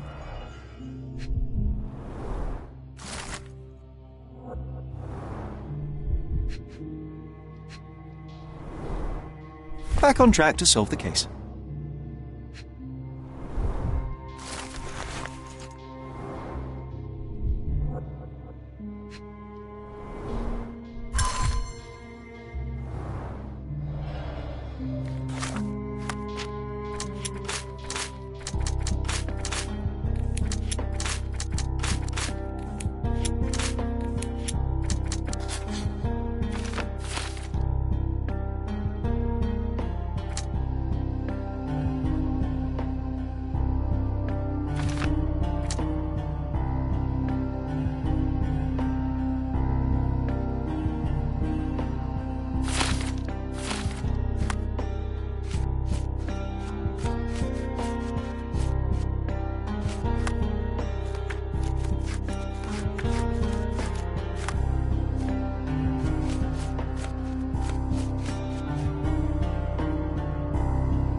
Look, I found Werner.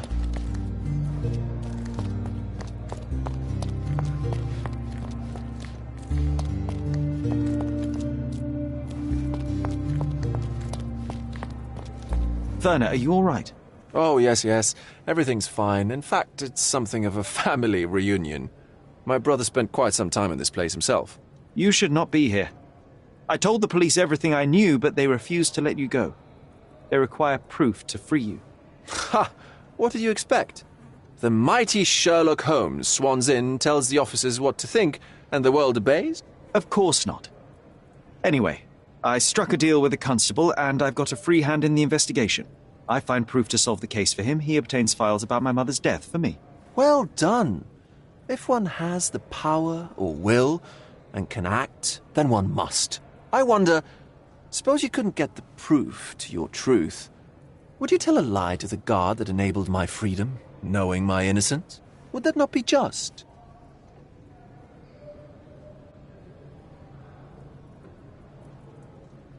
There are lines I will not cross, Werner. I will do my best to secure your release, but with proof, not deception. Really? How many white lies have you told on this island? Why not for me? Why not another? That is absurd. I can resolve this without compromises. Do not give up hope. I don't think I can tell you anything about this. I can't follow you here. I have learned who told the police about the crime. It was Santos Pinchetti. Do I know him? The major domo of the manor. He cleans up after you? Well, then he does his job perfectly. All but invisible. I couldn't tell you the first thing about him. I know you can untangle this man.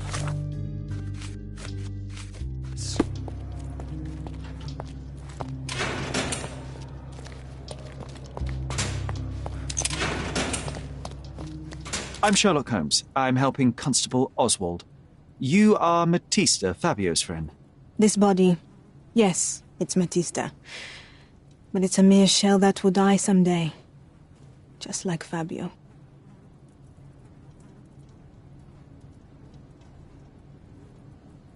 Please accept my condolences for your friend. Thank you. I'm just here to ask questions and find Fabio's murderer. It will not bring Fabio back.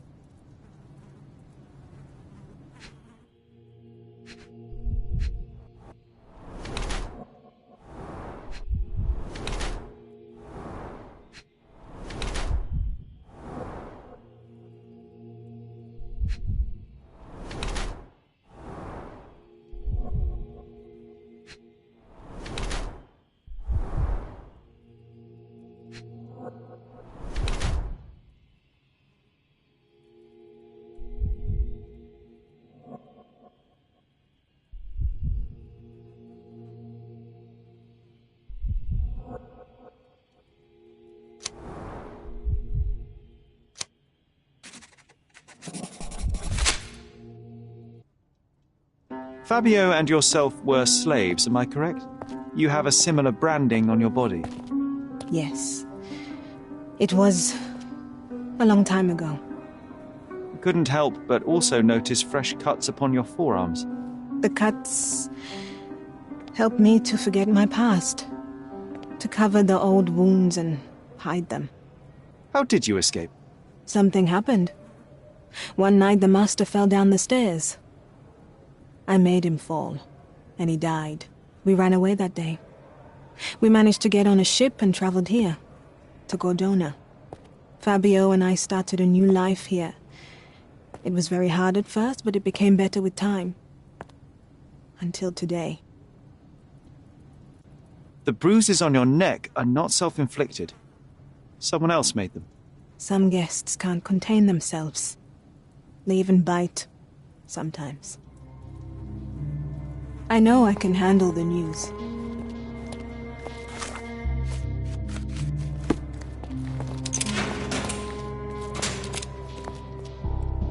Good day, Mr. Manchios. I am Constable Oswald's partner in this investigation. Be quick and gentle. Some of your colleagues are untrained boors. Although I don't mind meeting young officers. The new blood here. If you cooperate in finding Fabio's murderer, there will be no need to meet with the boars again. That voice. Werner's friend? You're the policeman. What a disappointment. Only an undercover agent can scour a ditch full of deviants. I am a consulting detective, although I'm capable of replacing the entire department through my consultations. Sharp-tongued, I like it. May I presume this tongue will get us out of this trouble? I would be so indebted and glad to repay you. Nothing's changed. I'm looking for the murderer. That's the only way to get us out of trouble. But it shouldn't take much time, correct? We're all busy, after all. I need to examine you first.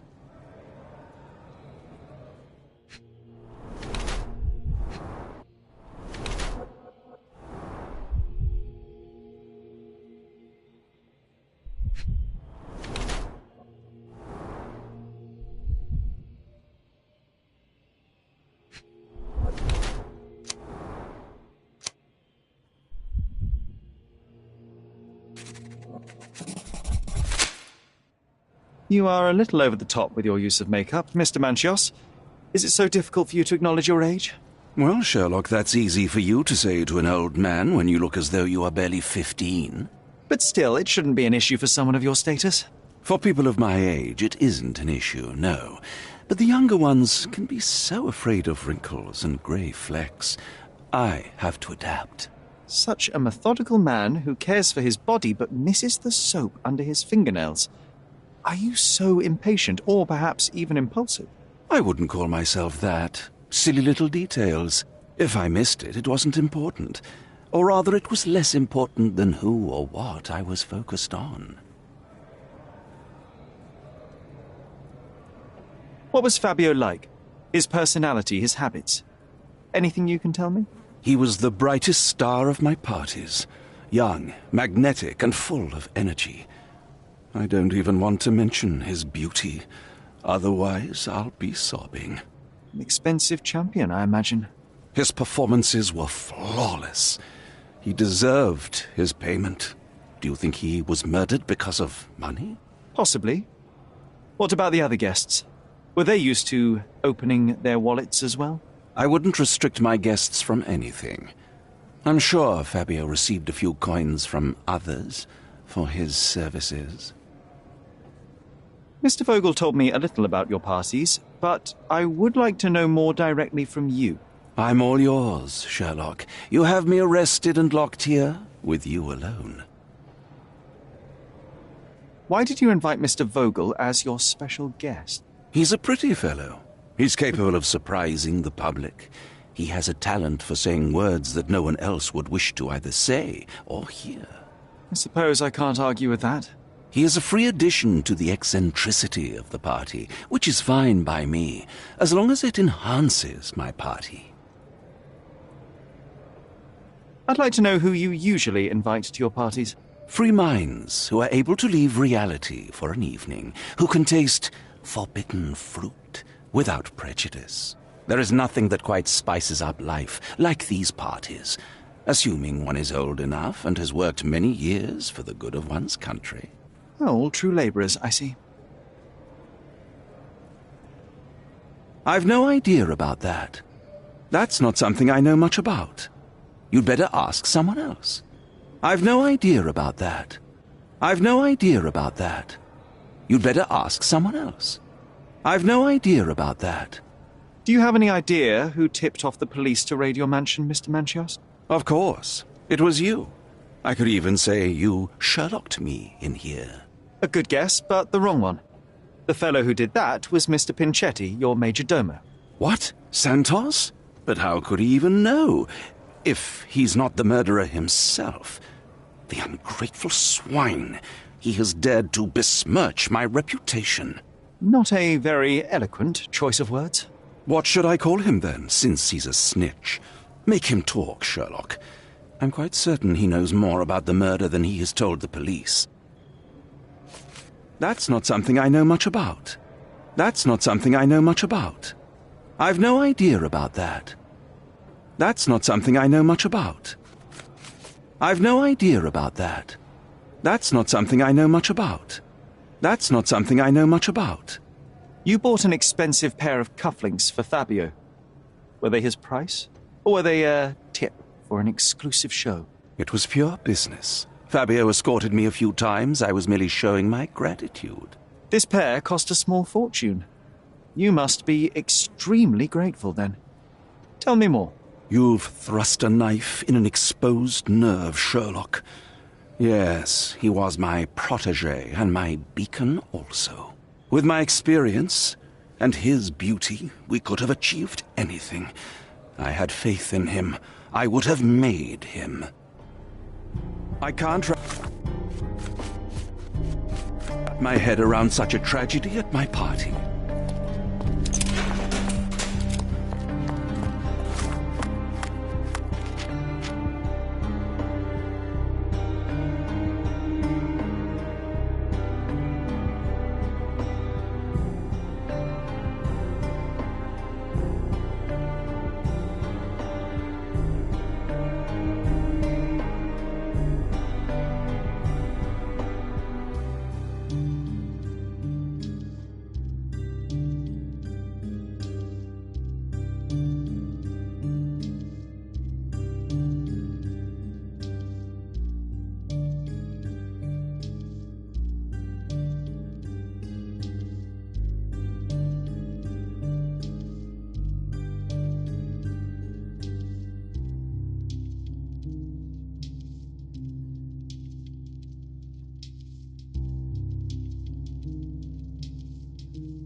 You'd better ask me a question I know how to answer. I don't think I can tell you anything about this. I don't think I can tell you anything about this. You'd better ask me a question I know how to answer. I've nothing to say about this. I don't think I can tell you anything about this. You'd better ask me a question I know how to answer. I've nothing to say about this. I've nothing to say about this. I've nothing to say about this. You'd better ask me a question I know how to answer. You'd better ask me a question I know how to answer. You'd better ask me a question I know how to answer. I don't think I can tell you anything about this. Have you considered Mr. Santos Pinchetti as a suspect? The snitch? Have you seen him? I mean, my breath could knock him down. What's so special about him? As a major domo, he has keys that open all the rooms, including the one to the crime scene. Could have testified only to circumvent suspicion, don't you think? We need to question him. Right. I'll send our men to fetch him. Stay here. They brought him in, Mr. Holmes. Here's the key to interrogation room number 7. Mr. Pinchetti didn't even resist, our men said. Thank you. You can question Mr. Pinchetti in the interrogation room.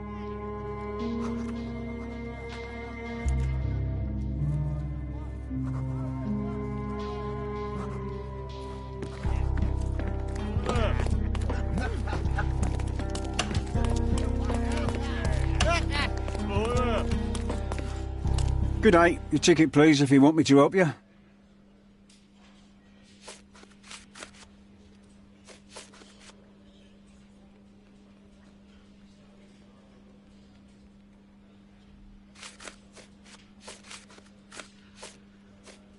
I'd like to check the evidence from this case. And who are you? Oswald sent me. I'm a consulting detective. His partner, then? Let me see. Ah, a ritual murder. What a bunch of degenerates. Wait a second, I'll bring it to the table.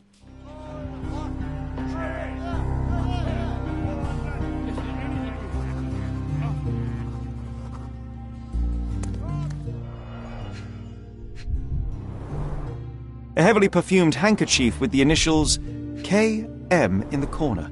All the keys of the mansion on one golden ring.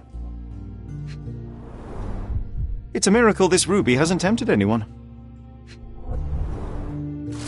Not the time for privacy. Werner's personal sketchbook. An emergency kit for boredom. A handcrafted charm that contains hair and nail clippings. Her key to the altar room.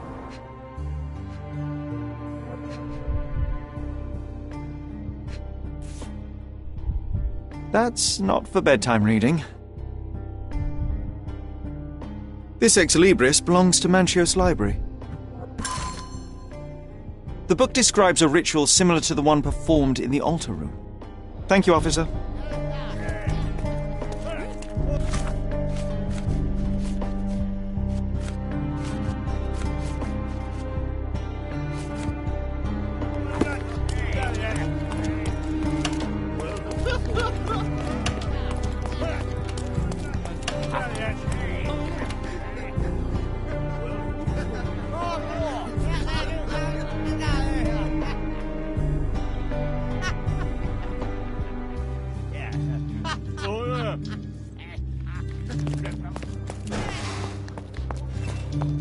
This area is restricted.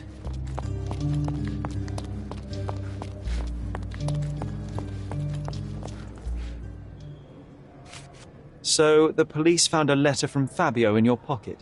I cannot tell if it was truly in my pocket at all. Perhaps it was placed there later. Well, that is one hypothesis. If it were true, then how did it get there? No clue. But this night has been rather eccentric. Such a detail could have easily eluded me. Indeed. Do you recall reading it? I can't remember that either. But I tend to respect privacy. Reading others' personal notes is not one of my perversities.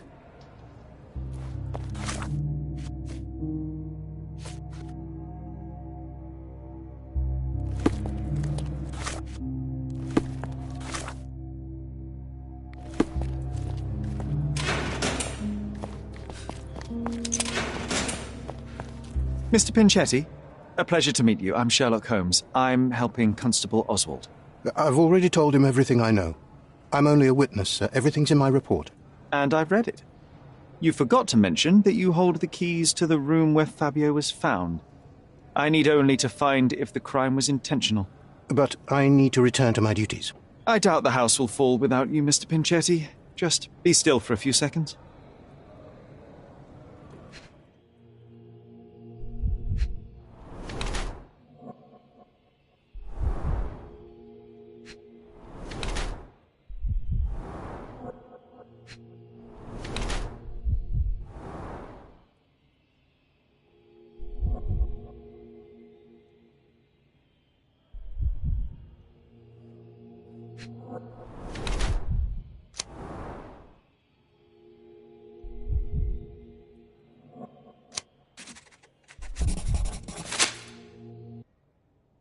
You are the major domo of a rich mansion, and you seem barely able to afford decent clothing.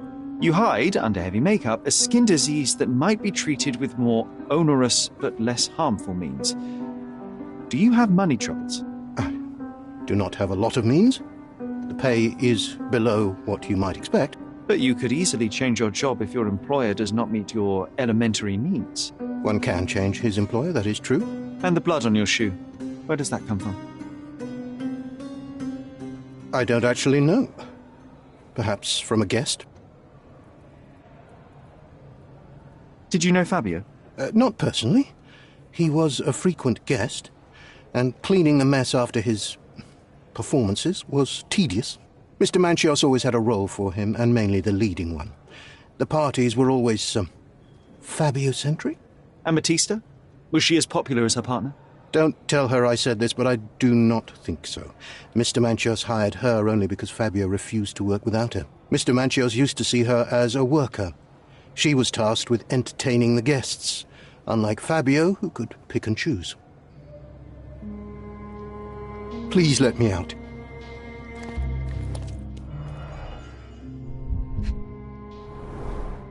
I recognize the key from the altar room among these.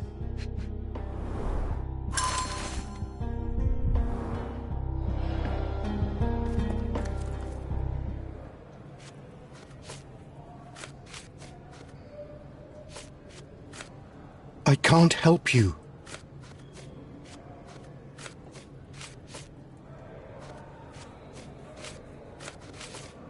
Mr. Manchios says that you begged him to be included in the heritage.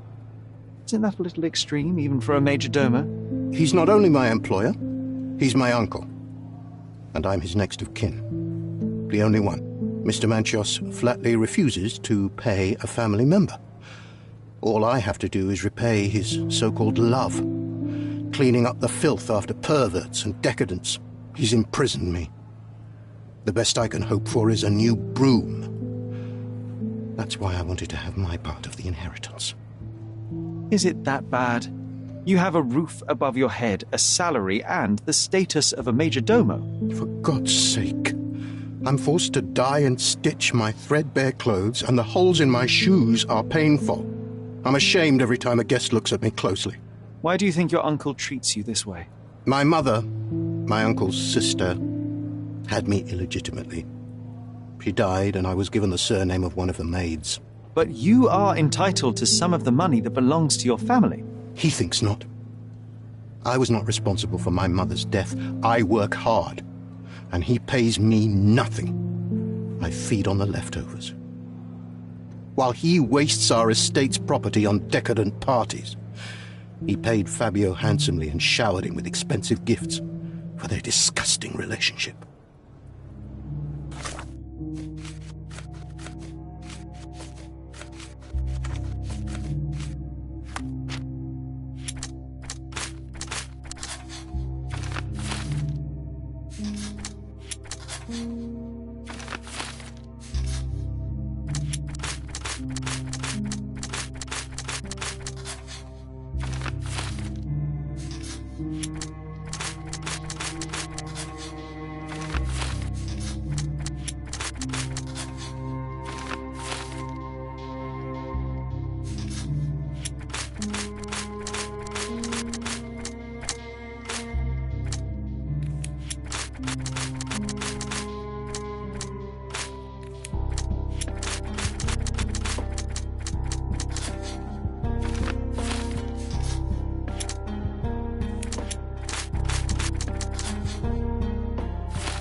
Please let me out.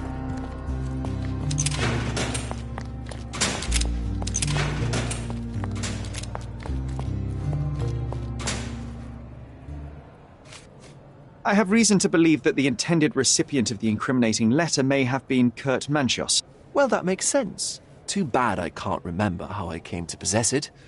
Though I did spend quite some time with Mr. Manchios during the party. Unfortunately, even with an answer, that may still not be enough to clear you with the police. But fear not, I will persevere. I hope your attempt to put things straight will make up for... you being on a bender? Touché. The air here is rather refreshing. I'd even recommend that some of my friends visit the place. There is undeniable evidence that you were the original recipient of this letter. What are you talking about? Is it addressed to me? Your protégé wanted a fresh start, it seems. This is sufficient to charge you. Me? Hurt my star? Are you insane that you would accuse me of such a thing? He did not consider himself as yours. Since you deny everything, let's move on. Do you have any idea as to how the letter could have ended up in Mr. Vogel's pocket? You were the detective. Perhaps he took it from Fabio. Werner was a little high. I've no idea about that. I've read the letter about your will. A harsh method of ridiculing Santos. I doubt he will use mustache wax when he wears no mustache to begin with. Where did you get it? Is the slug here? Tell him. I shouldn't have to provide for him. He's a grown man who shouldn't sit on his uncle's neck. He conceives himself as my only heir. And who is he to you? He's a leech on my aging body. He has only added problems to my life since the death of his mother. I fail to see why you made him your major domo. He needed to know his place, so I taught him. Do you recognize this book? Could Matista have borrowed it from your library? She didn't ask me. How ungrateful. The things described in the book were inspiration for the rituals you performed? Do you really believe that blood, symbols, and incantations can resurrect the dead? They are just eerie tales with a mix of occultism and voodoo. My rituals are a stage to show some of the forbidden pleasures.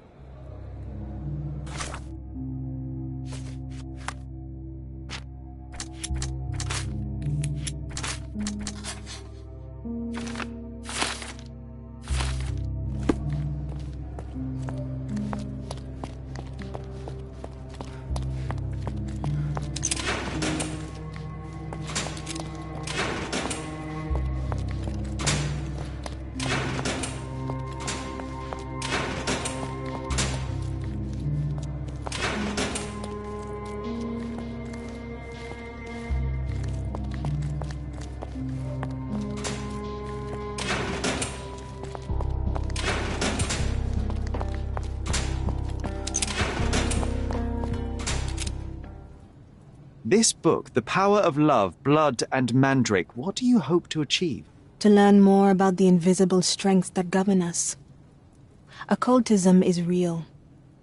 The master who fell that night when Fabio and I escaped, I made him fall. I cast a spell on him and it worked. Or was it a coincidence? The universe is rarely so lazy. If you say so. I don't know what to say. I've nothing to say. Could Fabio have written this letter to Kurt Manchios? Oh. That could be. I never thought Mr. Manchios could make Fabio that angry, though. What do you mean? Well, Fabio wanted to disassociate from Mr. Manchios. Clients who are in love are both a blessing and a curse. But Fabio was here tonight. Money. In our line of work, we can't afford to turn down clients who pay as well as Kurt Manchios. Was Fabio afraid of Mr. Manchios? Not at all. The old toad wouldn't dare to do more than sweet talk and touching. Talk can be forgotten, and touching washed away. Do you practice occult rituals? For protection? For fortune? To wash away the ugliness of the world? Sometimes to survive. I have the gift, and I'm learning to use it better. Did you use your gift on Fabio? I only used white magic. Love charms lately. Fabio became so distant. I just wanted him to be with me, but I suppose I'm not as skilled as I thought.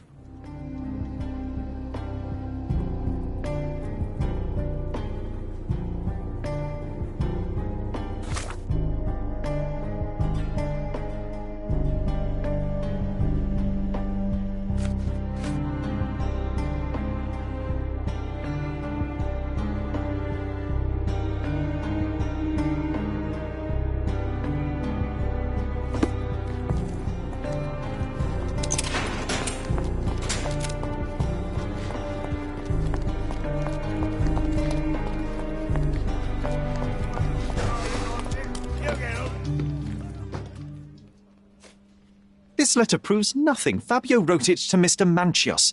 It's time to free Mr. Vogel. Do you really think I'm that naive? I need proof, not words from his friend. Very well. Mr. Pinchetti told me that Mr. Manchios was lavishing Fabio with expensive and eccentric gifts. The letter mentions rich rewards and attempts to buy Fabio with them. It was written to Mr. Manchios. Who else was showering Fabio with luxuries to buy him?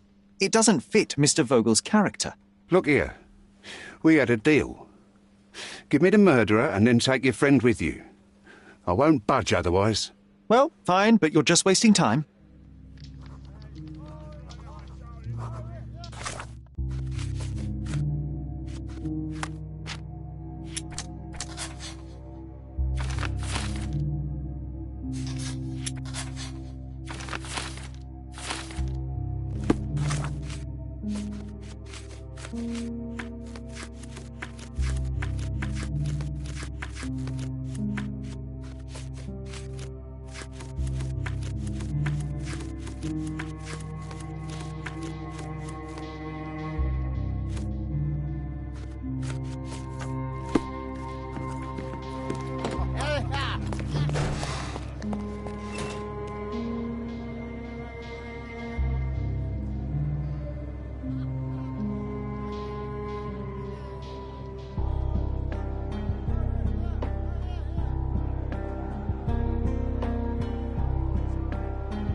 Matista, you killed Fabio during the ritual.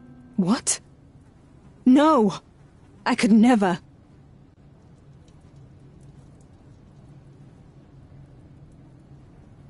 You were there when Fabio was killed. He fought for his life and inflicted those bruises on your body, but you knocked him out eventually. I was with the guests all the time. Manchios ordered me. You knocked out Fabio with a bottle. You locked the door and placed him on the altar. You cast spells and pushed a blade between his ribs. The blood from his wound was used to draw symbols across his body and the room itself. You wanted to use your gift to resurrect him, but he failed to wake up. So you cleaned yourself up and left the room, realizing the full scale of what you'd done. That's just wrong. I didn't do it. You didn't see what happened. Then tell me, what did happen? I don't know. I wasn't there. You weren't either. Fabio was a rising star. Cordona already knew of him, and you were not as popular. Your duo was coming to an end. He would have left you, and you were afraid of that. Since you believe in your gift, you thought you could revive him after death. And that time, he would have stayed with you.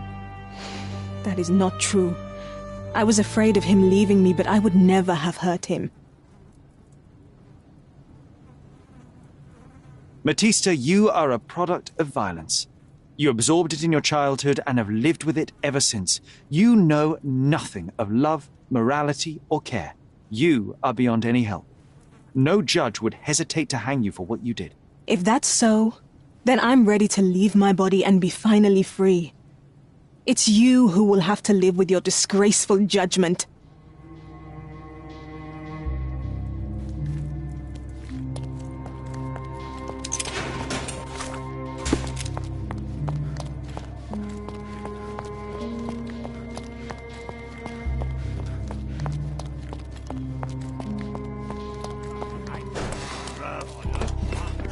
I've cracked the case. It was Matista. All the evidence points to her. That peculiar girl?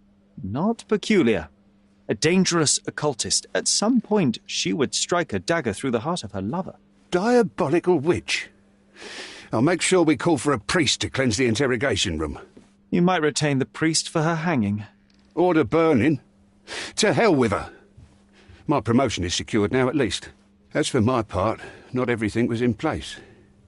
Perhaps some documents were transferred somewhere else, but I couldn't find a trace of them. Then I remembered. The discarded document drawers where we put the lost papers or the badly labelled ones. Including the crime scene report of Violet Holmes's case. Everything I've found is on the desk here. Take it. Your persistence has saved me. Yeah, well, we had a deal after all. Your friend is free then. You can leave. Good luck, Constable.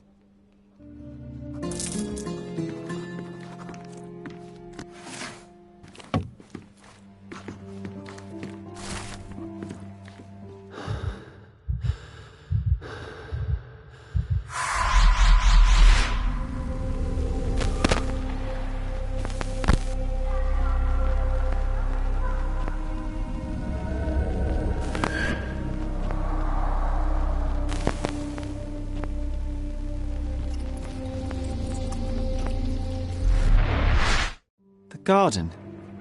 There's a garden behind our manor. How could I forget? That's where it all happened, where it all went wrong.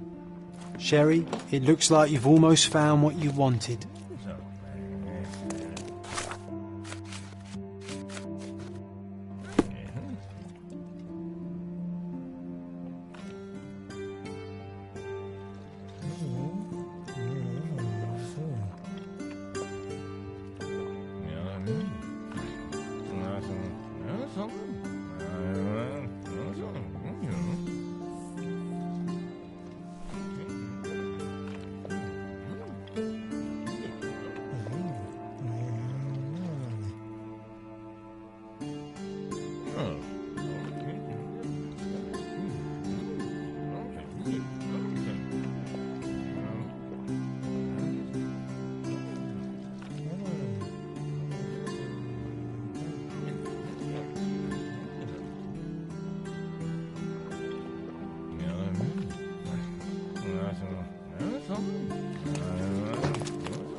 Oh, you did it, Sherlock! The case is closed and all rewards belong to the winner. Bravo! It is merely the triumph of the truth. Is it? No compromises? No lies? You're happy with your decisions?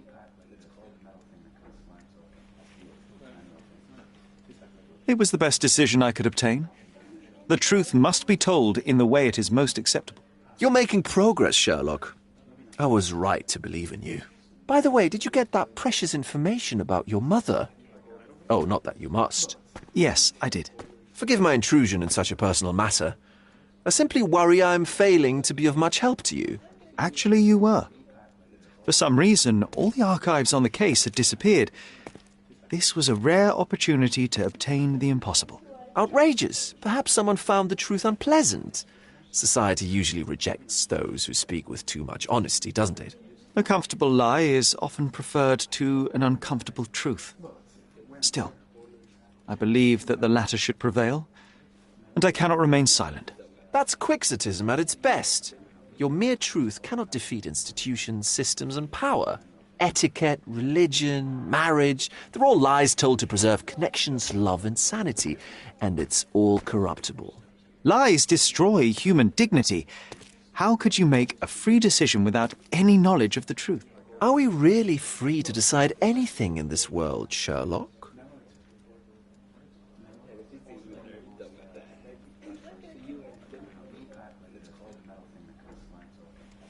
Oh, yes. It's a struggle, but yes, we can make our own decisions. That's what I fight for. What an endless fight it is. Will you ever give yourself a break, Sherlock? You're a walking contradiction, Sherlock. You refuse to lie to others, but constantly lie to yourself.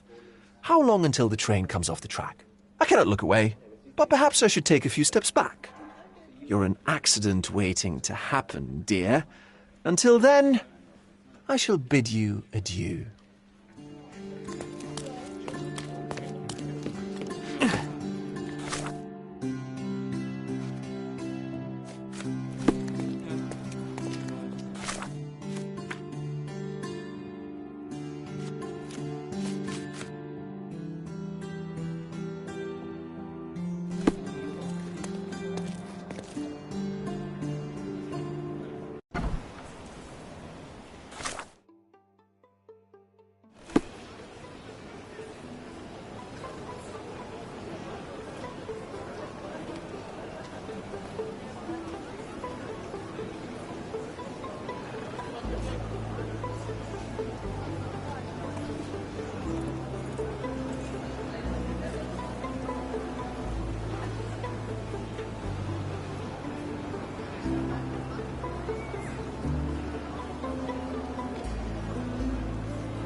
Sherry, please listen to me.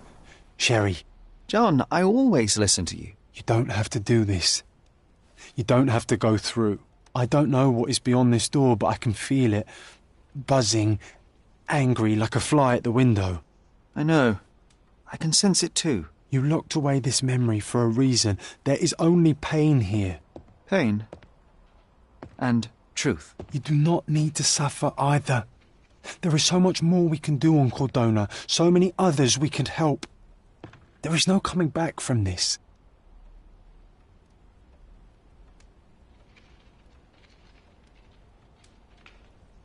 I find myself awash in uncertainty. Perhaps now is not the time, with so much left to do. Thank you, Sherlock. Thank you. Some doors can remain closed. Cordona still calls for us, yes. And we will answer.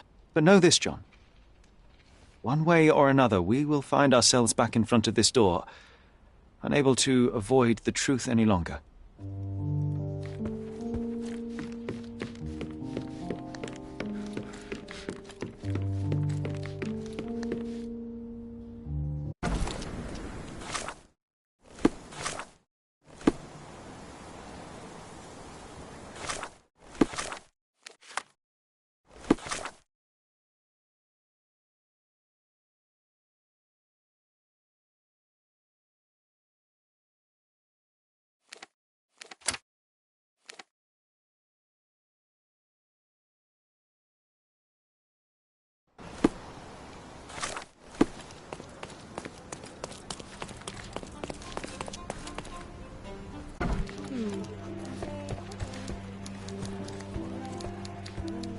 I wish to be alone. Killed with one perfect shot.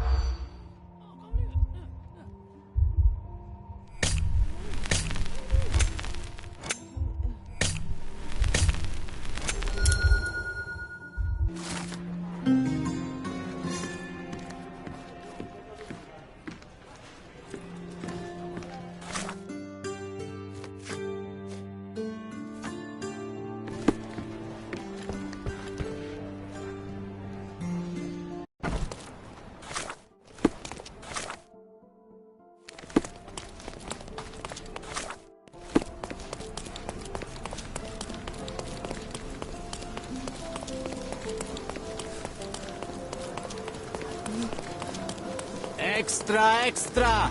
Help me, please. Doesn't remind me of anything. Someone else can help better, sir. Of investigating sailor's death. Interested in some Cordona news? Check the front page.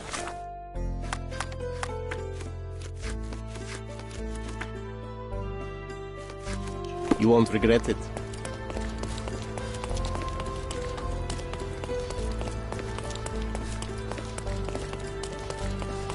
The best my goods will brighten up your house. Enjoy your purchase.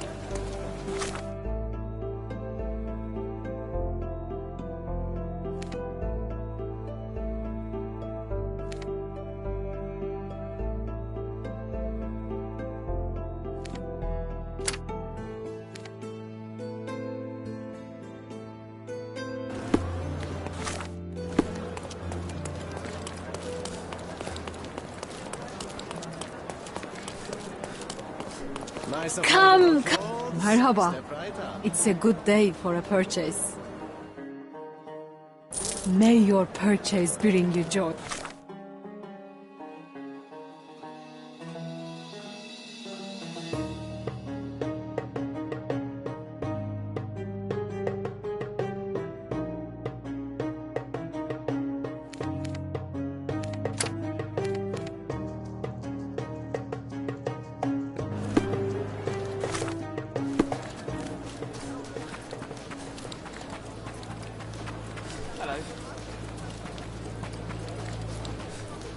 The war's closed! Despite...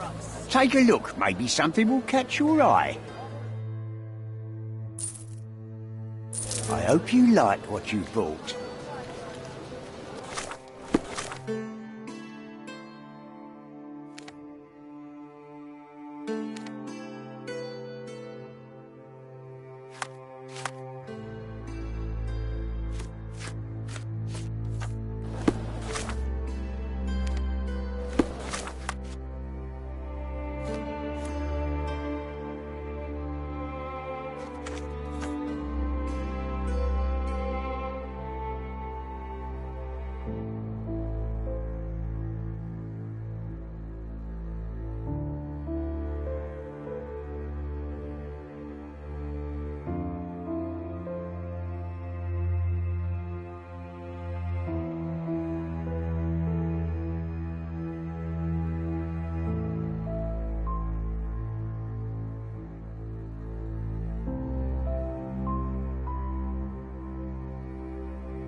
Our clothes will be worn well, take my word.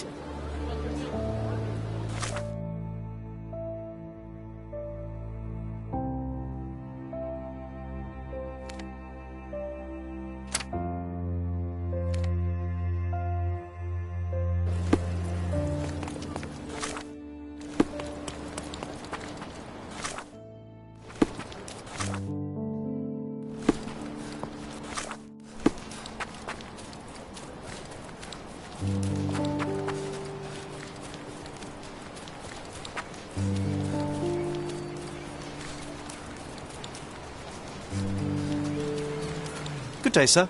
Merhaba. Good day to be alive. And, by extension, a poor day to take a bullet. Do you know what happened here? Officer said there was a duel, shots fired, and then that fellow took his last breath.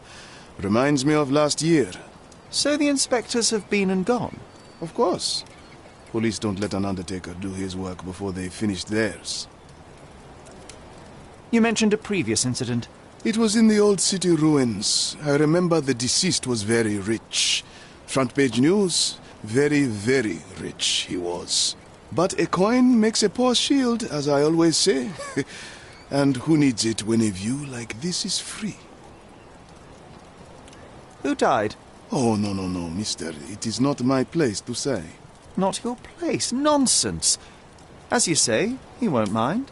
Death with dignity, that's all we can hope for, sir. He doesn't need his name out there. We're done.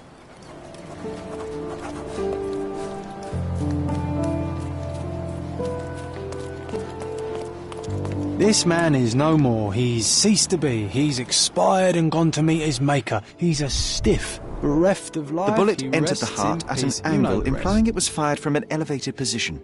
He died instantly. Predictably, the rumours were exaggerated. The blindfold is intact, with both eyes unharmed.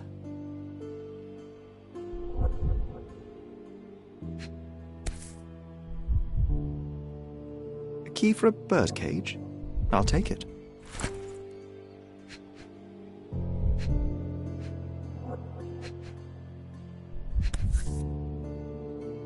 A Webley top-break revolver.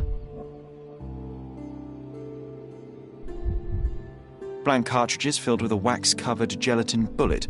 Effectively harmless, even at close range, but leaves a nice red splash on impact.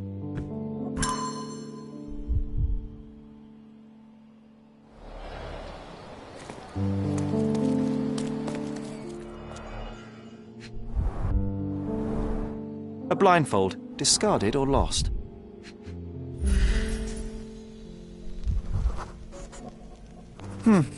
Your opponent was behind you. The duelist eventually reloaded his gun, but all the cartridges were filled with red non-lethal rounds.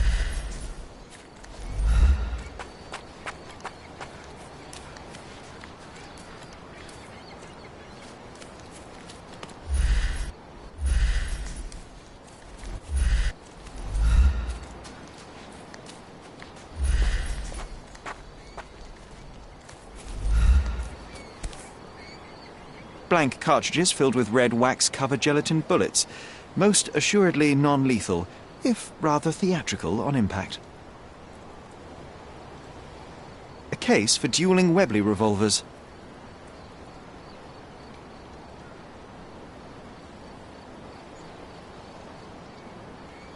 The corner of the box is broken, likely from being dropped.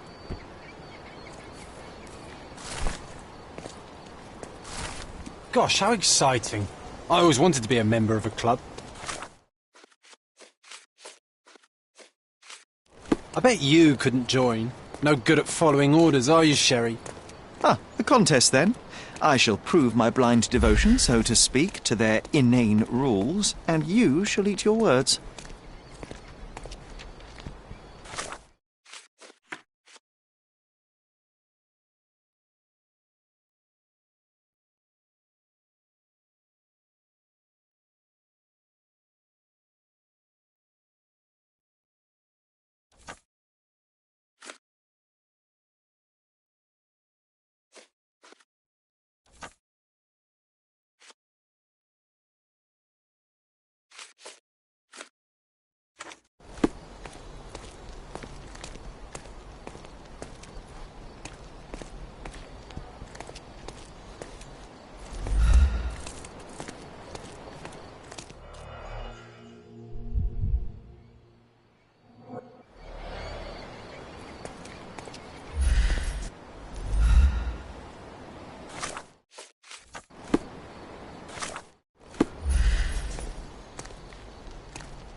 You know what? That undertaker has a point. It is beautiful here.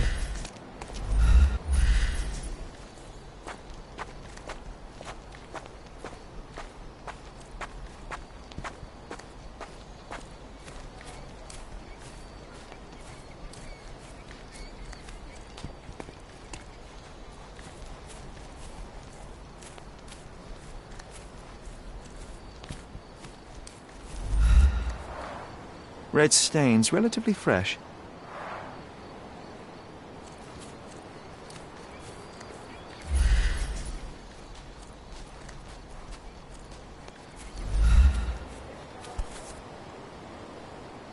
An Amat revolver, .42 caliber. One chamber is empty, the others are filled with live rounds.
The victim was killed by someone up on the wall. It may have been the referee who took advantage of the duelists while they were blindfolded. This seems plausible, but I must consider all options. What if there was another person here?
The victim was killed by someone up on the wall.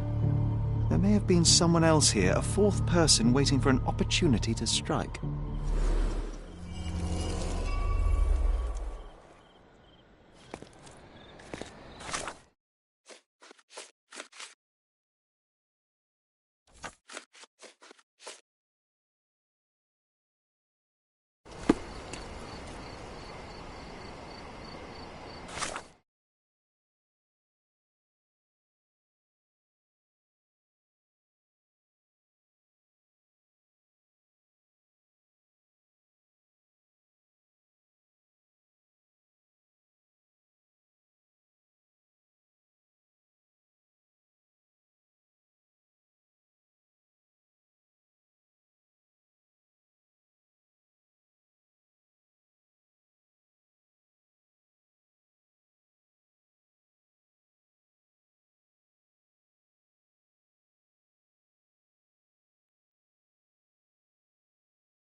Sometimes I think beauty can blind you, or you can be blind to beauty, you know? Did he see it all around him, do you think, before he covered his eyes and drew his pistol?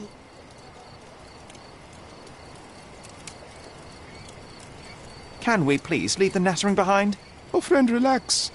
Life's too short to be short with people.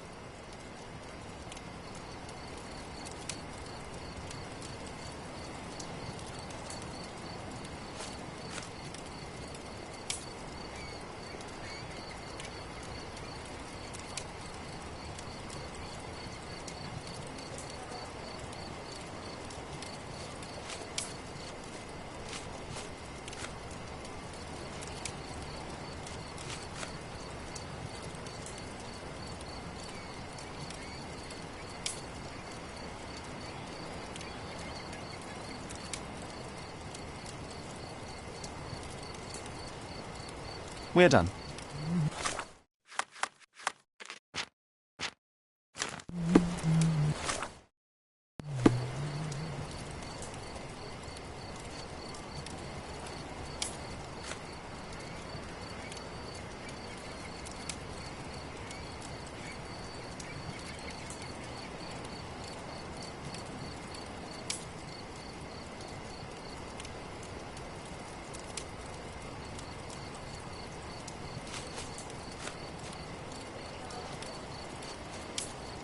What does this have to do with me?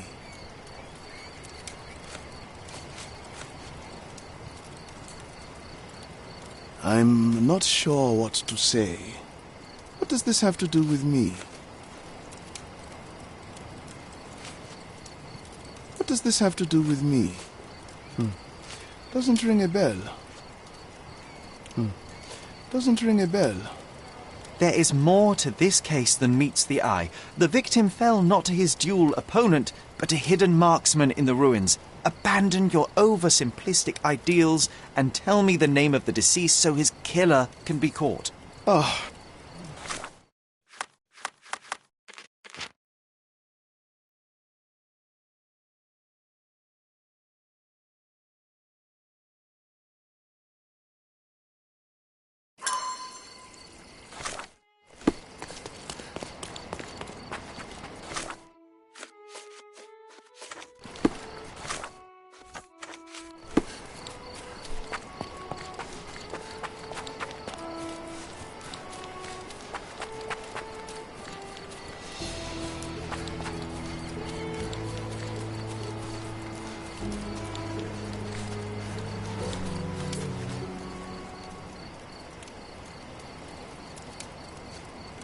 There is more to this case than meets the eye. The victim fell not to his dual opponent, but a hidden marksman in the ruins. Abandon your oversimplistic ideals and tell me the name of the deceased so his killer can be caught.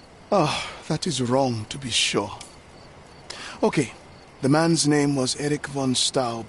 I heard the officers say that he lived in Scaladio. At last. You may return to your vacant stare.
All the newspapers are sold out.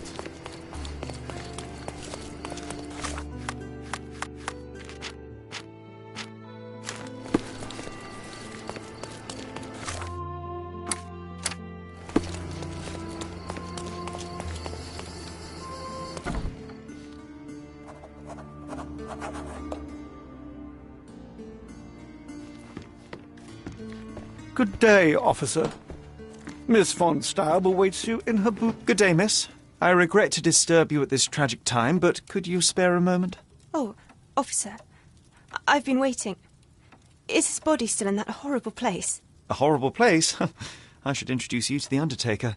But first, you and I shall get to know one another.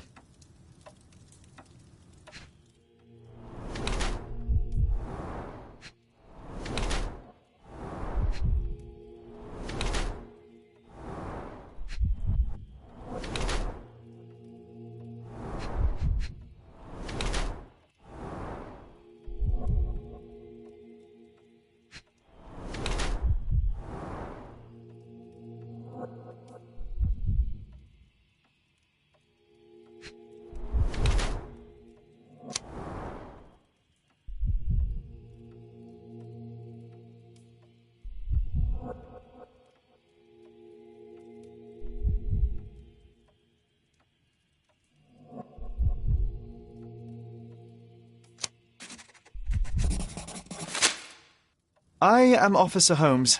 I take it you are Magda von Staub, the sister of the deceased? Oh, pardon me. Yes, I am. My deepest condolences, Miss von Staub. Your brother's body will be returned to you shortly, as I believe the case will soon be closed. Nevertheless, there remain some formalities requiring attention. May I ask you a few questions? Oh, if you must. But I'm unsure if I will be of much help.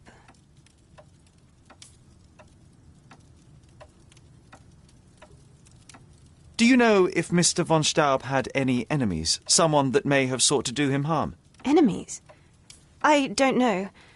He and I did not discuss such matters, and he was rarely called upon by visitors. My brother's only guests were his friendly contests, but I was not allowed to participate.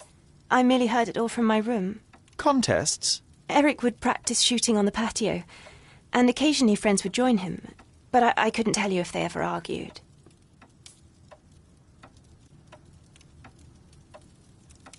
Forgive my intrusion, but I must inquire about your bruises. Did you take a tumble?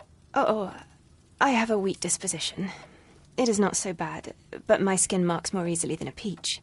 It is the least of my sorrows. But, Miss von Staub, I can tell you suffered new bruises even before the old ones had healed. I have nothing more to add, Officer Holmes. It is what it is. May I take a look at Mr. von Staub's room? His personal effects may prove invaluable in our understanding of the case. Please do. Here's the key. Thank you for your time, miss.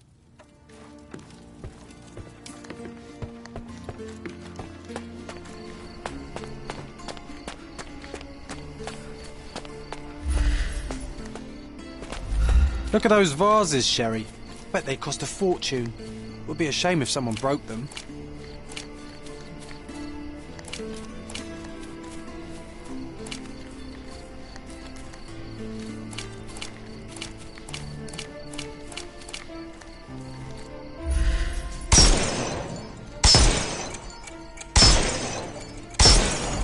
Oh, I love it when you're reckless.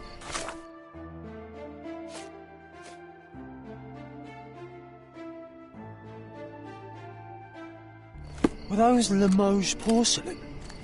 You have a keen eye. Well, I suppose it's yours. Next time, shoot with the blindfold.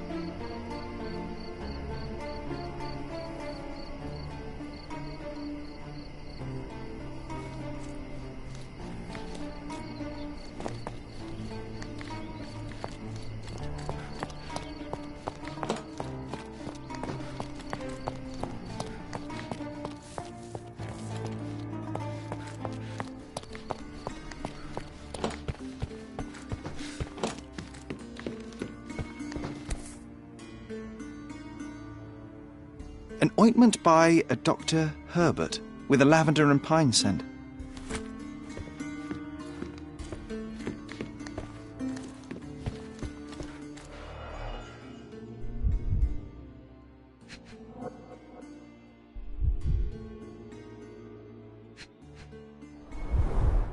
A handsome portrait of Eric.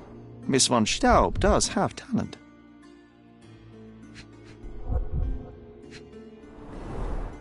The rounds have been emptied.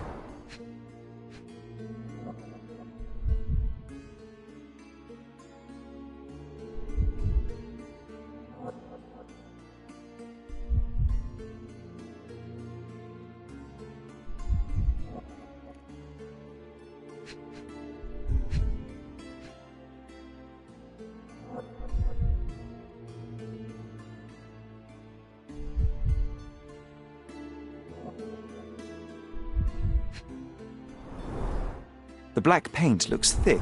It's been mixed with something.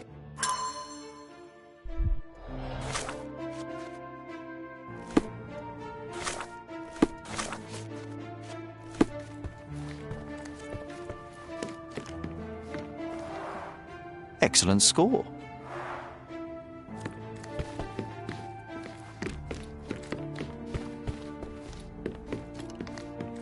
She covered the locked windows with paintings, but the atmosphere remains oppressive. She covered the locked windows with paintings, but the atmosphere remains oppressive. Sad. The end and the beginning.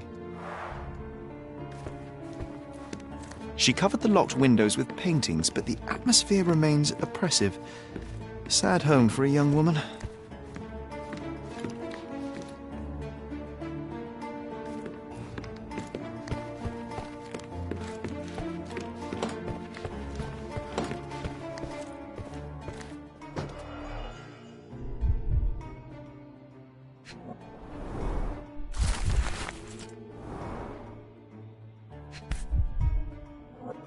Sir Barnaby Boddington, 1879.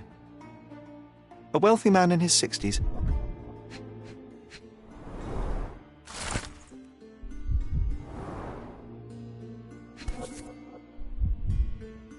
A typical crest for a league or a guild. Club headquarters, 190th anniversary celebration.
This whip is well loved and well used.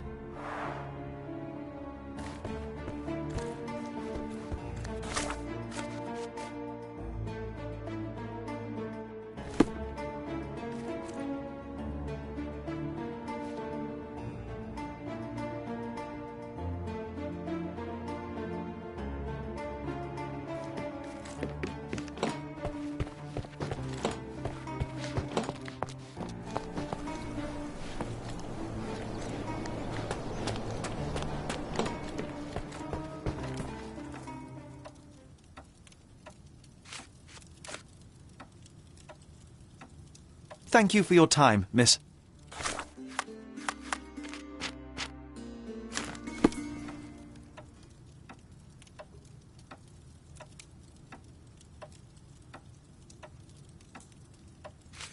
I found burnt letters in your brother's room. I believe they were addressed to you. To me? From whom? They appear to be from some of your suitors. Why did you burn them? I didn't. I didn't even know about them. Eric, he never said a word.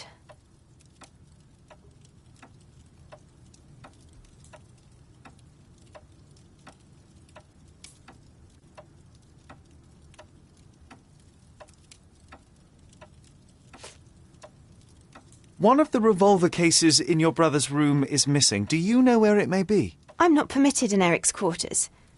I suppose he must have taken it with him.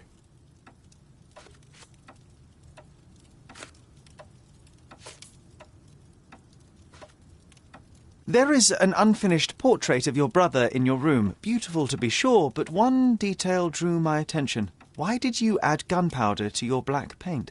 You entered my room? I thought you were only inspecting Eric's. It is standard procedure, Miss von Staub. Now, tell me about the gunpowder. Eric's art was his shooting, and this painting is my tribute to him. It felt appropriate. We're both artists, in different ways. I'm sorry, I don't follow. I beg your pardon? It seems you and Mr. Boddington were to be engaged. Were you as thrilled at the prospect as your brother? Mr. Boddington is not how I had imagined my husband. But it was Eric's choice. I didn't dare dispute it. Thank you for your time, miss.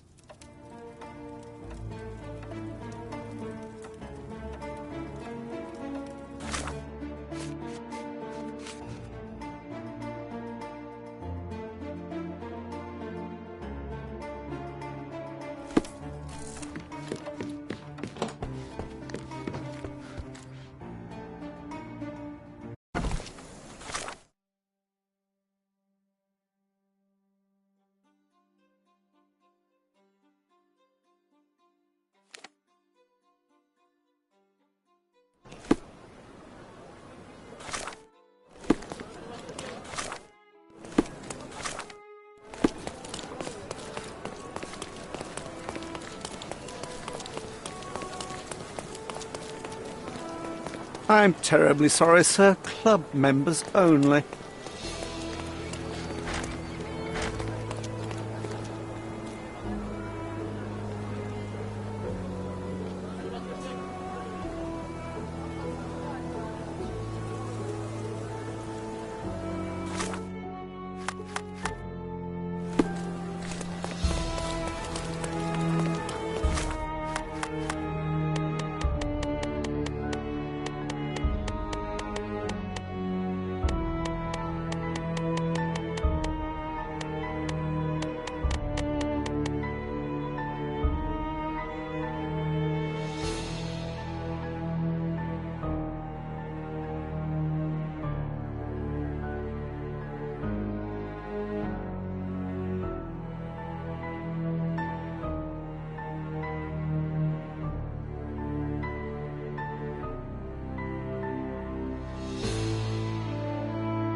I'm terribly sorry, sir. Club members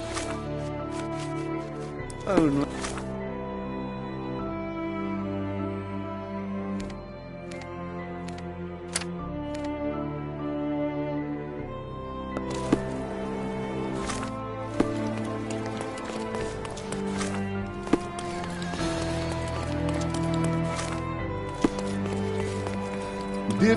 The finest clothes for the finest citizens.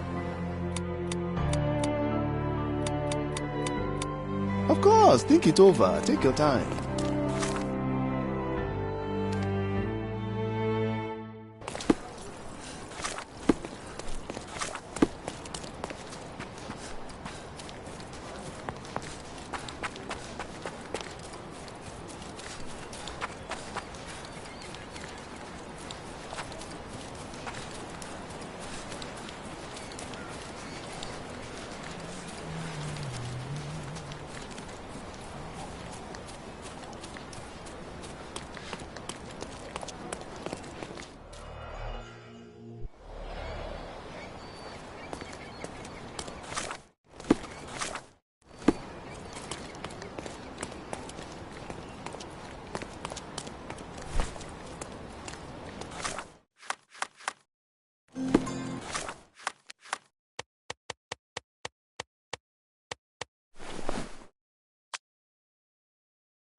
Please come in, sir.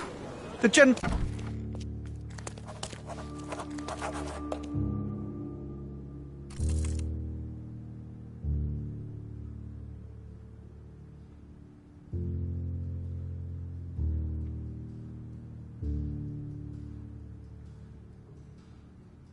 Fancy. Not every manor has a custom floor. That is the von Kramkress, the old Prussian noble family. They must be patrons of the club.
It's the killer. Shake a leg. Get him.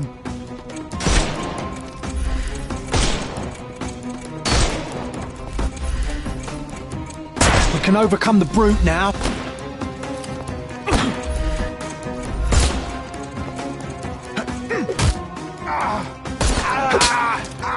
Too simple.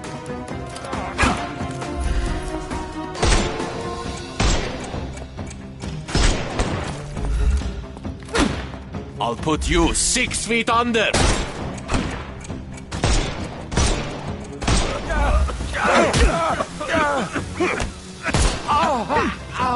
No more. The snuff's ready.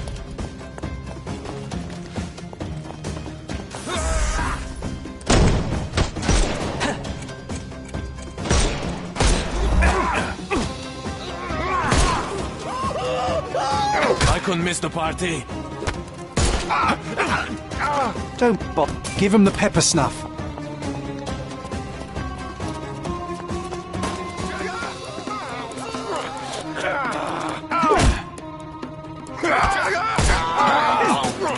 Too simple. The snuff's ready. We can overcome the brute now. It won't work this way. I couldn't miss the party. I'm coming for you. Give him the pepper snuff.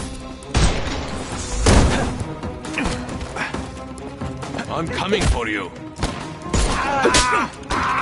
No more crime. The snuff's ready.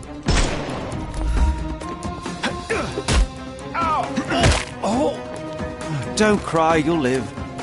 Give him...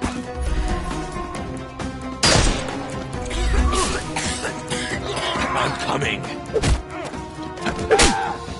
Don't bother moving. You've lost. I couldn't miss the party. No more crime for you. The snuff's ready.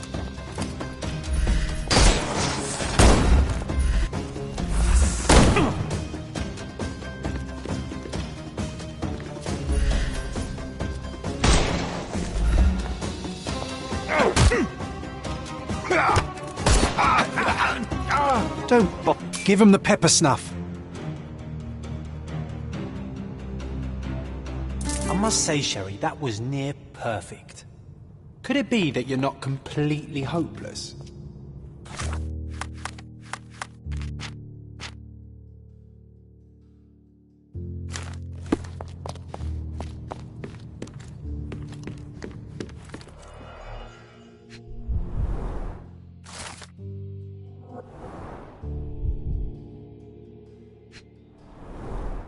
Glass crushed underfoot with damp traces still visible.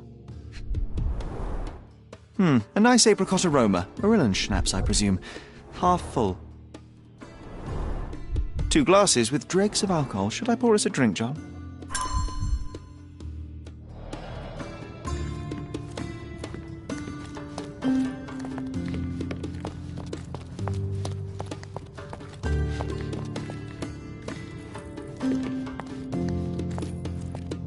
The same ingredient was used in the dueling revolver's ammunition. All these places are perfectly secluded, ideal for private duels.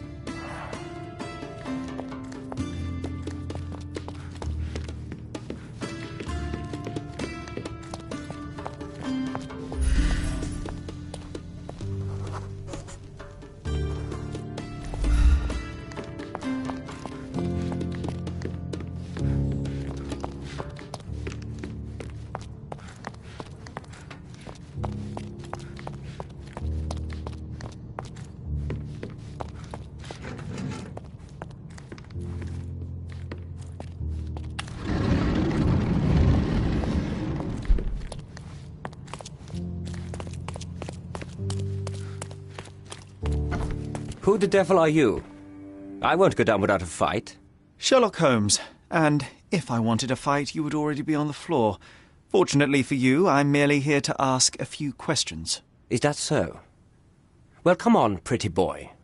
How about I fix that nose of yours? Give it a bit more character. Enough.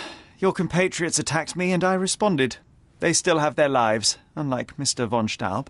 True. At least you are not a murderer. Fine, you may speak.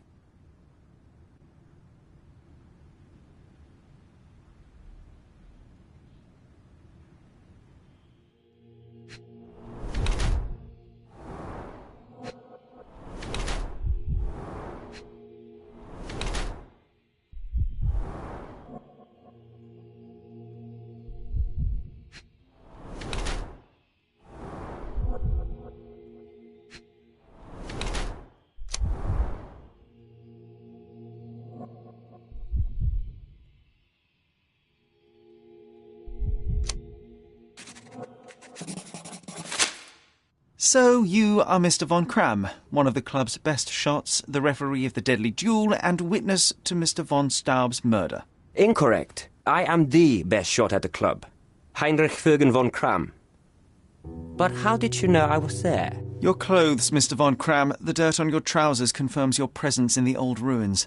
And your jacket features a bloodstain from your attempts to save Mr. von Staub. That is impressive. It is merely inferential. Now, a few questions, if I may. Be my guest. I have nothing to hide.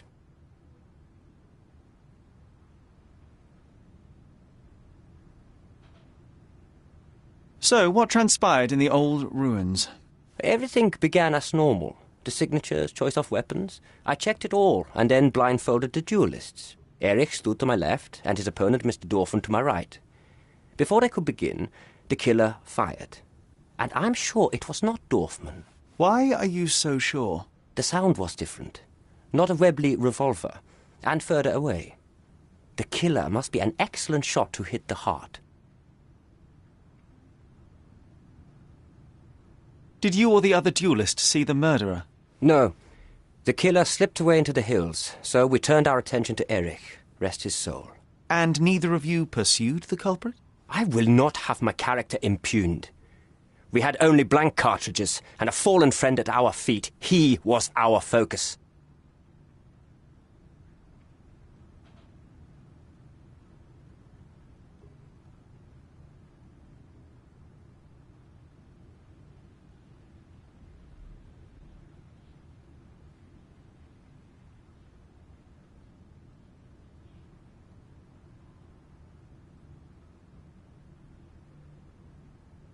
What transpired after the shooting? I heard Erich cry out and fall.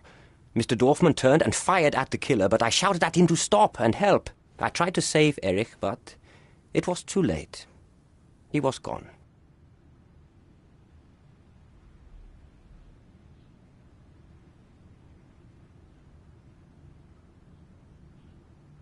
I don't know what you're talking about. I can't help you with this. I've never seen this before. I don't know what you're talking about. I've never seen this before. You have a nice collection of pistols, Mr. von Kram. Ah, a fellow connoisseur of firearms. Did something catch your eye? What caught my eye is a missing Lamate. Where is it? Ah, that one. I lost it in a bet. A rare failure of mine. A bet with whom? That's private, Mr. Holmes, and unrelated to your investigation. I've never seen this before. I don't know what you're talking about. I can't help you with this. I've never seen this before.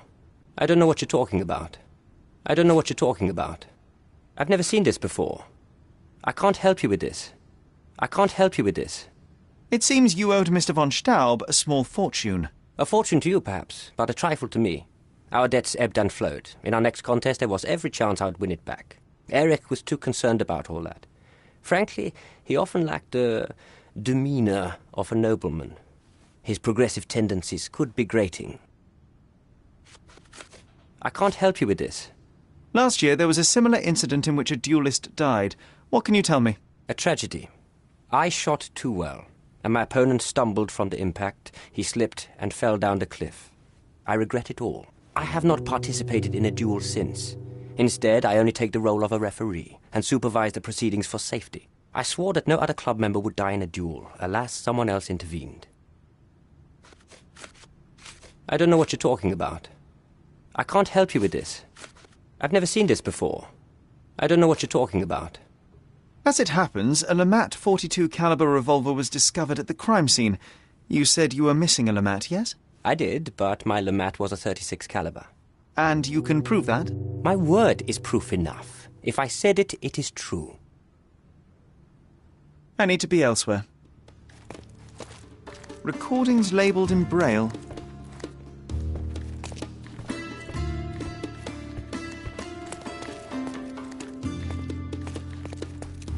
How to sharpen one's senses. A remarkable tool to conveniently enhance anything.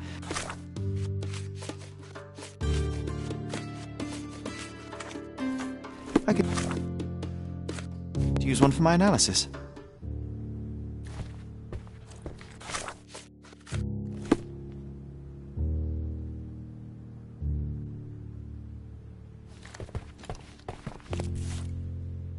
Addressed to Heinrich von Kram and written with a nervous hand. Arrived just yesterday.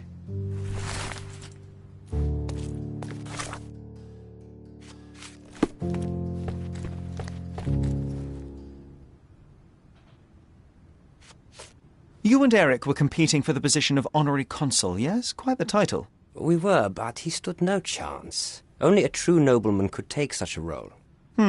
Difficult for him to contest it now.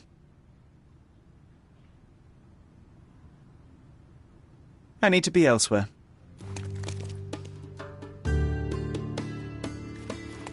Recordings labelled in Braille. Your ability to perceive the world can be developed with work and concentration.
Good day, officer.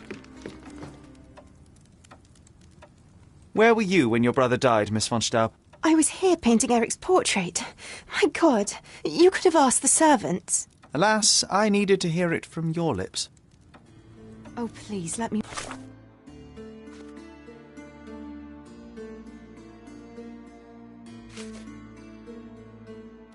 mourn my brother. Oh, please, let me mourn my brother. Oh, please, let me mourn my brother.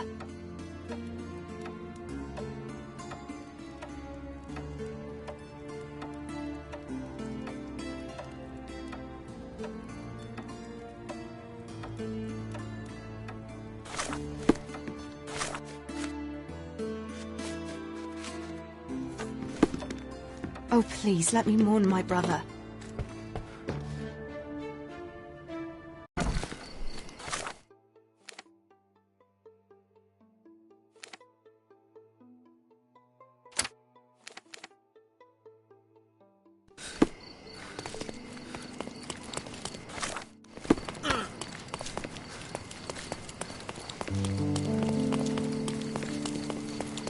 I'm terribly sorry, sir. Club members only.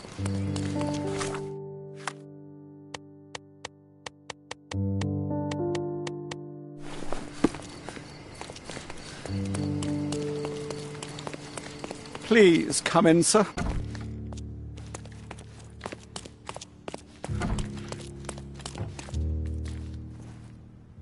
I'd like to speak with the other competitor. He left the island. Mr. Dorfman was sure that the killer was after him. He is innocent, I assure you. Indeed, from his position it would be impossible to fire the bullet at such a downward trajectory, but he was a witness. Shame. I need to be elsewhere.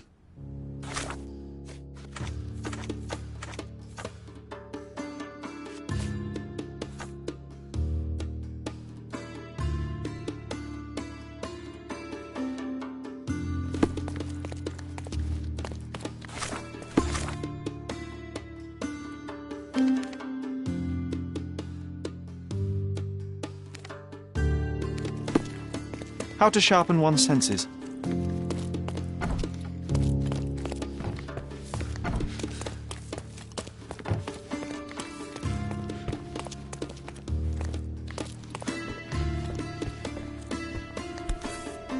Doesn't appear to be the happiest childhood. Cecilia von Kram with Heinrich, Cologne, 1864. Mein Wunder.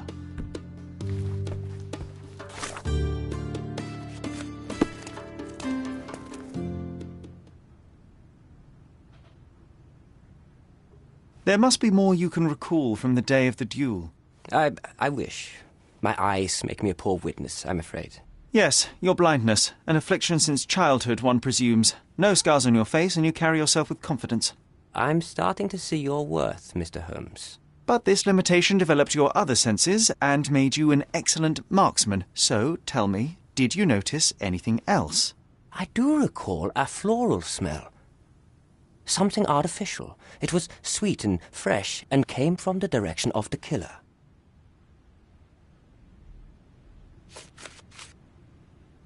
Do you recognize this scent? Yes. This is it. The smell I noticed at the ruins. Where did you get it? Do you know who killed Eric? Tell me his name. I need to be elsewhere.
Good day, officer.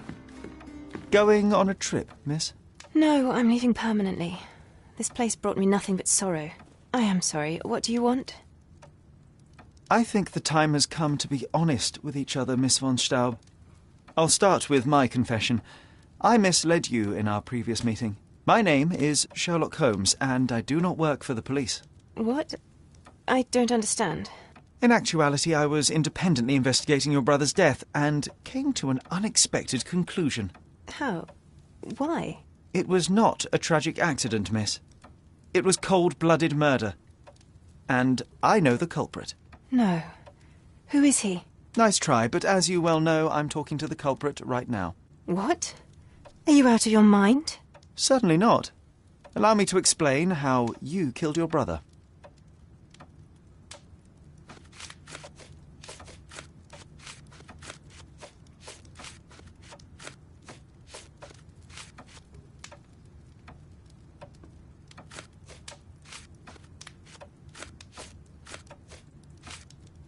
The missing box in your brother's room contained a lamat, the same weapon used for the murder. You stole it to kill your brother. What? No. Eric was obsessed with guns. I bet he simply left that revolver somewhere else. Yes, it was left somewhere else. The crime scene. Abandoned in panic, a typical feminine response. No, I've never been to that cursed place.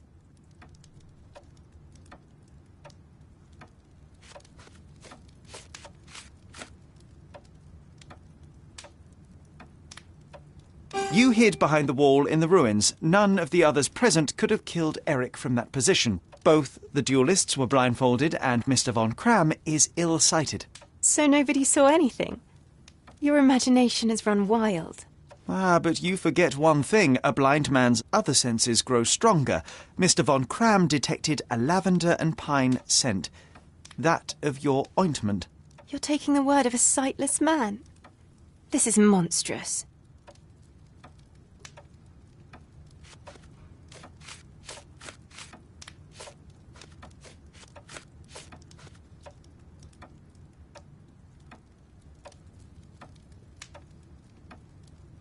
It is your brother who was monstrous. He was a tyrant and you could tolerate his abuse no longer. Living with Eric was a nightmare, yes. But he was my brother. Now, Miss von Staub, take your time. Tell me the truth. After our parents died, my life slowly became hell. My brother began to humiliate me. Then he became violent. Each day he'd invent a new punishment. Shut my room, burn my paintings, starve me. And without fail, I would be beaten. All visits were forbidden, all contact verboten. I was his caged bird, his pet. When we did go out, he used me to bait influential people. He sold me to Mr. Boddington simply to earn a place amongst this island's elite. Was that not freedom from your brother? He sold me as a thing, sir. Who do you think this gentleman was? I could not endure more cruelty. Mr. Holmes, I'm begging you. Please don't do this to me. Don't throw me from one cage to another.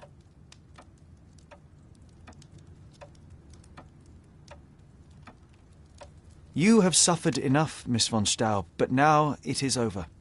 I will not turn you into the police. I don't know what to say. What will happen with the case? The usual. With their typical stupidity, the inspectors will confidently declare the case a tragic accident, and that will be that. I didn't expect such kindness.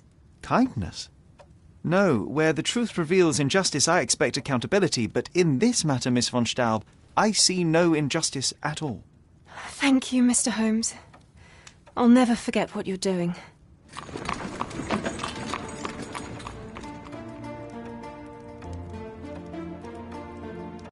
I am behind you 100%. I'm sure Miss von Staub wouldn't waste the chance for a better life.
Now it looks exactly like it was a decade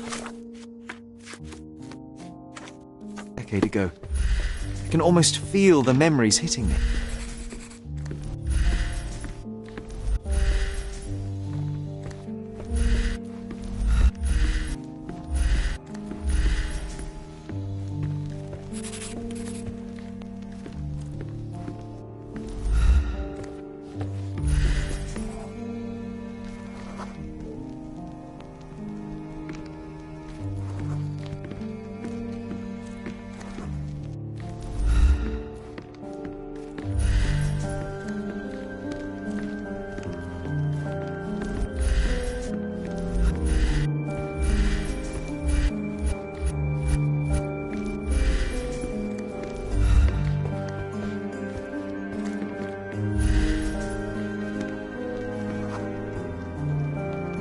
Oh, I remember now. I never liked the way the books were sorted on these shelves.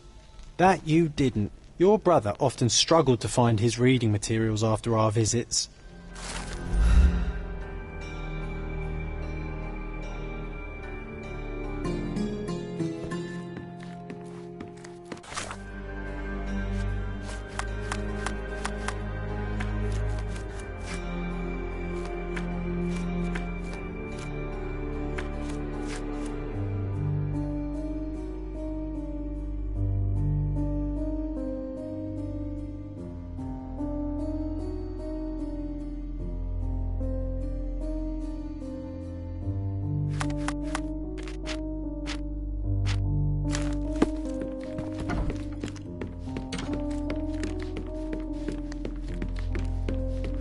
You don't have to do this.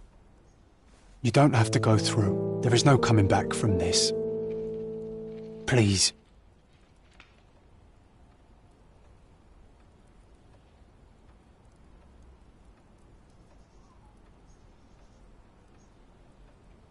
John, my animal, my brother, there is nothing more important in this moment than this truth. I know you fear for me, but my path was set long ago. I can no more step off it than I can ask the avalanche to roll back uphill. Just... please be careful, Sherry. I love you. Quite. Come on. We'll go together.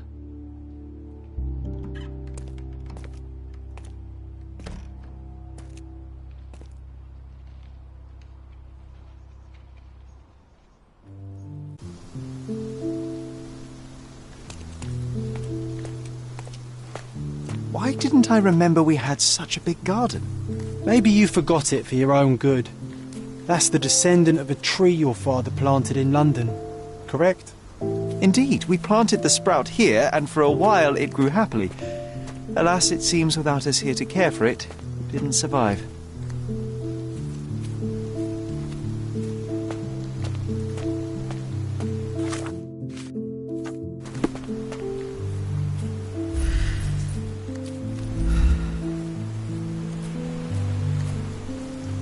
Ah, yes. The statue of Merope. My mother was trying to restore it. Pity she never had the opportunity to finish.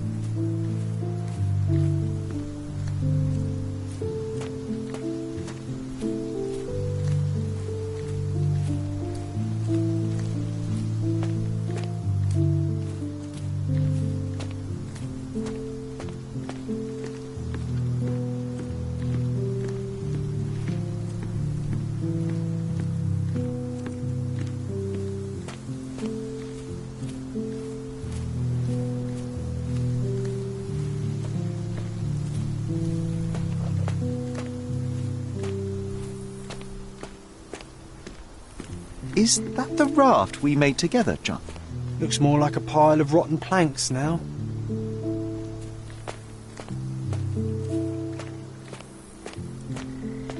Mother?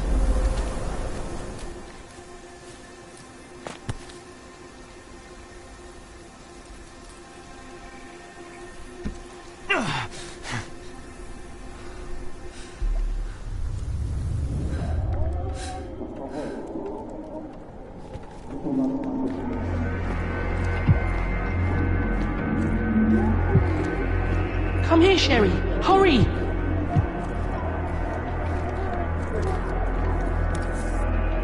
These must help calm her down.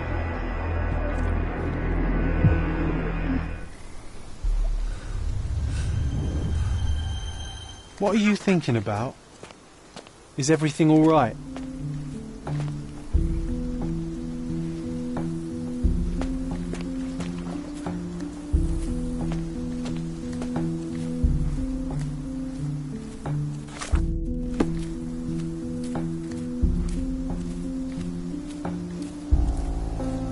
What are you thinking about? Is everything all right?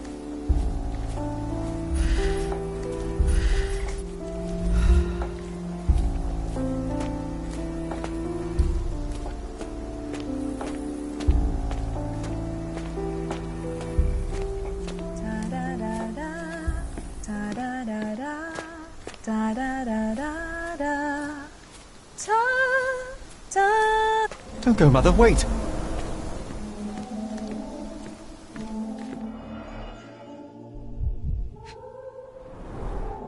I remember this artifact from Mother's collection.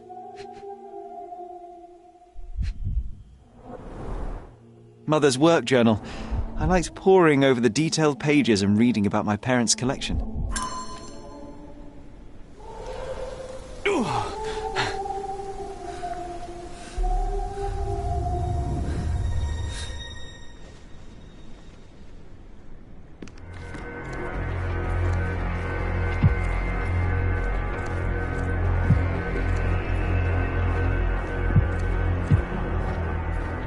Here it is. We'll just borrow it for a while.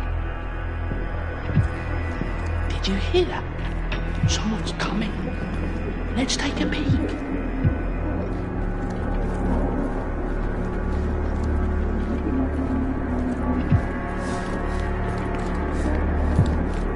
You call this progress?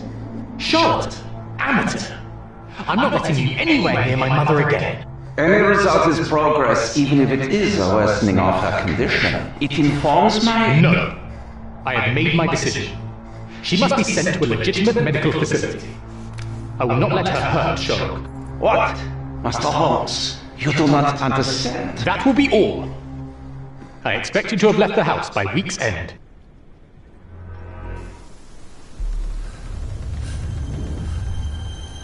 Sherry, say something. Can you hear me? Sherry, say something. Can you hear me? I'm waiting for you. You're scaring me. Sherlock, I'm here. Come closer. I'm waiting for you. Coming, Mother! This was for my mother, wasn't it? I remember how we came to the garden for a breath of fresh air.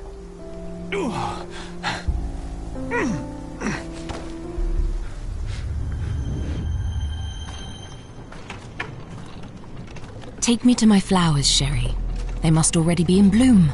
As you wish, Mum.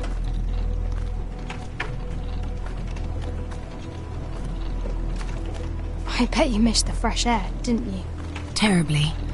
The sun is far brighter than I remember. But I like it. We can walk each day from now on, if you want. That would be wonderful.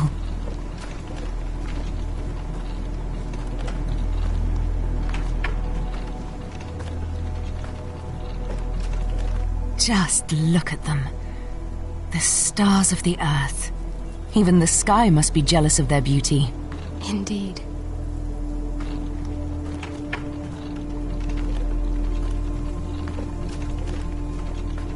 Mother, would you like to go around the water? That would be perfect. I always wanted such a nice pond in London. It looks so peaceful. Mycroft knew you would like it.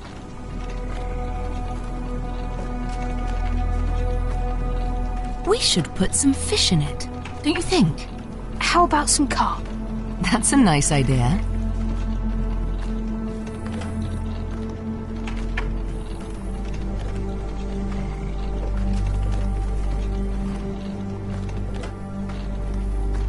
Let's visit your father's tree. It grows so fast, just like you. We could even build a tree house in it. Yes, Sherry.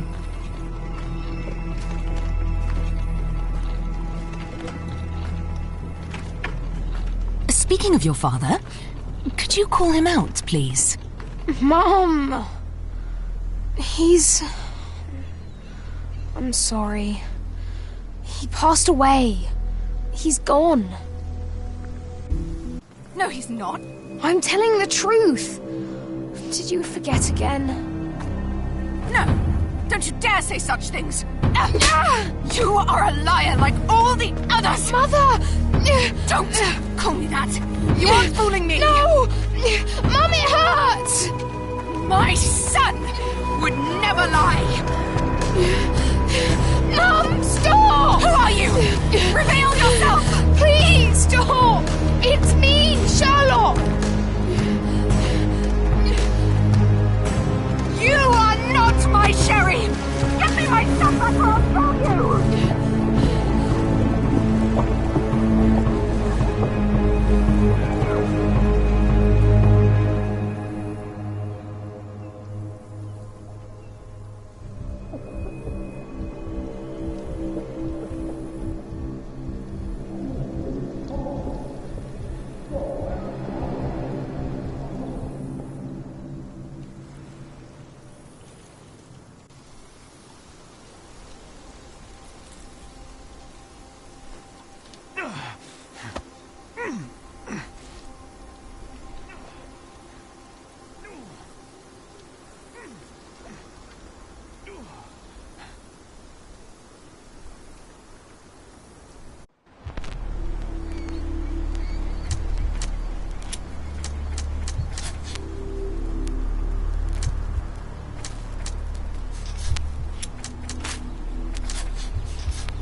Sherlock.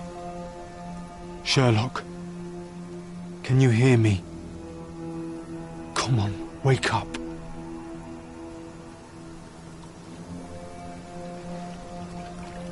Get off me. Sherry.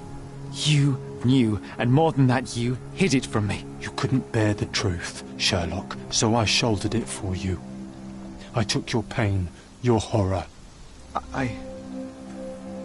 I killed my own mother, John. It is unforgivable. It was an accident, Sherlock. She was mad, abusive. You were a child, simply trying to help. How could she? You were a lie, John, a fiction. A crutch. No, I was a friend. Sherlock, please. Sherlock? What? Are you okay? I don't know. I told you not to come, Sherlock. Where is he? Who? Your friend, John. He's beside you. Was all this worth it? Is he worth it? Why is he here? I think, in his own way, he was trying to protect me. A truth I couldn't bear. But now I must face it.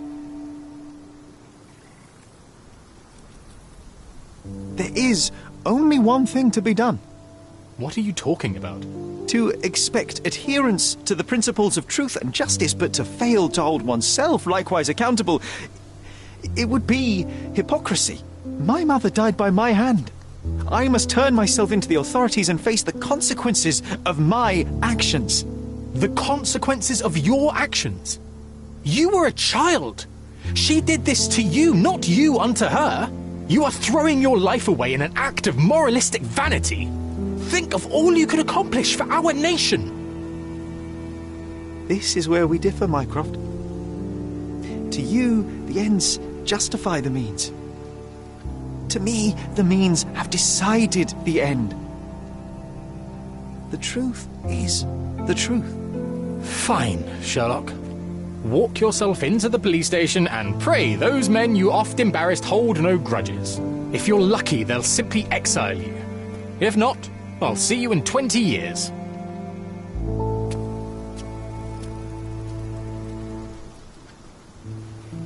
Are you going to berate me too? Try and talk me out of it? As I told my brother, if I cannot demonstrate the character I chastise others for lacking... Sherry, I think this is something you will have to do yourself. Myself? How do you mean? All I ever did, all I ever wanted, was to protect you from what happened. And now you tell me I was wrong to try, that it was ego or hypocrisy to show a young boy kindness. But it was just empathy, creativity, and love for one's self. So please, please, Sherlock, don't do it. Why can none of you see it? The truth is the truth. A murder is a murder. Tell me, John, why? Because you're breaking my heart. I know you've decided. I know. I just wish you hadn't. I'm sorry, John. All these years we spent together, all the time I took for granted.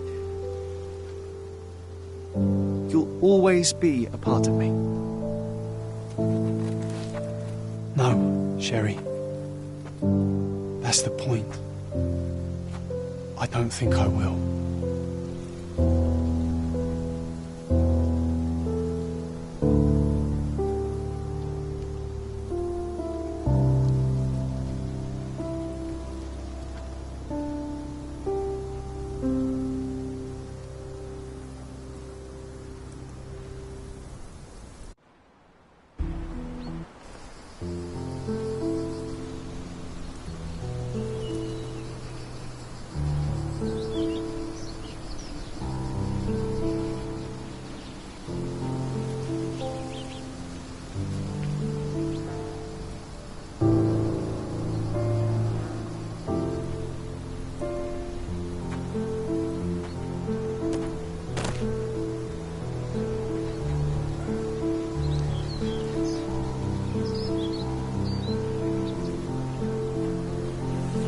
Why are you here? Closure, I suppose. And to help a friend. You and I are not friends. In a race between the thawing of the ice caps and our friendship, I would buy a boat. Ha! Is that right? I can see it now. I know what you did. What did I do? You needled me. From the moment we met, you were searching for weakness. You pushed me to pursue the truth about my mother. You questioned everything I did, everything I believed, to break me. To blur truth and fiction, reality, morality. saboteur in silk. Was it vengeance, Werner? Or do you prefer Klaus? Excuse me? You are Klaus Richter, Otto's younger brother. Do you hold me responsible for his end? Ha! There was no love lost between me and my brother. I am sure you can relate. Otto was merely the gravity that pulled me into your orbit. Or you into mine. Once I met you, I could not keep away. Why? What reason do you have for all this? To help you. You're lying. To show you that you were wrong. More lies. I know you now, Werner. Try again. To see what had happened. Or is that yet another untruth? Does it matter? Take your pick. Who cares? You're my masterpiece. I turned Sisyphus into Ozymandias.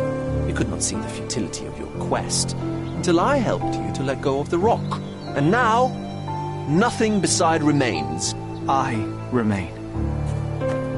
Despite you and to spite you. It is a matter of will and power now. Will you overcome this, or shall you decay? Oh, on that note, I brought you something. I want nothing more from you. When one wants for nothing, Sherlock, the best thing to get them is something personal. So, here you are. Now, please excuse me, but the gallery calls. I'm already conceiving my next project.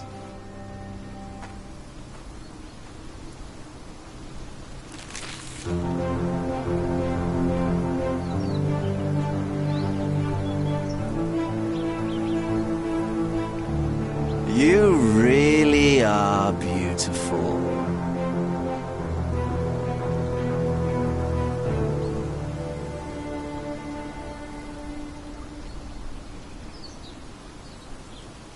I was prepared to take responsibility for my actions, but again my brother conspired against me.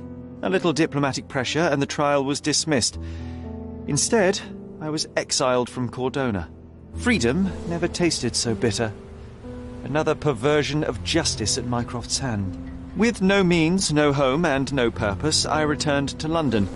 I enrolled at Cambridge University, but few lectures held my interest. I prefer to spend time alone at the hospital laboratory, pursuing truths in chemical form. No one there questions my choices. I have begun to attract a desperate clientele, men that skulk after me, pleading for answers to their simple mysteries. At first, the distraction was unwelcome.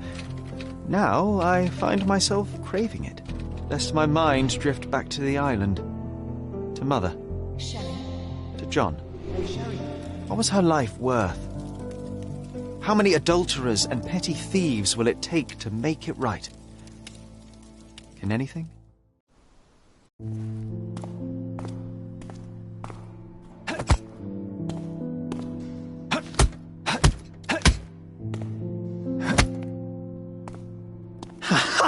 I found it! I found it! I found it! And what is that?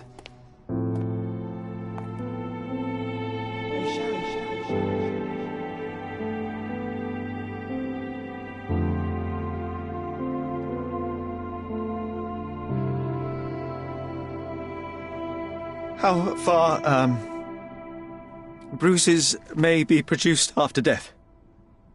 How are you? You have been in Afghanistan, I perceive. How on earth did you know that? Never mind. The question now is about bruising. No doubt you see the significance of this discovery of mine. It is interesting, no doubt, but practically... Why, it is the most practical medico-legal discovery for years. Had we these data sooner, hundreds of men would have paid the penalty for their crimes. Cases oft hinge upon how a man died. Now, we can know which wounds he suffered alive, which occurred post-mortem, and what instrument was responsible. And ergo, one will soon be able to calculate with utmost precision when and where death occurred, sparing the innocent and damning the guilty. Well, then you are to be congratulated. Indeed. But, you came here on business. Correct again. I am looking for someone with whom to take diggings, and heard you were complaining that you could get no one to go halves with you. I have my eye on a suite in Baker Street, which would suit us down to the ground. You don't mind the smell of strong tobacco, I hope? I smoke ships myself. That's good enough. I get in the dumps at times, and don't open my mouth for days on end. Just let me alone, and I'll soon be right. What have you to confess now? It's best for two fellows to know what bruises each other carries before they begin to live together. My last companion and I... Well, I object to rows because my nerves are shaken, and I get up at all sorts of ungodly hours, and I am extremely lazy. I have another set of vices when I'm well, but those are the principal ones at present. Do you include violin playing in your category for rout? It depends on the player. A well-played violin is a treat for the gods. A badly played one... Oh, no, that's all right. I think we may consider the thing as settled. Oh, forgive my manners. My attention wavers. Sherlock Holmes. Dr. John Watson. John.